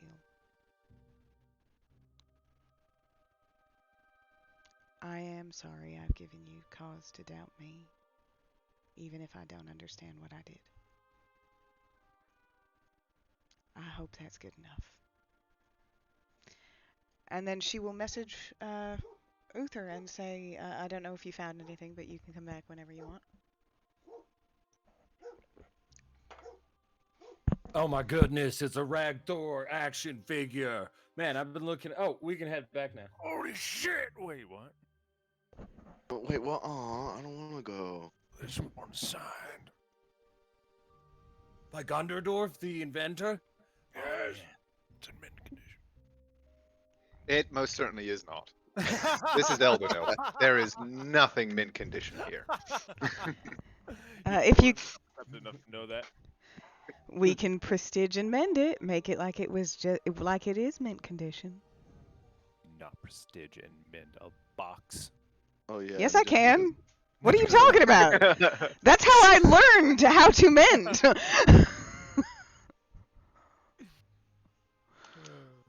Tyler, what were you saying? Absolutely nothing. Okay, gotcha. Nothing new. Got it. Head back and meet up with the group. And then go. All right, well, I guess we go plant up somewhere, wait till it gets a little bit dark. Go and hit the place. Unless you guys have anywhere else or any other ideas. No, let's go kill some things. Yeah. You got oil. Probably should have asked about that earlier. I do actually have a couple of pots Ooh, of I oil believe I to have for lanterns. Cool. But I still got this funny magic stick, so if you ever want to just absolutely blaze the fuck out of something, we got that. You got the fucking magic stick. We got all this fucking alchemist fire now. You can burn down a whole orphanage. think we can hit that crane pretty hard with some oil and some alchemist fire. Hmm. What was it made out of? It was mostly made out of metal. The platform was primarily wood, but was very solidly constructed. Hmm. So, about how long would we be waiting to go? Well, at this point, with your journey down to Jeremiah's shop and the identifying and everything like that, it's probably about like 4:30 ish. So yeah, I mean, you've got maybe a couple of hours, yeah, like 3 hours or so until sunset. It being early summer. You were saying, Mr. Cole? Oh, probably be more shatter would probably be a better idea. I mean, especially on like chain links if you wanted to smack that shit or something. Right, God? Shatter would certainly work.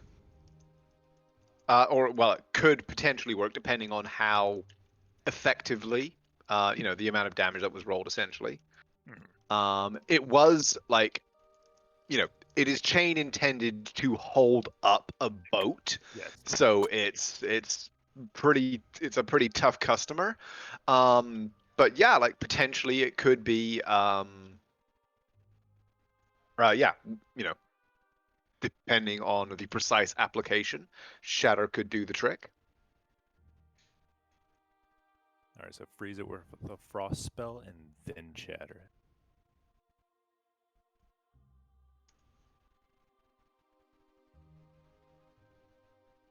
Or ask it nicely to get out of our way.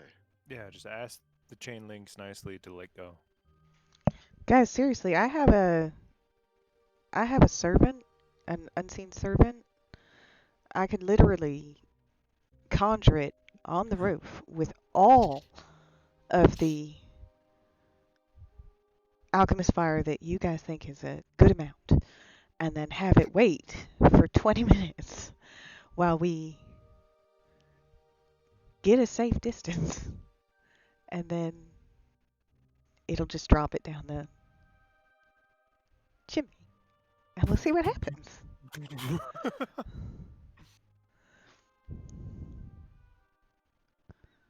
It's No, an unfortunate accident.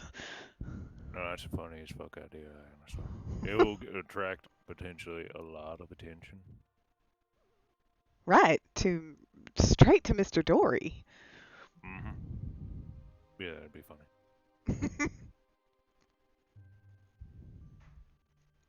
It's alchemist fire. Surely it burns underwater. The evidence may be destroyed. That is a fair point. Very fair point.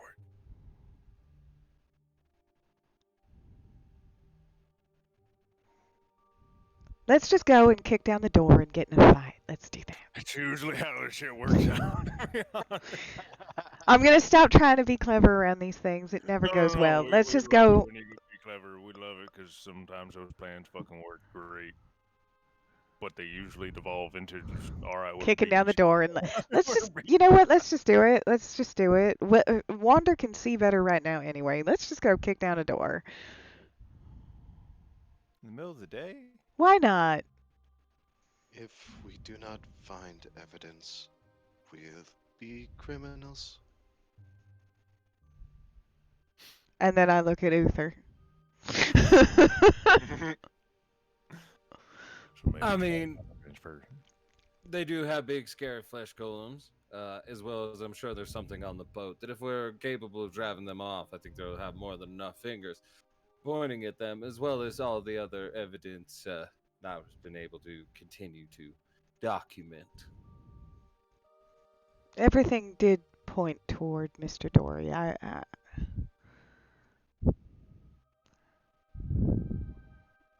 it did send assassins after us.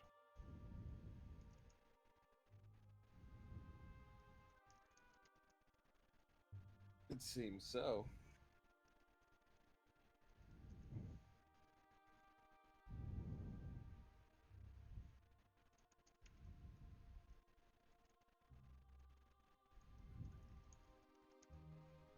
Okay.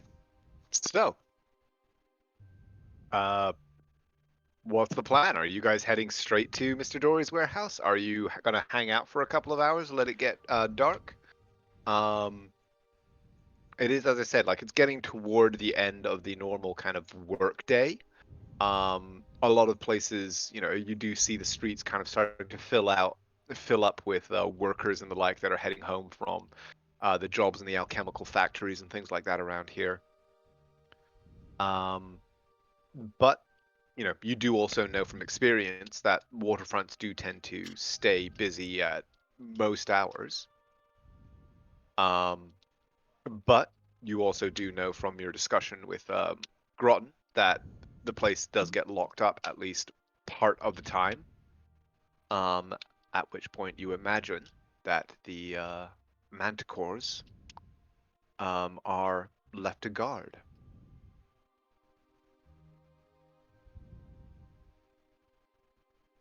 Hmm. What's the plan?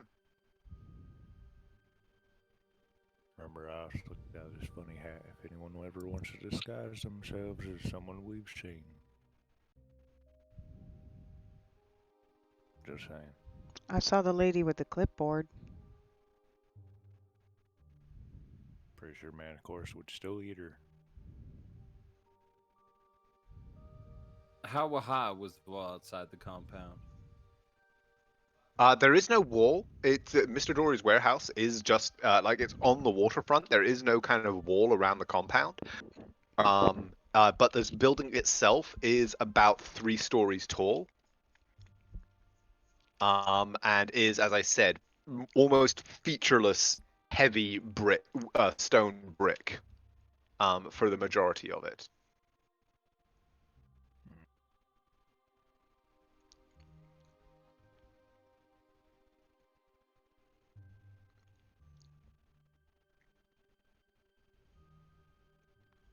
Let's wait for nightfall. Hit the place. Light the crane on fire. Well, the base around it. It might take a while, but they'll be kind of busy because we'll be up front and dealing with the house.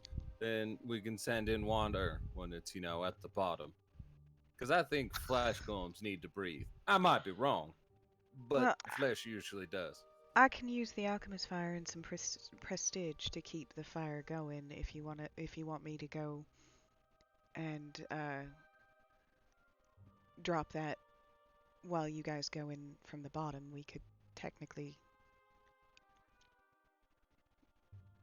do both at the same time, cause some confusion. Let's do that then. I just watched Andrew go split the party. Nice. What could possibly go wrong? It was so. We go wrong with all of them flooding out of the boat. I was just saying, Dory has been seen to spend most of his time in the warehouse or on the boat. On the boat. On the We're gonna boat. drop it. Yeah, that's kind of seems counterintuitive because I'm just saying, if there are papers on the boat, paper Scratch doesn't that. mix well with water. Let's just glue the fuck out of the gangplank. How about that? And then light the boat on fire. So when they come running out, they'll be stuck to it.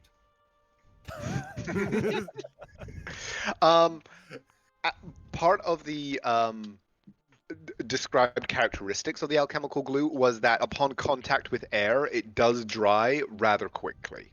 Okay. So it would remain effective for at most a round. It would be very effective for that round, but timing would be an issue. So if I time it perfectly, they're screwed. Essentially, yes. Because that is a funny idea. What'd you say? Oh, I was just saying, keep that idea in your back pocket because that is a funny idea. Okay, so what about this?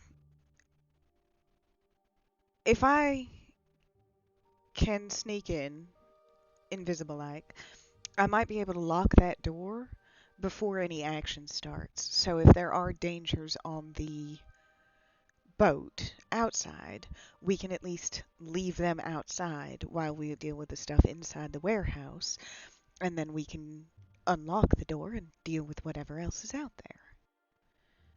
Like if all the doors lock by like dropping a bar into a bracket. I'm sorry, you're all staring at me. Is this a stupid idea? I mean, no, that kind of works actually, but we should probably do it after they send out the little baddies. So after dark. So why don't we go back to the Emperor's Rest and earn our keep? We can play a little longer or take less money back because it's a little bit early, but she'll just have to be happy with it, and then we can come out. Yes? Well, now is like it now would be the start of kind of the quote unquote dinner rush. The people going in to grab a pint on their way home from work kind of crowd. So now would be a perfectly valid time for you guys to go there and start your play. Uther? Didn't you have a water walking or something you were talking about earlier? I do. I have a potion that would apparently. Oh, well, save that. I was just thinking we could cut across the bay and it'd be fun, but let's head back real quick.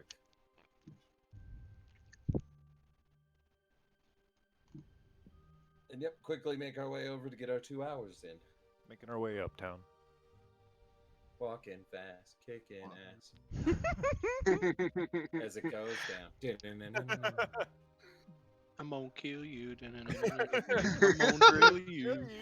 I just kept getting better and better. And now you bleeding. It out. Okay. So yeah, your group makes its way back to the Emperor's Rest. Naira and Uther, like with a 24, again put on a show for the ages. Those who had stopped in for a quick pint find themselves far more interested in remaining in their chairs, taking in the whole of the show, and once again, the music flowing out from the open doors and windows onto the street ensures that by the time your quick set is finished, the packed common room explodes in applause as the rather kind of, at this point, drunken, happy crowd just cheers you to the rafters. Is Naira as you are able performing to by pack herself? Oh yeah, Uther, please roll as well. Haha. 23 and 24, yeah. We're the best. So, no, one of the, again, just finest show Eldenil has seen probably ever, given the quality of the place. And yeah, the proprietor, what was her? Jelor, as your thing ends, comes over and returns once again your 3 gold, thanking you and commending you for your performance, and you earn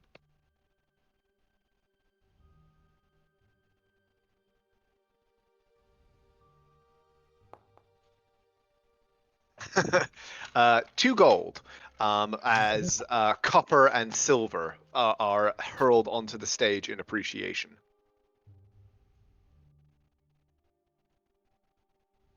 The enthusiasm of the crowd apparently not exactly matched by the availability of the gold. But you imagine that for Eldenil, this is actually again, a respectable sum.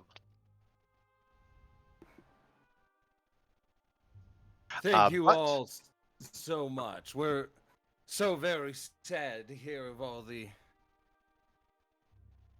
death that seems to have happened to the Edge Runners. Though, I think our town will soon recover.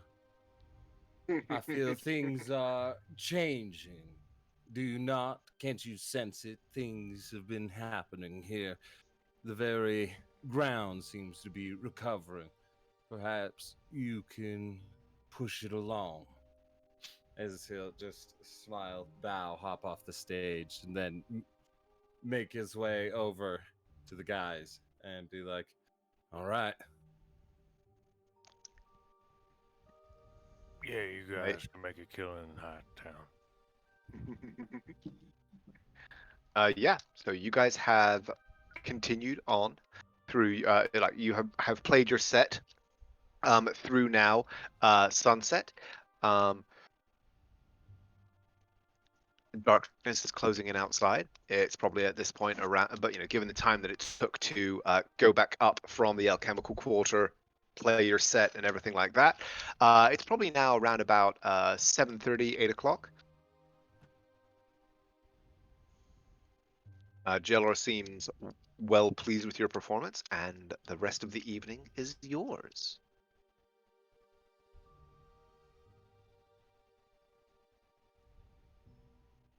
But we appear to have lost Lorium. No. Come back. Gloria." The big metal man, come back, please. Are you the big metal man? No, I'm rocking wood, baby. You're metal. Rotten wood, baby. God damn it! Why did that get me? All right. Great, great.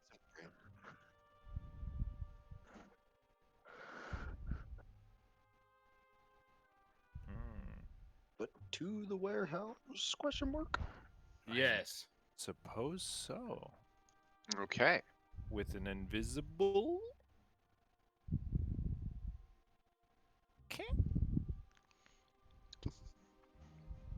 Wonder, are you taking any special measures to hide the light being emanated from Flamebearer?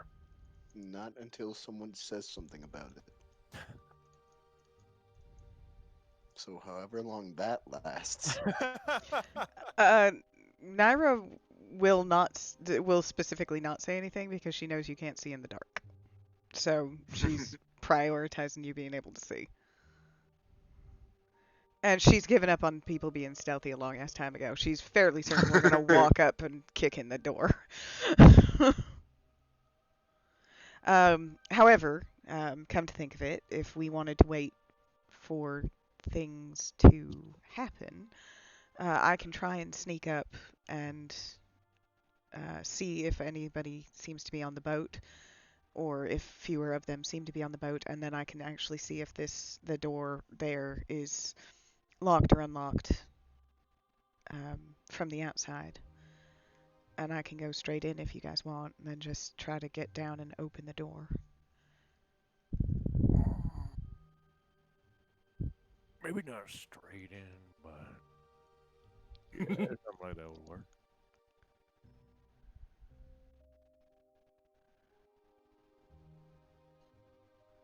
I'm ready to go in the front door. Okay. I just So worry about you, going in there.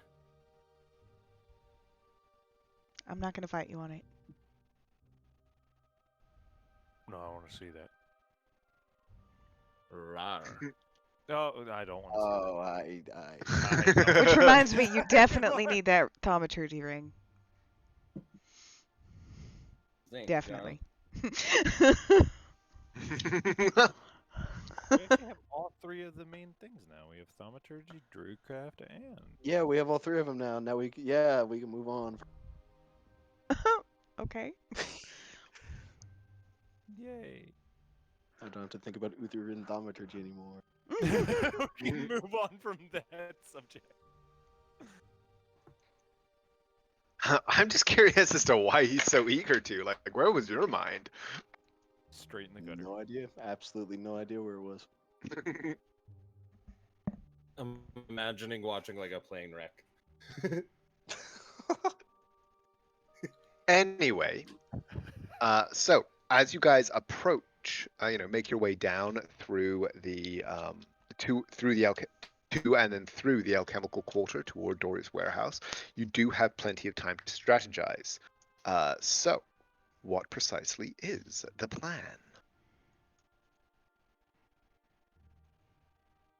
Just gonna sneak.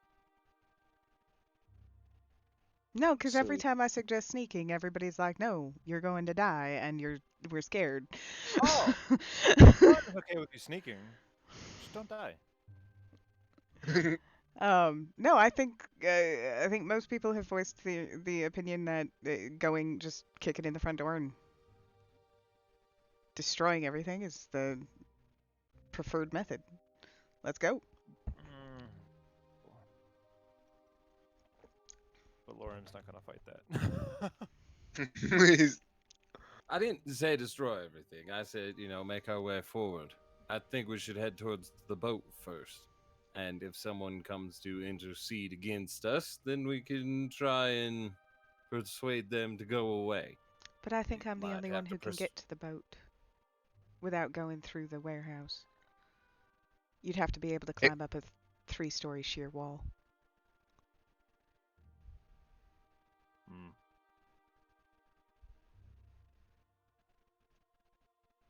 I mean, I could just pop up there, but it wouldn't be quiet.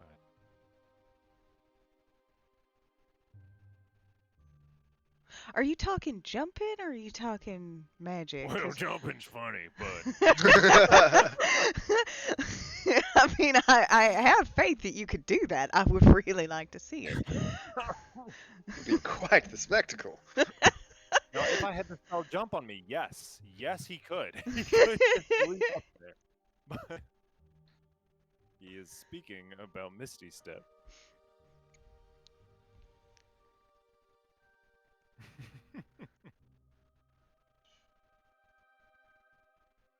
But yeah, you are the best one to do sneak investigate. Yeah, but and I'm actually really trying to make sure that we can do a little stabby before the end of the night. I I have brought that up a couple of times, and I've had two people, I think two people, voice the opinion Boop, that go do your plan. okay. Too late. Bed. Go to your plan. You're invisible now. well, then I Hey. suppose as he casts invisibility on her, Wander's gonna walk up and just put a hand to where he thinks her shoulder is. He's gonna It's like- cast. Just pats her head. Inflict wounds. Cast inflict wounds at 4th level with crit, and I cast Crit this. inspiration. Ooh. Do it. I embrace death. Oh. She can't be restrained or paralyzed by magic, and she can use 5 feet of movement to escape from any non-magical restraint. Oh, that's not even Okay. concentration. It's an hour. Damn.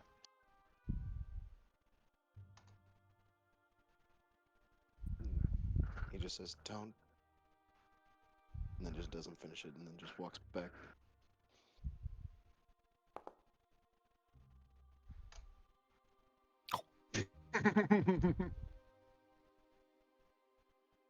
Okay, so while Naira is becoming the very definition of stealth, what are the rest of you doing? I guess we're staying back away. With the big Quite important. How far away? Let's go. like 20 feet. No. Kidding. You guys can see, like, as you are walking along the waterfront toward Mr. Dory's warehouse, the waterfront is fairly quiet here. The activity that you saw around the warehouse during the day has almost entirely ceased. And as you approach, you can see that both of the large doors at the front are completely closed, and there is nobody moving around in the immediate vicinity of the warehouse. There also don't appear to be any kind of lights or anything like that. Not that you could kind of see any windows or anything like that within, but the whole place has this look of quiet and desertion about it. It's just sitting there silently. 60 feet. And try our best to stay, in the shadows and stuff. So how far Okay. from Wander do you want to be? I mean, if you guys want to just kind of say that you are basically around a corner, then no stealth check required. You are kind of just out of sight of the warehouse. But if you want to have eyes on, then I would require stealth checks from whoever was keeping their eyes on. Not it. Zut. I'm just sitting in the corner. Okay. But Lorium would ask Wander. I know your eyes ain't the best at night, but do you see any interesting fellers keeping eyes on us? No, I assume not. I By mean, interesting fellas, you mean people on the boat, or Yeah, people resembling those blue fuckers. I mean, I can look around us, but I doubt I'd be able to even see that far. in the roll a dark. perception. Rule of perception. Hey, He's rolling a funny perception, eh? big ol' 18. No, like it's dark, it's night. Most of what you can see are just shapes in the darkness. But you're telling me I have a chance. I have a chance to roll higher than him. Mm-hmm. Yeah. Oh. Nope. Shapes in the shadows. Mine are a little So- more fine-tuned. My shadows are better than your shadows. So I will say that you guys are basically across the street and a little ways down, 60 feet from this corner of the building. Wander and Lorium are both around a corner, completely out of sight. But Uther, you are kind of crouched behind the corner, kind of peeking out, so that you have this kind of viewpoint on the warehouse. And you can kind of see just the tip of the boat. Okay? Perfect. And he'll just Xavier and go, all right, darling.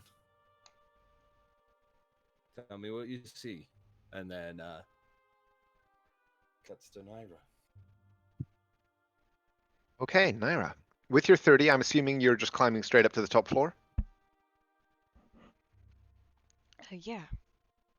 Okay, one moment. Ba-da-ba-da-bum, ba-bum, ba-da-bum. Mhm. Mhm. Mhm. Mhm.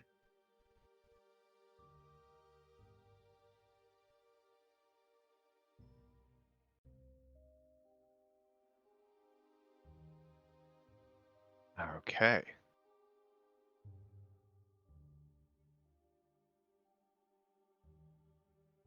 You quickly climb your way up onto the roof and are able to see again the familiar shapes of 3 of these creatures lounging on the deck. They seem more at ease at night, moving around less furtively, taking less care to creep under the railings of the boat and keep out of sight of anybody who might be on the street. Obviously, more confident in the fact that there is no one around at this time of night. None of them, with your 30, none of them seem aware of your presence as you creep across the tiles of the roof. Do go ahead and give me a perception check, though.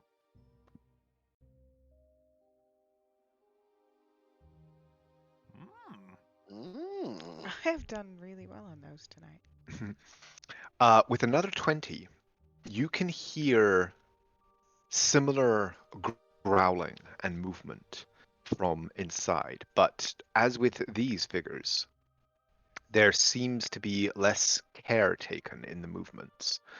You can identify now that there are definitely multiple forms. With a 20, I'll say that you can recognize at least two distinct creatures that seem to be kind of growling back and forth to each other. And you are also able to tell that there are other creatures moving around within, apart from the 2 that are growling.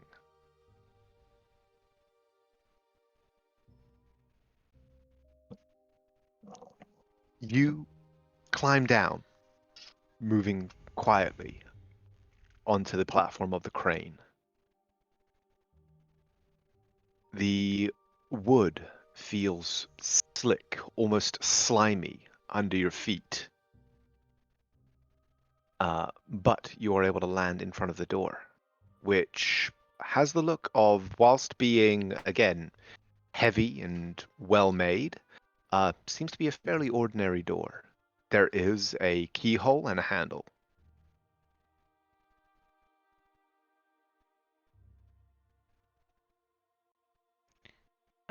But no portal or window. I would like to investigate the door.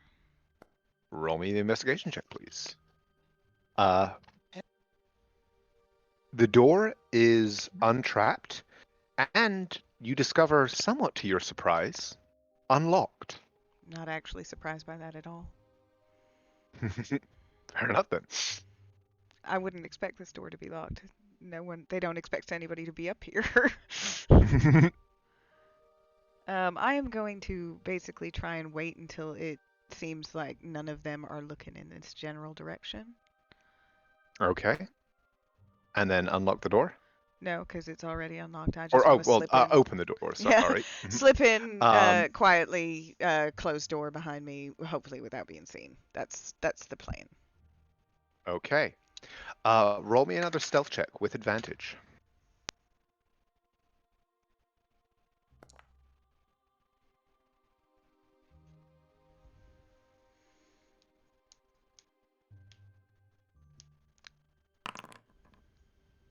Why are you rolling privately? You're like, Because you don't know what perception checks they get. They get like -4, right? Right? Or plus 16? They get +1 for each Ooh, eye. that one they actually have stands a for a total of chance. 50. Uh-oh.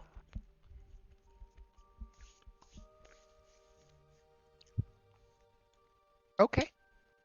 No. So you're telling me there's a chance? You wait for a few moments, hearing the kind of guttural, gurgling voices of these creatures as they move about and talk amongst themselves.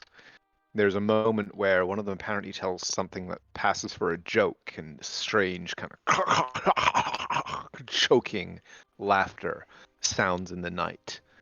And you use that moment to open the door and slip inside. And close the door. Yes, behind me. Perfect. Are you okay? What the fuck is that? But Oh, no. but the first thing, I am going to turn around and lock this door. Okay. Roll me a sleight of hand. Can I use my +1 thieves tools? You may. Wait, my sleight of hand is better. Well, they would give you a +1 on that anyway. Okay, so I'm just gonna roll sleight of hand and we add +1 to this. Go for it. 16. Okay. You bend to your work and are able to. But as you turn the lock, there is a loud as the mechanism turns into place, and both of these creatures that had been apparently not snoozing but relaxing on piles of hay strewn with bones that make up much of the corner of this loft area turn their eyes toward the door. Okay, and I'm going to immediately, maintaining stealth, go as fast as I can, so double move, 40 feet to here. So I am no longer at the door. Okay. But what you see as you enter this area is you are obviously in a loft area in a large warehouse space. This area has a... How far Sorry? to the ground below? Just out of curiosity. About 10 feet. Brilliant! This loft area has a wide walkway that goes around the edge with spiral staircases at these corners that lead down deeper into the warehouse. On the floor below, you can see stacks of crates and barrels scattered around a large area. And on this side, a open space that goes down even further with a smaller but nonetheless still obviously effective and functional crane set up on the floor below, leaning out over this kind of loading area. This creature you recognize immediately as a manticore from your earlier discussions in the day. This creature, however, is harder to pin down. It is humanoid, but unnaturally large. At least 9 feet tall, with long, misshapen, malformed limbs that have these unnatural proportions to them. The skin is waxy, but dark green and black, where you would expect normally, where you would expect a human's hues to be more kind of pinkish. The hair that is curling back from its head seems almost like a wire wool, but equally, as it moves, this noxious, acidic chemical smell wafts through the air with it. And as it does so, you can see all over its body these large boils or pustules that seem to be leaking a strange substance that steams slightly in the air. And it moves. Large, misshapen limbs striding across as you skitter over. And it goes to the door.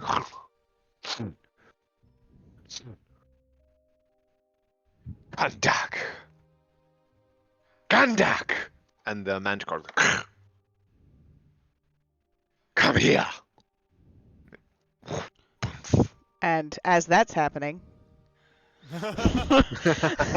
Naira launches over and uses her feline reflexes to drop silently to the floor below. By the way. Okay. Roll me. Actually, you know what? I'll say that, yeah, it's been short enough that you can continue to use that same stealth check. And where are the For now. doors? The doors are on a floor below where you are now, so you would need to drop down through there. But on that floor, you drop down, and you see among the crates here.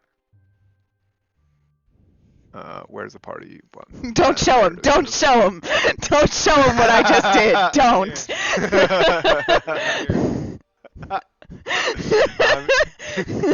Oh wait, you're watching the stream, aren't you? You shut up! Two more circling among the crates. Neither of them appear to have heard you, however, as you drop lightly to the floor. They are circling each other, apparently having some kind of conversation in this guttural, growling language of their own, and looking up curiously at the sudden activity on the floor above them. Naira's now gonna look. Do I see The anything? bottom floor or hear anything? appears empty. You see below only crates, barrels, and other goods that have been stacked. Yoink. I assume it's another 10 feet or so? It is another 10 feet. Okay. And you drop down.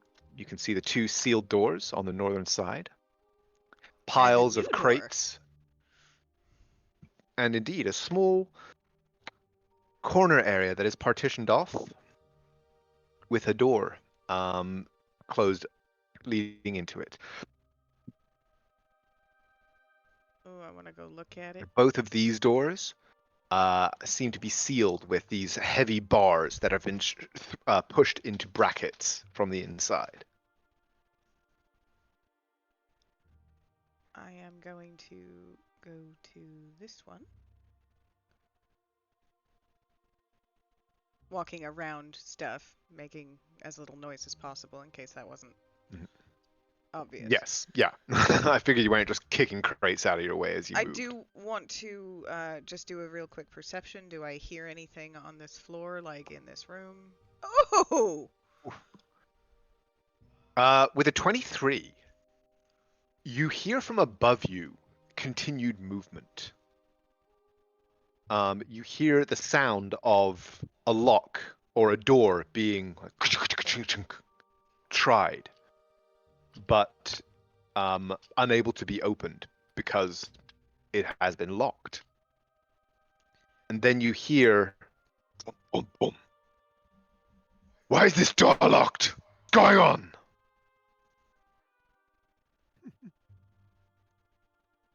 Kandak, Gushen, Bendith, search, find. And I'm gonna go ahead and unlock this door. Okay. I am That going is- to attempt to do it quietly, so I assume that this is kind of a heavy thing. It is a heavy thing, so roll me a stealth check with disadvantage to try and basically manhandle this Come on, 220s. very heavy bar. No, actually, it's the exact same roll, isn't it? Yeah, 16. 16. So that's actually not too bad.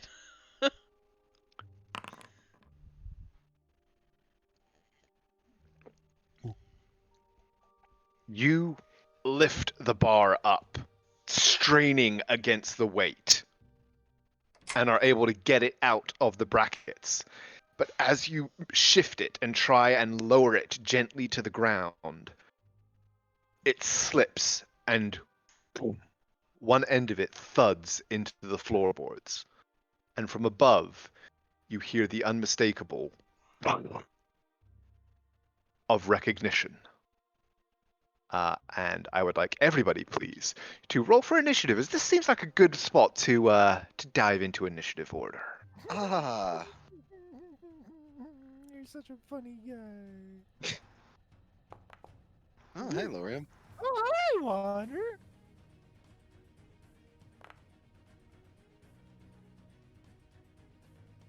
Three manticores. I like how the three of us outside react before Naira does. Well, you know what our I round's assume doing. you're actually in a surprise round. For this first round, you would be until basically Naira is able to let you guys know that shit has hit the fan or throw open the doors, giving you that kind of indication. You guys are unable to act. Oh yeah.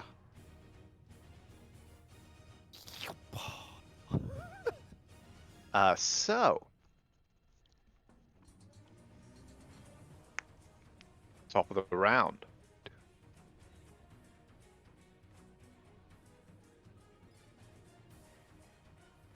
From above, you hear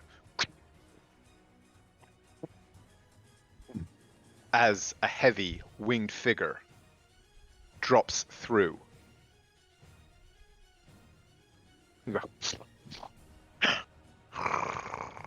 That is its round. Another drops down next to it.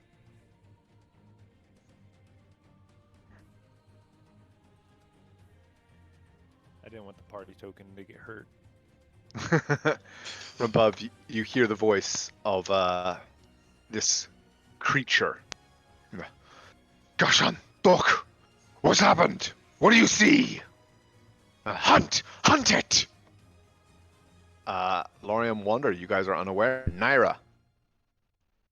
I'm playing cards. I'm staring off in the distance. Arm's playing cards by himself. Naira, you're up. Yeah, sorry. Sorry. There's a lot of you're shit fine. going on. Mhm. Yeah, fuck it. I'm just going to maintaining invisibility. Did I drop the thing? Did I drop the You wood. unlocked it. You said you unlocked it. Yeah, I know, Yeah. but did I, which way does the door swing? Did I block the door? The door swings outward, Okay. as you know that from seeing them open earlier. I can't move. There we go. And as she crazy Naira sprints, and I'm gonna say she dashes as a bonus action as well. So she does the does dash couple with my feline sprint? Well, it was a move action to open the doors Wait, because I of did. kind of their size and heaviness. Oh, okay.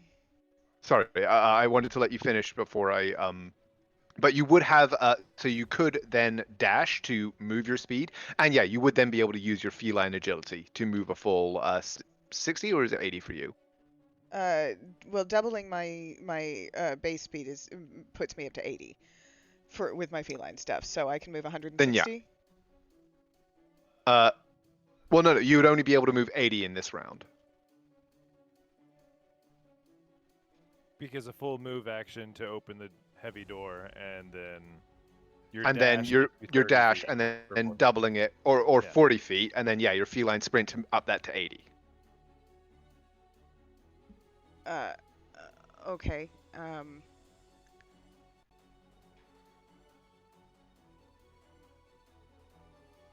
One sec.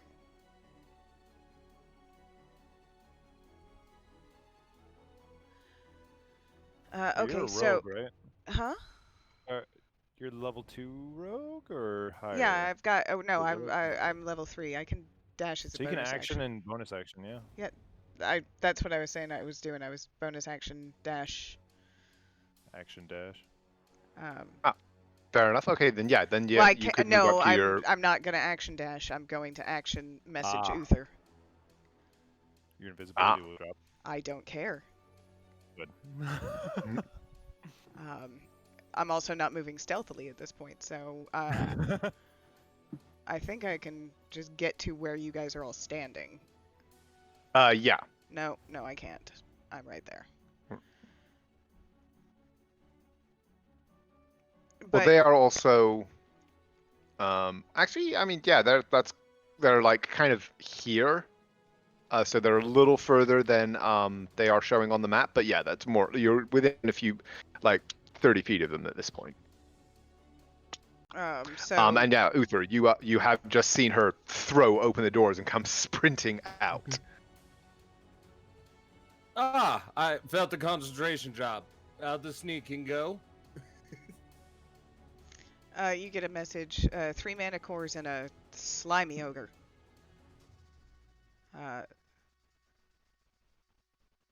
That's it. Burn the ogre, slay the manticores. You ready, guys? Sure. Smack the glaive.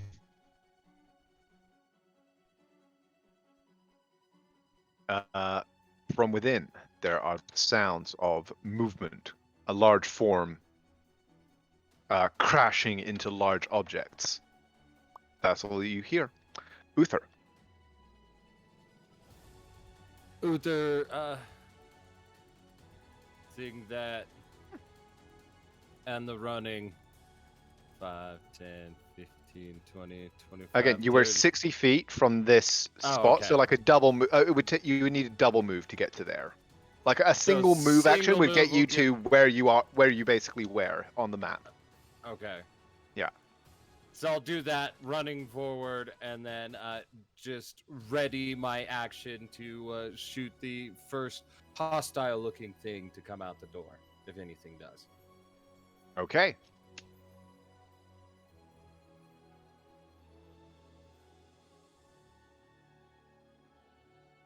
Okay.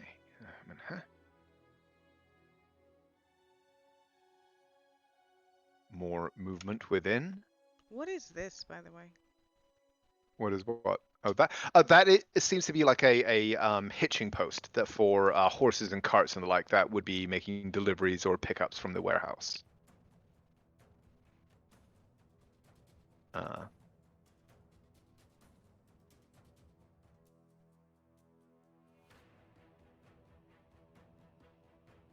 hear more heavy footsteps from inside.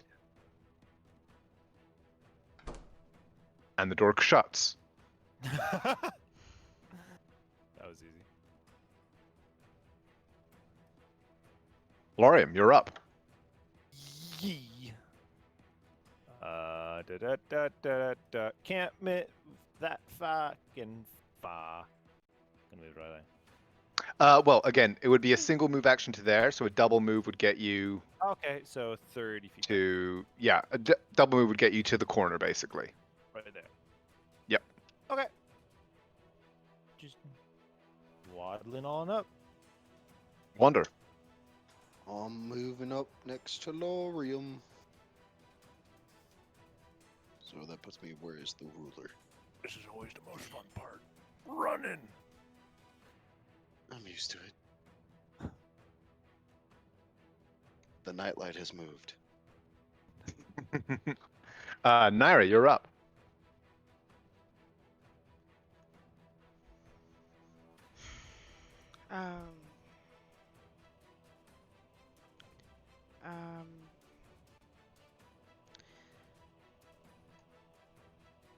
We heard the door shut. Did we hear the wood go back onto it? Give me a perception check.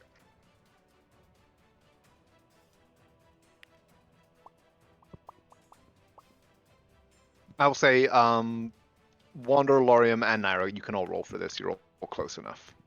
Alright. I love rolling perception. Me too. Like if I roll above a 10, I'm happy. I'm happy. He rolls an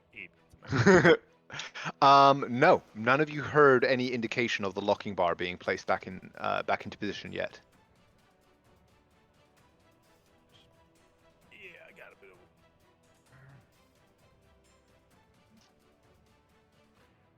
But I can't open that door again.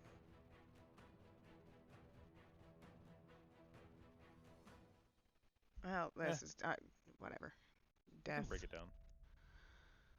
Maybe.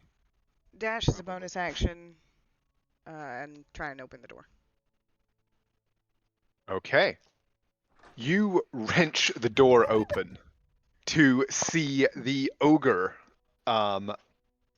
standing, or actually bent over slightly, lifting up the locking bar as though intending to place it in. As the door flies open, his face looks at you, unnaturally bent into a snarl, and from behind him you hear the whip crack of a manticore's tail and a spike hisses out toward you as its rolling ready privately. action goes off. You're rolling privately. Sorry. Thank you. But that was a 14 total. So, Naira, you are able to duck back, and this tail spike hisses through the air where you were a moment before. That is its turn. There is more snarling, snapping from within as another of the creatures makes its way to the ground floor.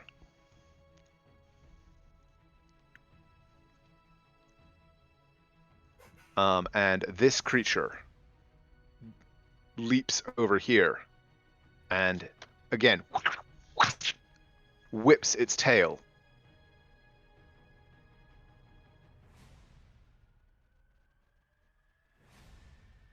And once, twice, 3 times as these spikes fly out. Nice. But all 3 of them embed themselves in the wood of the door that you have ducked behind, and you are completely safe. Get good. Uther, you're up. All right, Uther's gonna be doing lots of running. Because he's gonna do his first 30 to get here.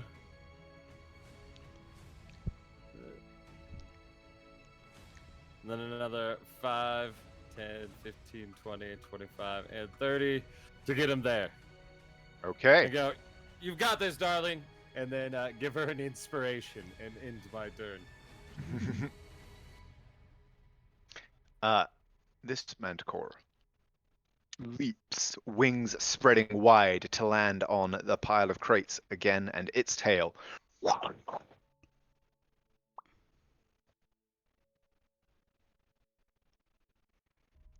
And I'm like looking at Lorium, like doing that finger to eye thing, going, "Look at me. I am the tank now."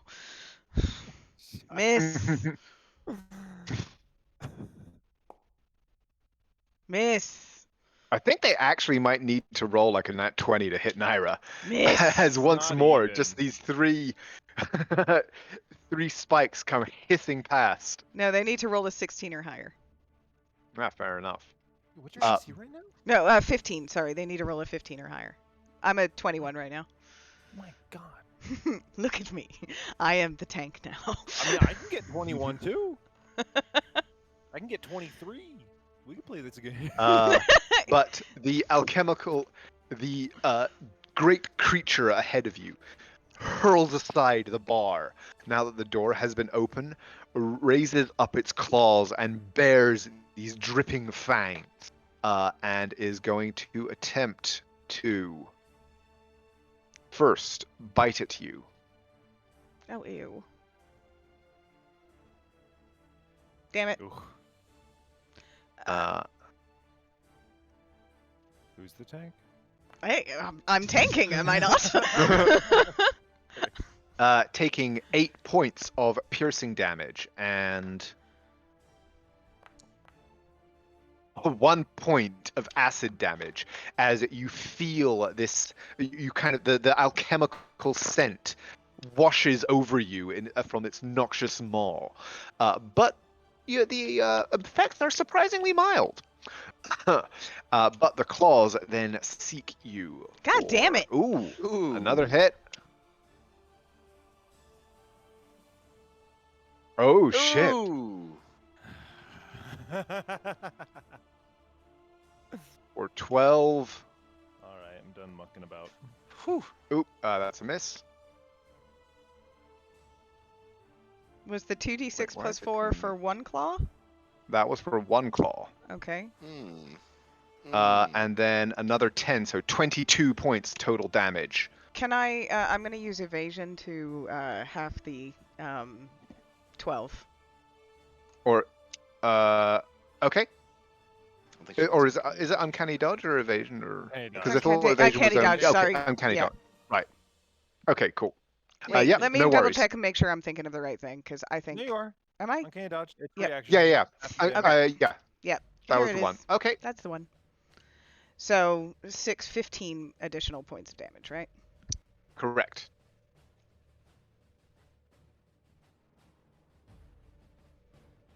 And that is its turn as it lets loose a bellowing roar. Laurium, you're up. It's me. I can get right there. So I will. Yoink. Wait, did I move one? I hate doing that. Okay, yeah, I moved one too far. Okay. Yes. My turn. Okay, Wander, you're up. It's me. That's our turn. That's our day.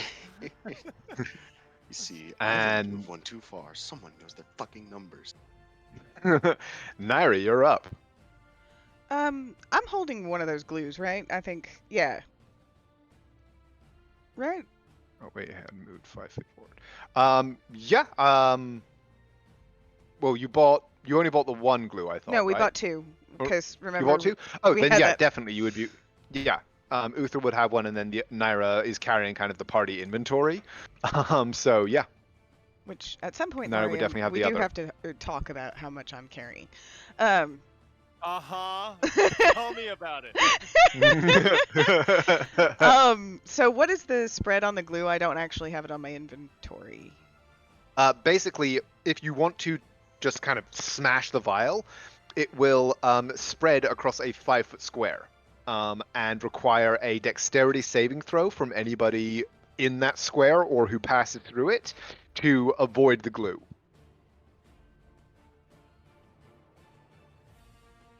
Or they will then need to make a athletics check to free themselves.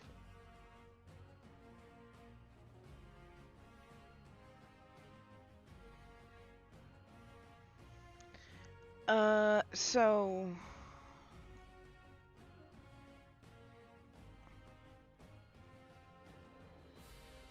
for this one, I never actually specified that I got out my weapons, so I'm only going to be able to get out. I'll assume that you know, Naira being Naira, I'll assume that you had your weapons out. Okay. Well, we're going to start with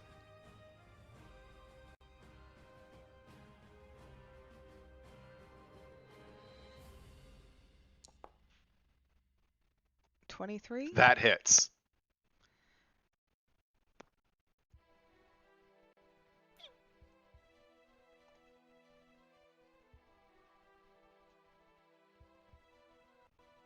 Oh do you no, have sneak why? attack? Why am I doing that? Every time. Every time. Ignore that. That was decent damage too. That was a good damage roll too.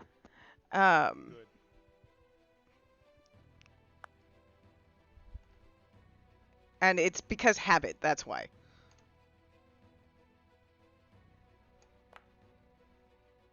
$18? 18 also hits.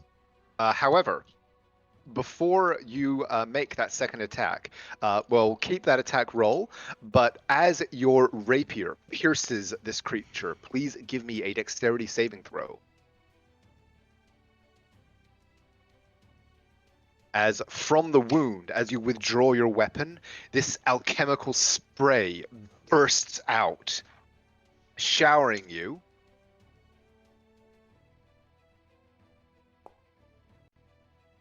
But wait, you have evasion, do you not? No, I don't believe I do. It's level 7. Okay. Fair enough. Showering you for 4 points of acid damage. I will aim at the manticore over here. Okay. Did I hit? With a 18, yes. Okay.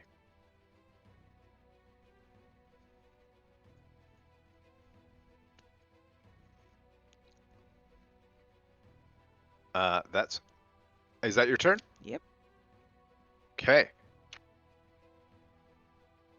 This one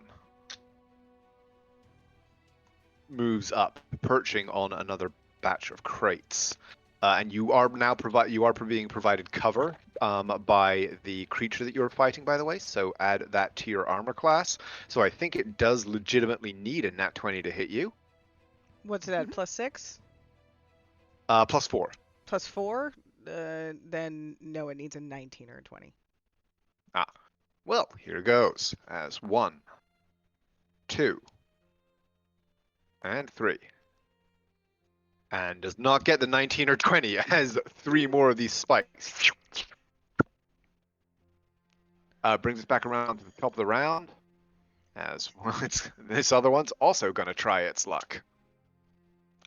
You know those are all coming up with +4, +2, right? Yes. Okay. And a miss.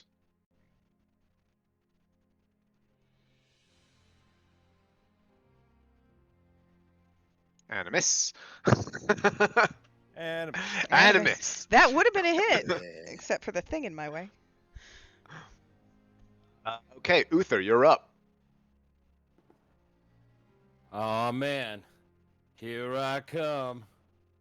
don't block the doorway, please, for the love of Christ.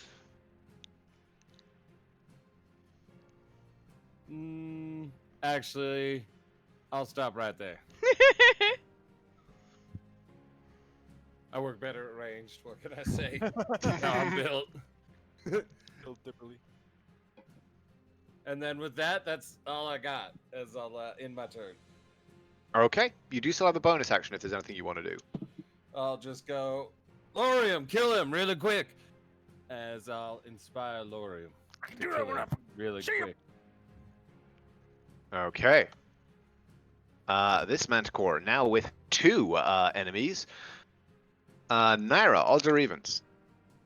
Why? I'm right here in front of him and have pissed him off. Why don't you just have him aim at me? Okay. Incoming crit. 1, 2, It was almost a and crit. 3. 4, 8, 12. Couple more rounds and they're gonna have that crit. As Get there.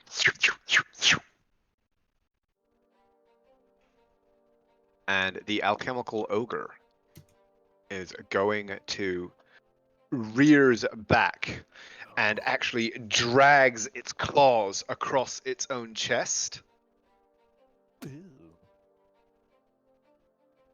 And dies. Hi. Works for me. Commits Got him. Does actually appear to damage itself, as you can see. You do see the claws bite into the flesh, but of more immediate concern to you is the fact that as it does so, acid, noxious alchemical blood bursts out of the wounds, spraying over you and Uther. And I need you both, please, to make a dexterity saving throw.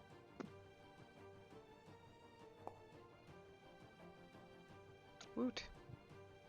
Ooh. Pass Pass. and a pass. Hell yeah. Oh, although actually, sorry, again, Foundry is fucking up. It should be DC 15. So Naira passes. Uther, unfortunately, you do not. Aw. And so that is 10 acid damage to Uther, 5 to Naira.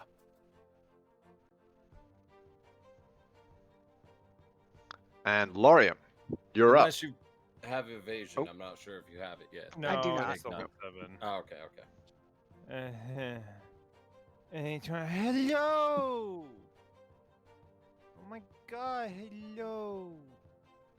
Okay. You can do thing now, finally. Yeah.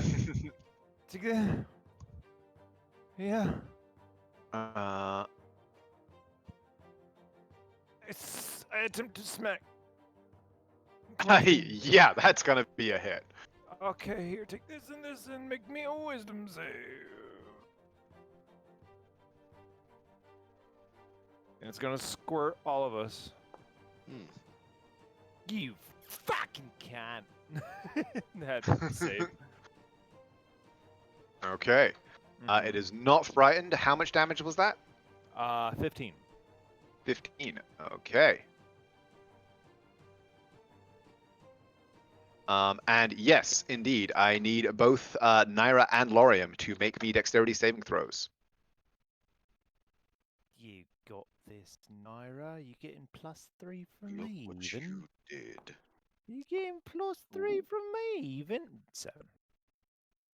20. So Laurium, you take 9 points of acid damage. Naira, you take 4. Okay, this guy's a little bastard. And there's a lot of boys in there.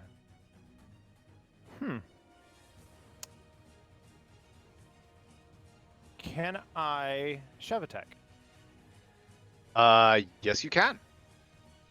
All right. I need a hit first, right? Let me Or just just double check, athletics? because I think it's just a opposed athletics, but let me check.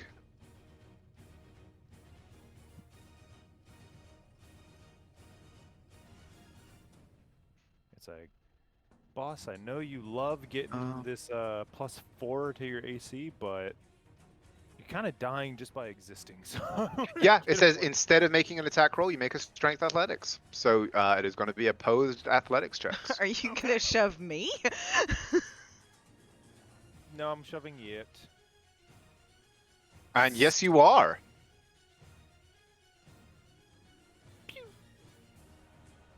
I assume you're shoving it back 5 feet rather than knocking it prone. Hmm. Temptation. Temptation. Why you gotta hit me? Yes. Okay. He will get in front of Naira to stop the onslaught of gore. Okay.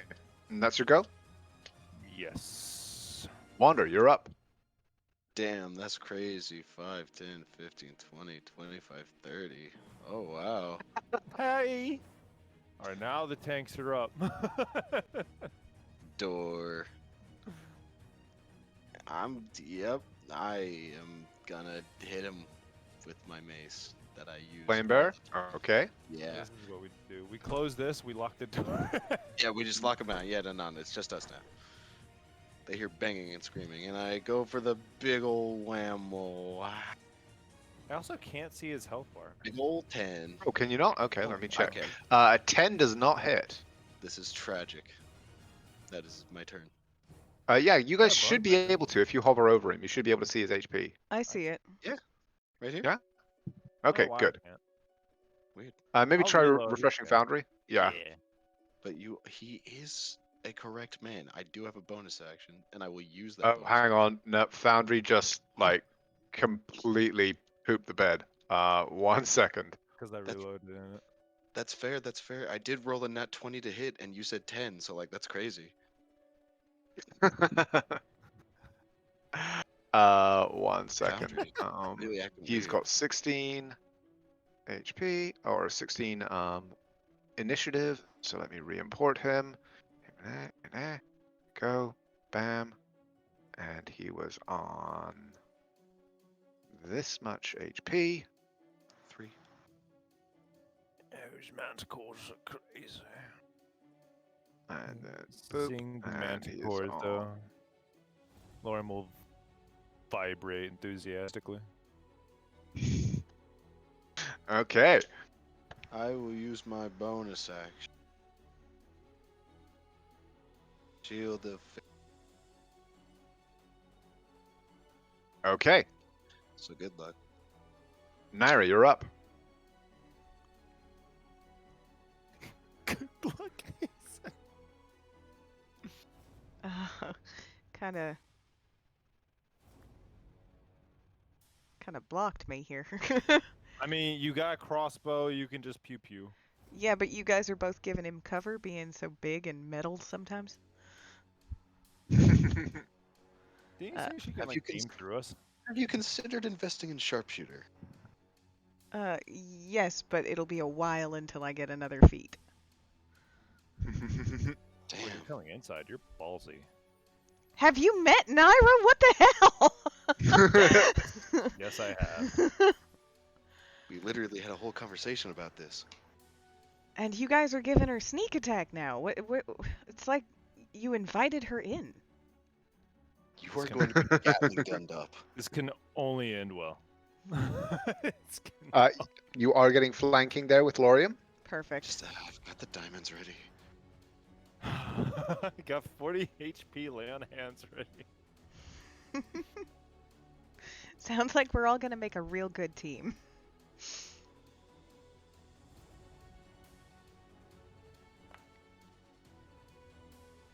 A 19 absolutely hits.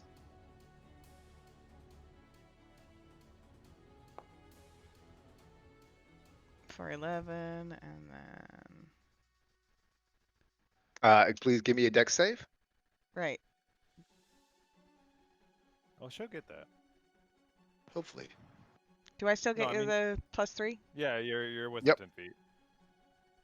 Every one of you gets +3. Whoops, I closed the door on you. I'm sorry. 18. Izzy. 18 does it. You take 4 points of acid damage. And just me? Oh, brilliant. Yeah, it is a facing Directional thing, even thing. though Yeah. directional thing. Like it. Excuse me.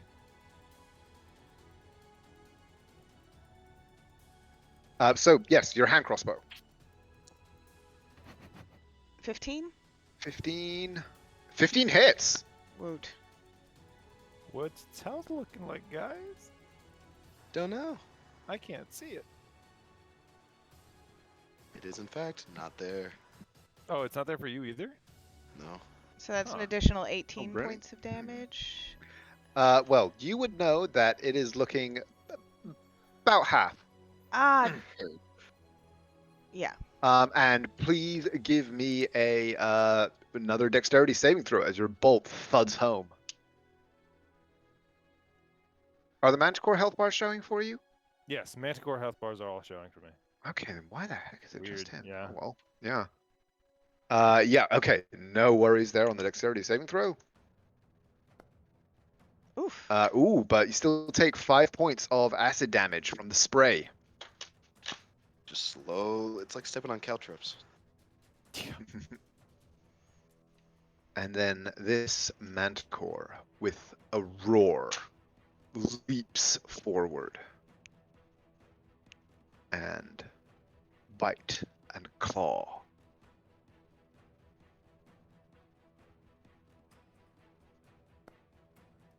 Silvery barbs. Oh, There it is. ho.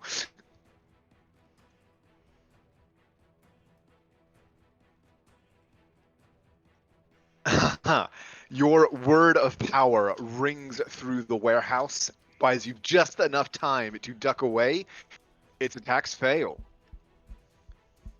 Top of the round as its companion. Does it have room? Oh, okay, it does not unfortunately quite have room to get into position to flank, but will jump over to here. And Lorium, you are again faced with the scratching, biting fury of a Oh, wait, Manticore got as into it my attacks range. you. It got It within did. 10 feet of me. I It mean, did. I guarantee you it's still going to hit me, but I would like to take a funny hit as it's flying towards me to bonk Why it do on you the get a head funny hit? because of Sentinel. And Polar Master. But yes, You it do have doesn't your. work. Oh wait, yes, Inspiration. yes, I get it. It's a D8, right? Yes. Nice! Wait, so do you get an attack when it moves into your range Mhm. with that? Within 10 Or, feet. oh, fair enough. Polar Damn, Master. okay. Polar Master Holy is shit. nasty. Then yes, 20 does hit. Yes. And I believe that with your Sentinel, that would stop it in place, right? Yeah. Okay. 11 points of damage. As it tries to swoop in around, your glaive flicks out, sends it crashing sideways into one of these large crates, and stops it cold. It is going to use its action to actually then close the distance. Or, you know what? I already said it would, so that's what it does because it is angry and not thinking straight. That is going to be its turn. Uther, you're up. I just need to measure something really quick.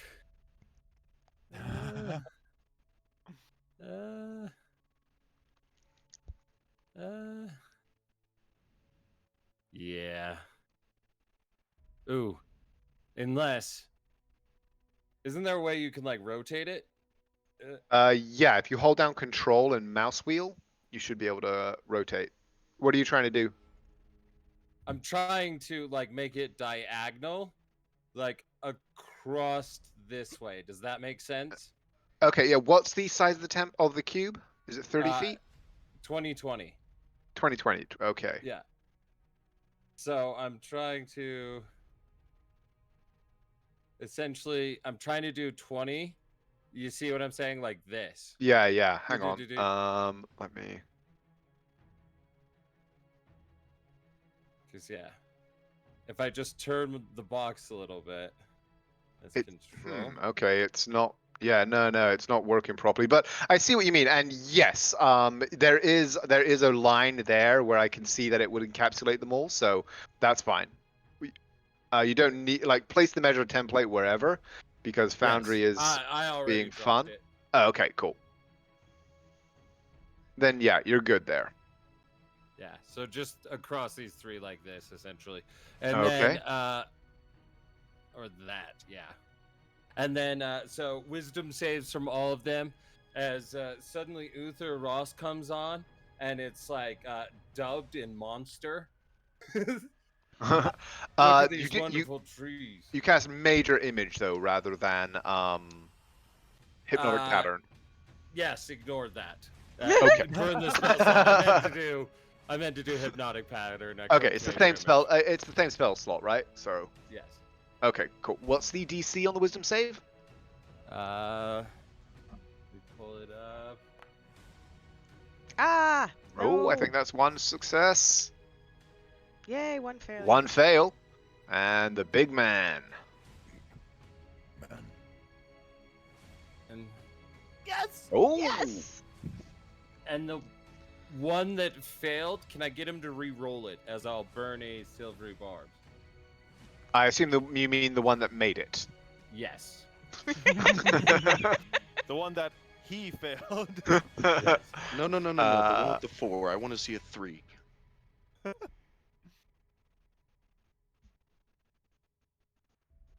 Alright, now we can bonk them all one at a time.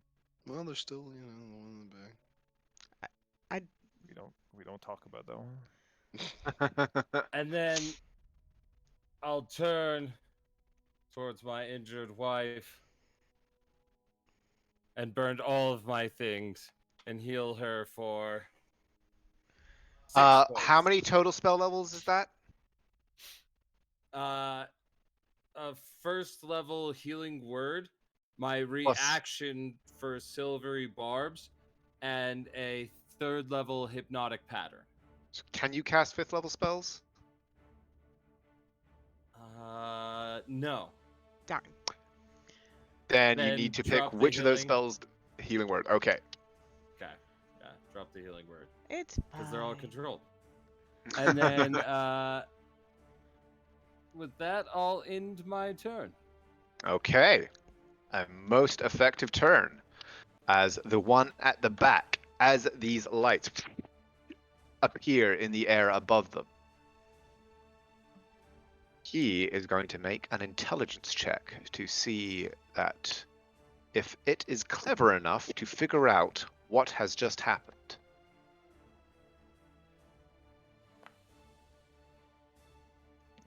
It is not. -2. Let's go.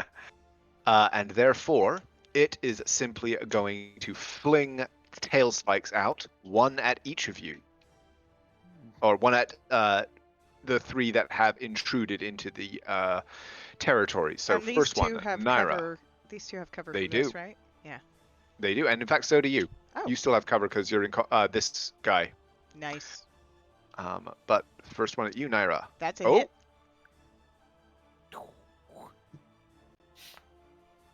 Ooh, 11 points of damage. I'm gonna Second go one ahead at and you, use my Wander. reaction. Take what? 5. Wander? That is Oh, not actually, no, yeah, because you've got cover and your shield of faith, so his not AC even is close. like fucking 29, 30. Yeah, It's 27 so- right now. good grief. Lorium. Oh, Hey, what's the AC bonus? 4. Okay, yep. That That's a just hit. hits. For 7 points piercing damage. The alchemical ogre is in the thrall of Uther Ross as Lorium. 60. Oh, the manticore? Okay. Yes. It has no available usages remaining. What do you mean? That might be just Foundry being silly. Bing bonk bonk. Mm. It makes it so it's 8 fire. Okay. Okay. It's the ogre's turn. It didn't do anything. It automatically fails strength saves, right? I believe so. I think incapacitated is just no action, no. Oh, is it incapacitated? Is that what it's? I just don't remember what the spell's. To Google. Neither Yeah, hang on. So hypnotic pattern. 5e, bam. And a bam.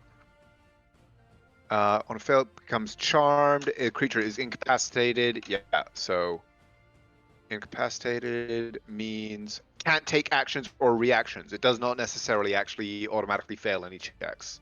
Okay. Well, I'm gonna attempt to push the son of a bitch. Okay. 5 feet.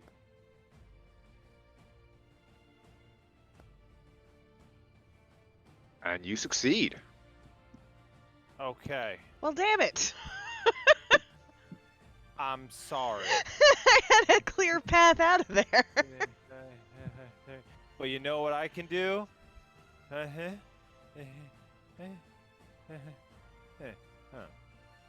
So I can just shimmy around the dude who's not walking anymore and push through shit and get right there. Yes, you can.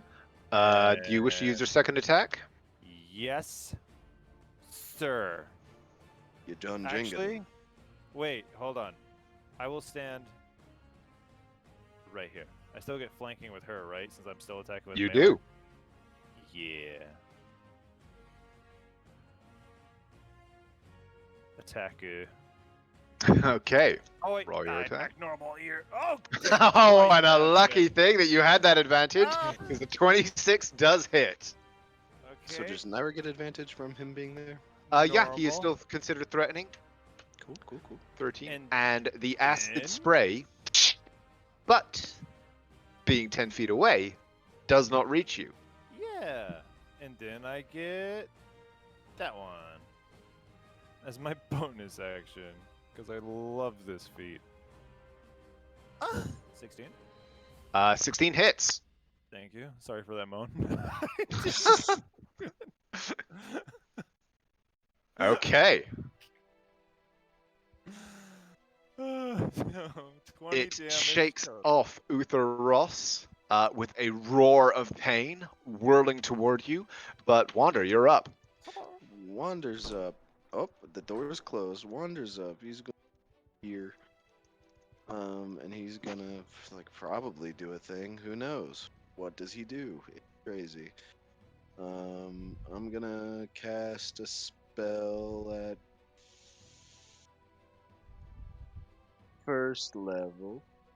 With my bonus action, I'm gonna cast a Searing Smite. And then I'm gonna use my action to try to hit him with the mace. Okay. Actually, how low is he? Does he look like? Is he looking a little bit? Fuckety? He's on like maybe 25 like- to 30%. Okay. Question: are we going to clear this floor of these 4 things and then end for the night? Yes. But if you're Cool. asking about Critspiration, I do allow it to be used on either of a double feature. Ooh. Save it. Nah, if there's nothing going around, nah, I'm gonna. Yeah, you're right. I'll save it. I'll. Watch him just nat 20 here anyway. Oh, so close. I mean, it was Oh, close, but a close. 25 does hit. Hell yeah, it does. Dang, So good fun. again, this mace, not the right damage. So I'll start with the one from the mace. So that's the mace, and then there's the d6 from smite. Then there's the other d6 from the mace. Then there's a d8 for me. 15. Oh And my! what's the the D8 is from your That is my cleric divine ability. strikes thing. Okay, 22 damage total, right? Yes. You didn't know this, but he's basically a rogue now. So that's Okay, 8, your 22. mace flares with light, comes crashing down into this thing's side. It shrieks in pain, but I need Wander and Naira to please both give me dexterity saving throws. Naira, you may roll at advantage because of the awkward angle. I don't really need to. You Yeah, me are neither. absolutely fine. Oh my god, Wander made it! Wander Let's made it with go. bonus. You both take 4 points of acid damage. Yes. That thing is, even if I was right next to him, I couldn't give either of you the bonus. Yep. I was getting pretty low. Yes, she Naira, is. you're up. I am going to bonus action.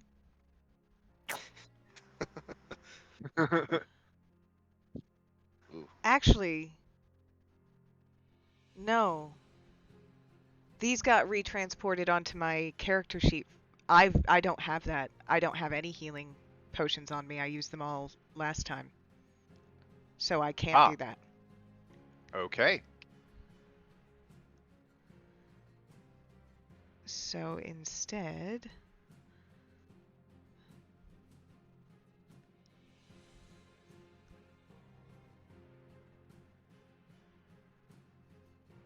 I'm going to disengage as a bonus action, because that guy's doing stuff now, right?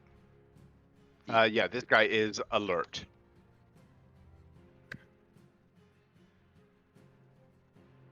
And then I'm going to cast Cure Wounds on myself.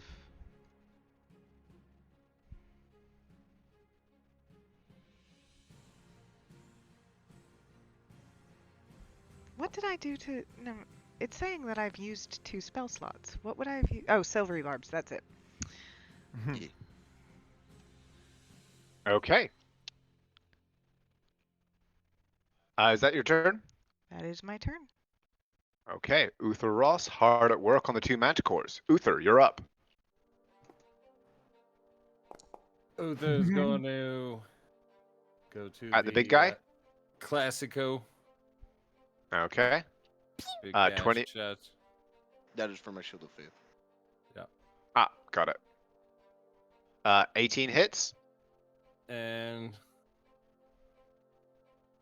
16 also hits. Are these both on the alchemical ogre? yes. Okay, then yeah, both of those hit. Okay, 10 damage. Damage It is still up. Damage. Wander, please give me 2 dexterity saving throws with advantage. Heard that, Captain. I never fail these. Never fails these. I never fail them. See? Makes 1. All right, now the second one. Still don't fail them. Never fail. See? Makes 2. Fails. Never fails. And it didn't roll well, so from both wounds, as the Eldritch Blast smashed home, you take only 5 points of acid damage in total. And as the second blast opens up its wound, and it seems to strike deep, the creature shudders, gives a final roar of pain, and collapses down to the floor. This alchemical blood oozing from its wounds, steaming slightly as it creeps across the floorboards. And then make his way in and just say, drop the manicore in the back. And then throw Nairo a wink and heal it. Because I can.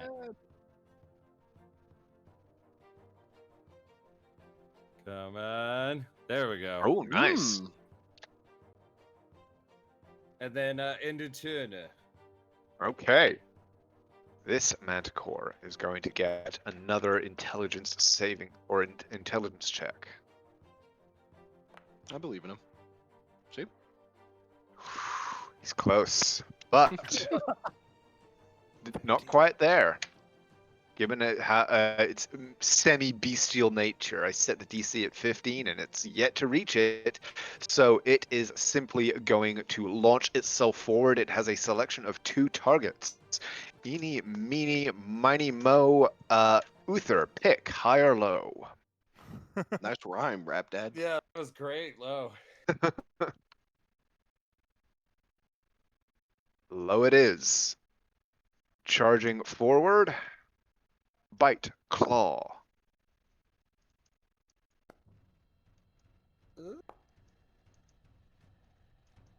Shield. Okay.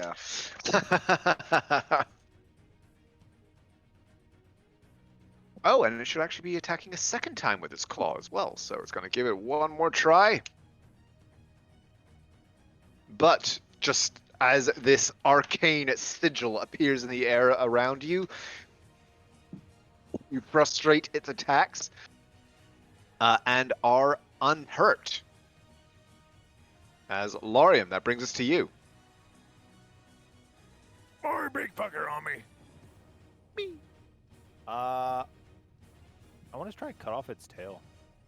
'cause As that would in make like a nice cold whip. shot? Yes. Okay, roll your attack. With advantage. With advantage. Ooh. That's going to be a hit.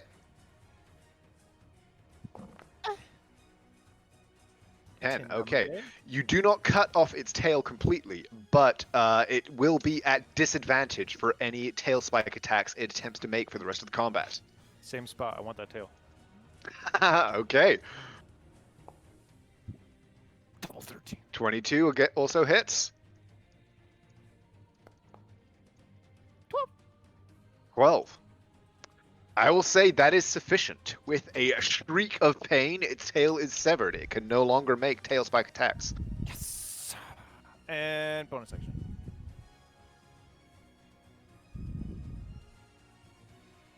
Going to give it a new tail. I'm going to attack its nub. Bop it. This is just a regular attack, so that one does hit because it's not a called shot. 9 points. Okay.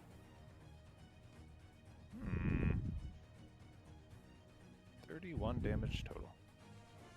Okay. It is still up, but it is definitely feeling the effects of those attacks, especially the first two.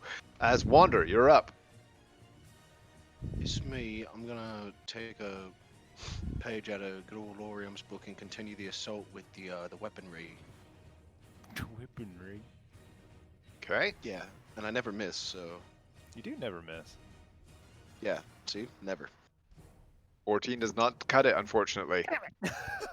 What if we cheat? What if we that's my cheat? thing. I mean, do you have an inspiration or anything that you'd like to burn on it? No. Okay. Then anything else you want to do with your turn? No, that's it. Naira, you're up. If I move here, will it? It will not have cover at that point, no. Okay.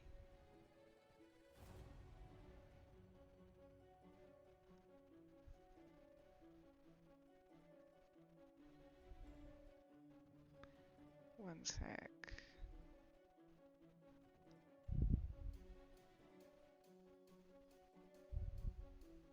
I need somebody to give me inspiration or something.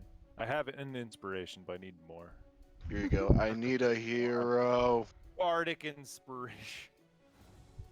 I'm holding out for a hero. Everybody takes 1d4 sonic damage. Sonic, damn Sonic. And I'm actually. Fuck it. Let's see how this works. I'm going to. Toll the Dead. 15 Okay. wisdom, please. Not great at that. I was hoping. Damn it. But it does make it. Yeah, the more you talk about how they're not great at something, the better they. Very true. Yes. It's like the universe tries to spite you. And I'll go ahead and bonus action give inspiration to probably actually Uther. Okay. Uther Ross, hard at work. And then Uther Lionsbane, you're up. Ooh, you got Uther's the going full name to drop. have to look at Batty in front of him. Frown, hit him with a Toll the Dead. Second verse, same as the first. He said, "Know your place." Damn it! Oh, ah! A little bit louder, but no worse. Oh my god. Oh, just ignores it. Damn it. And with that, he'll be like, "So you want to be inspired? Well, you come to the right place, Lorium." As he gives him an inspiration. And there is, I'm not even going to make it roll for who its target is this time, as it whirls on you, blabbering and angry, and is going to attack with teeth and claw. First, bite. 2 claws. Ooh. Yes! They all hit. Oh, shit. Okay, so first from the bite. I did not use Shield of Faith, my friend. 6 damage. Then from the critical claw. Ooh, 16. And then the normal claw. Another 9. It's okay. I can 31. Wow, The did it same just do the damage exact as same? As it takes its revenge. Lorium, you may now retort. All right. Beat the shit out of it. I'm doing this only for his own pride and because funny. He is going to reach down and pick up the tail. And I'm going to try some God of War shit. He's going to attempt to grapple it by wrapping the tail around its neck and basically suplexing it to the ground. Okay, so that will be opposed athletics rolls Yes, for your and first that attack. is a large creature, right? It is a large creature. So that gives it advantage on it. It yes? does. Okay. I'm I going to use believe. my Let me double inspiration. check. I do think not you can care. I grab was a going to creature use that's the size larger than you.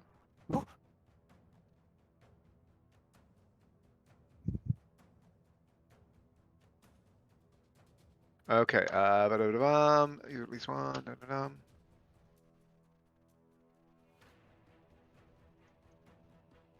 No, actually, it doesn't get any advantage. It just cannot be more than 1 size larger than you. Yes.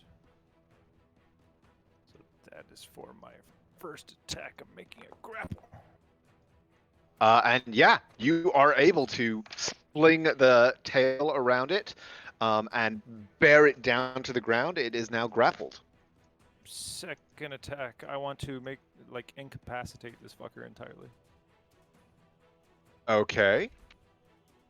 So another grapple. 1 second. Right, that's how you roll it, right? You do 1 to grapple it, and then 2 to completely incapacitate it, right? Yes. So go ahead and make your second attack or second athletics roll. And then this one, I don't care. D8. You're rolling that one. So okay, I will say it is incapacitated until it can. So I would like to say for the flavor, he basically wrapped it around its neck, alley-ooped onto its back, is using his legs to pin the wings backward, and then slammed it back, and is now pinning it to the floor with it on top of him. He's basically choke holding it Okay, Wander. and laughing the whole way.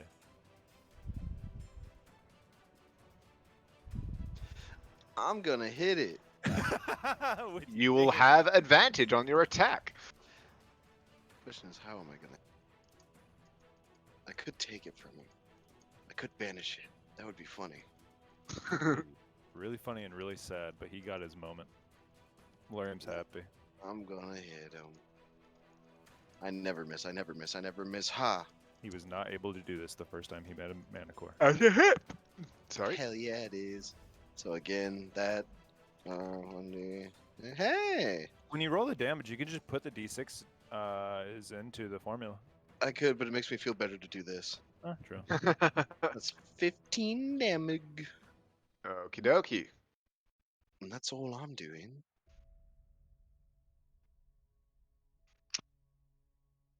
Nairi, you're up. Do I get advantage even from here now that he's pinned? Yes, absolutely.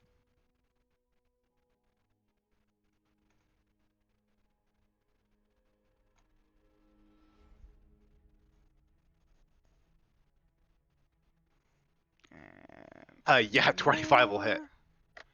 Ooh, well, a 13. Unfortunately not. Ooh, You get yay. I do Ooh. get snick. 3 4s. Almost. I mean, 2 out of 3 ain't bad. I'm evolving. 19 Demigay. Okay.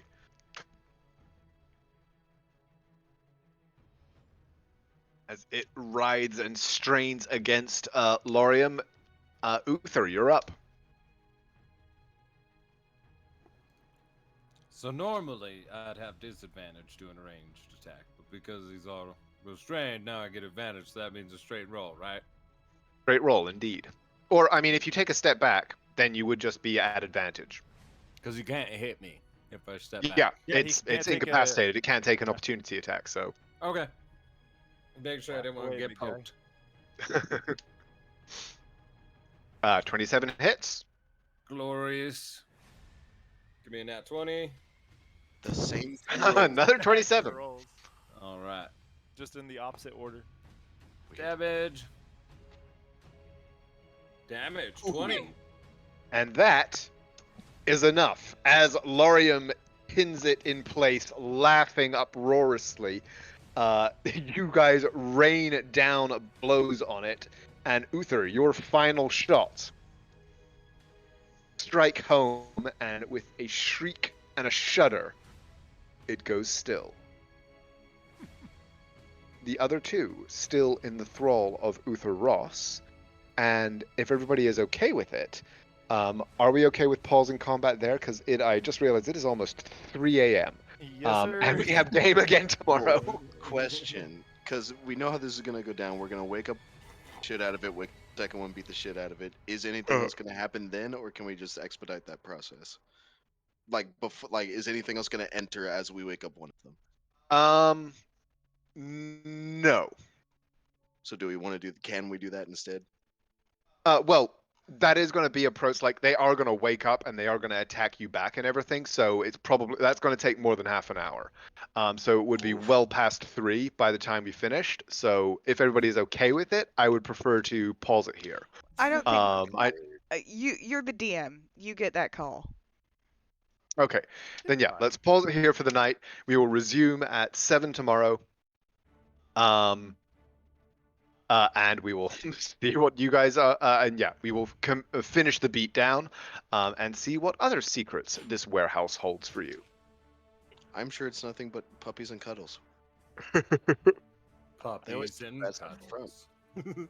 Puppies and cuddles, indeed. Yeah. I am happy. All right.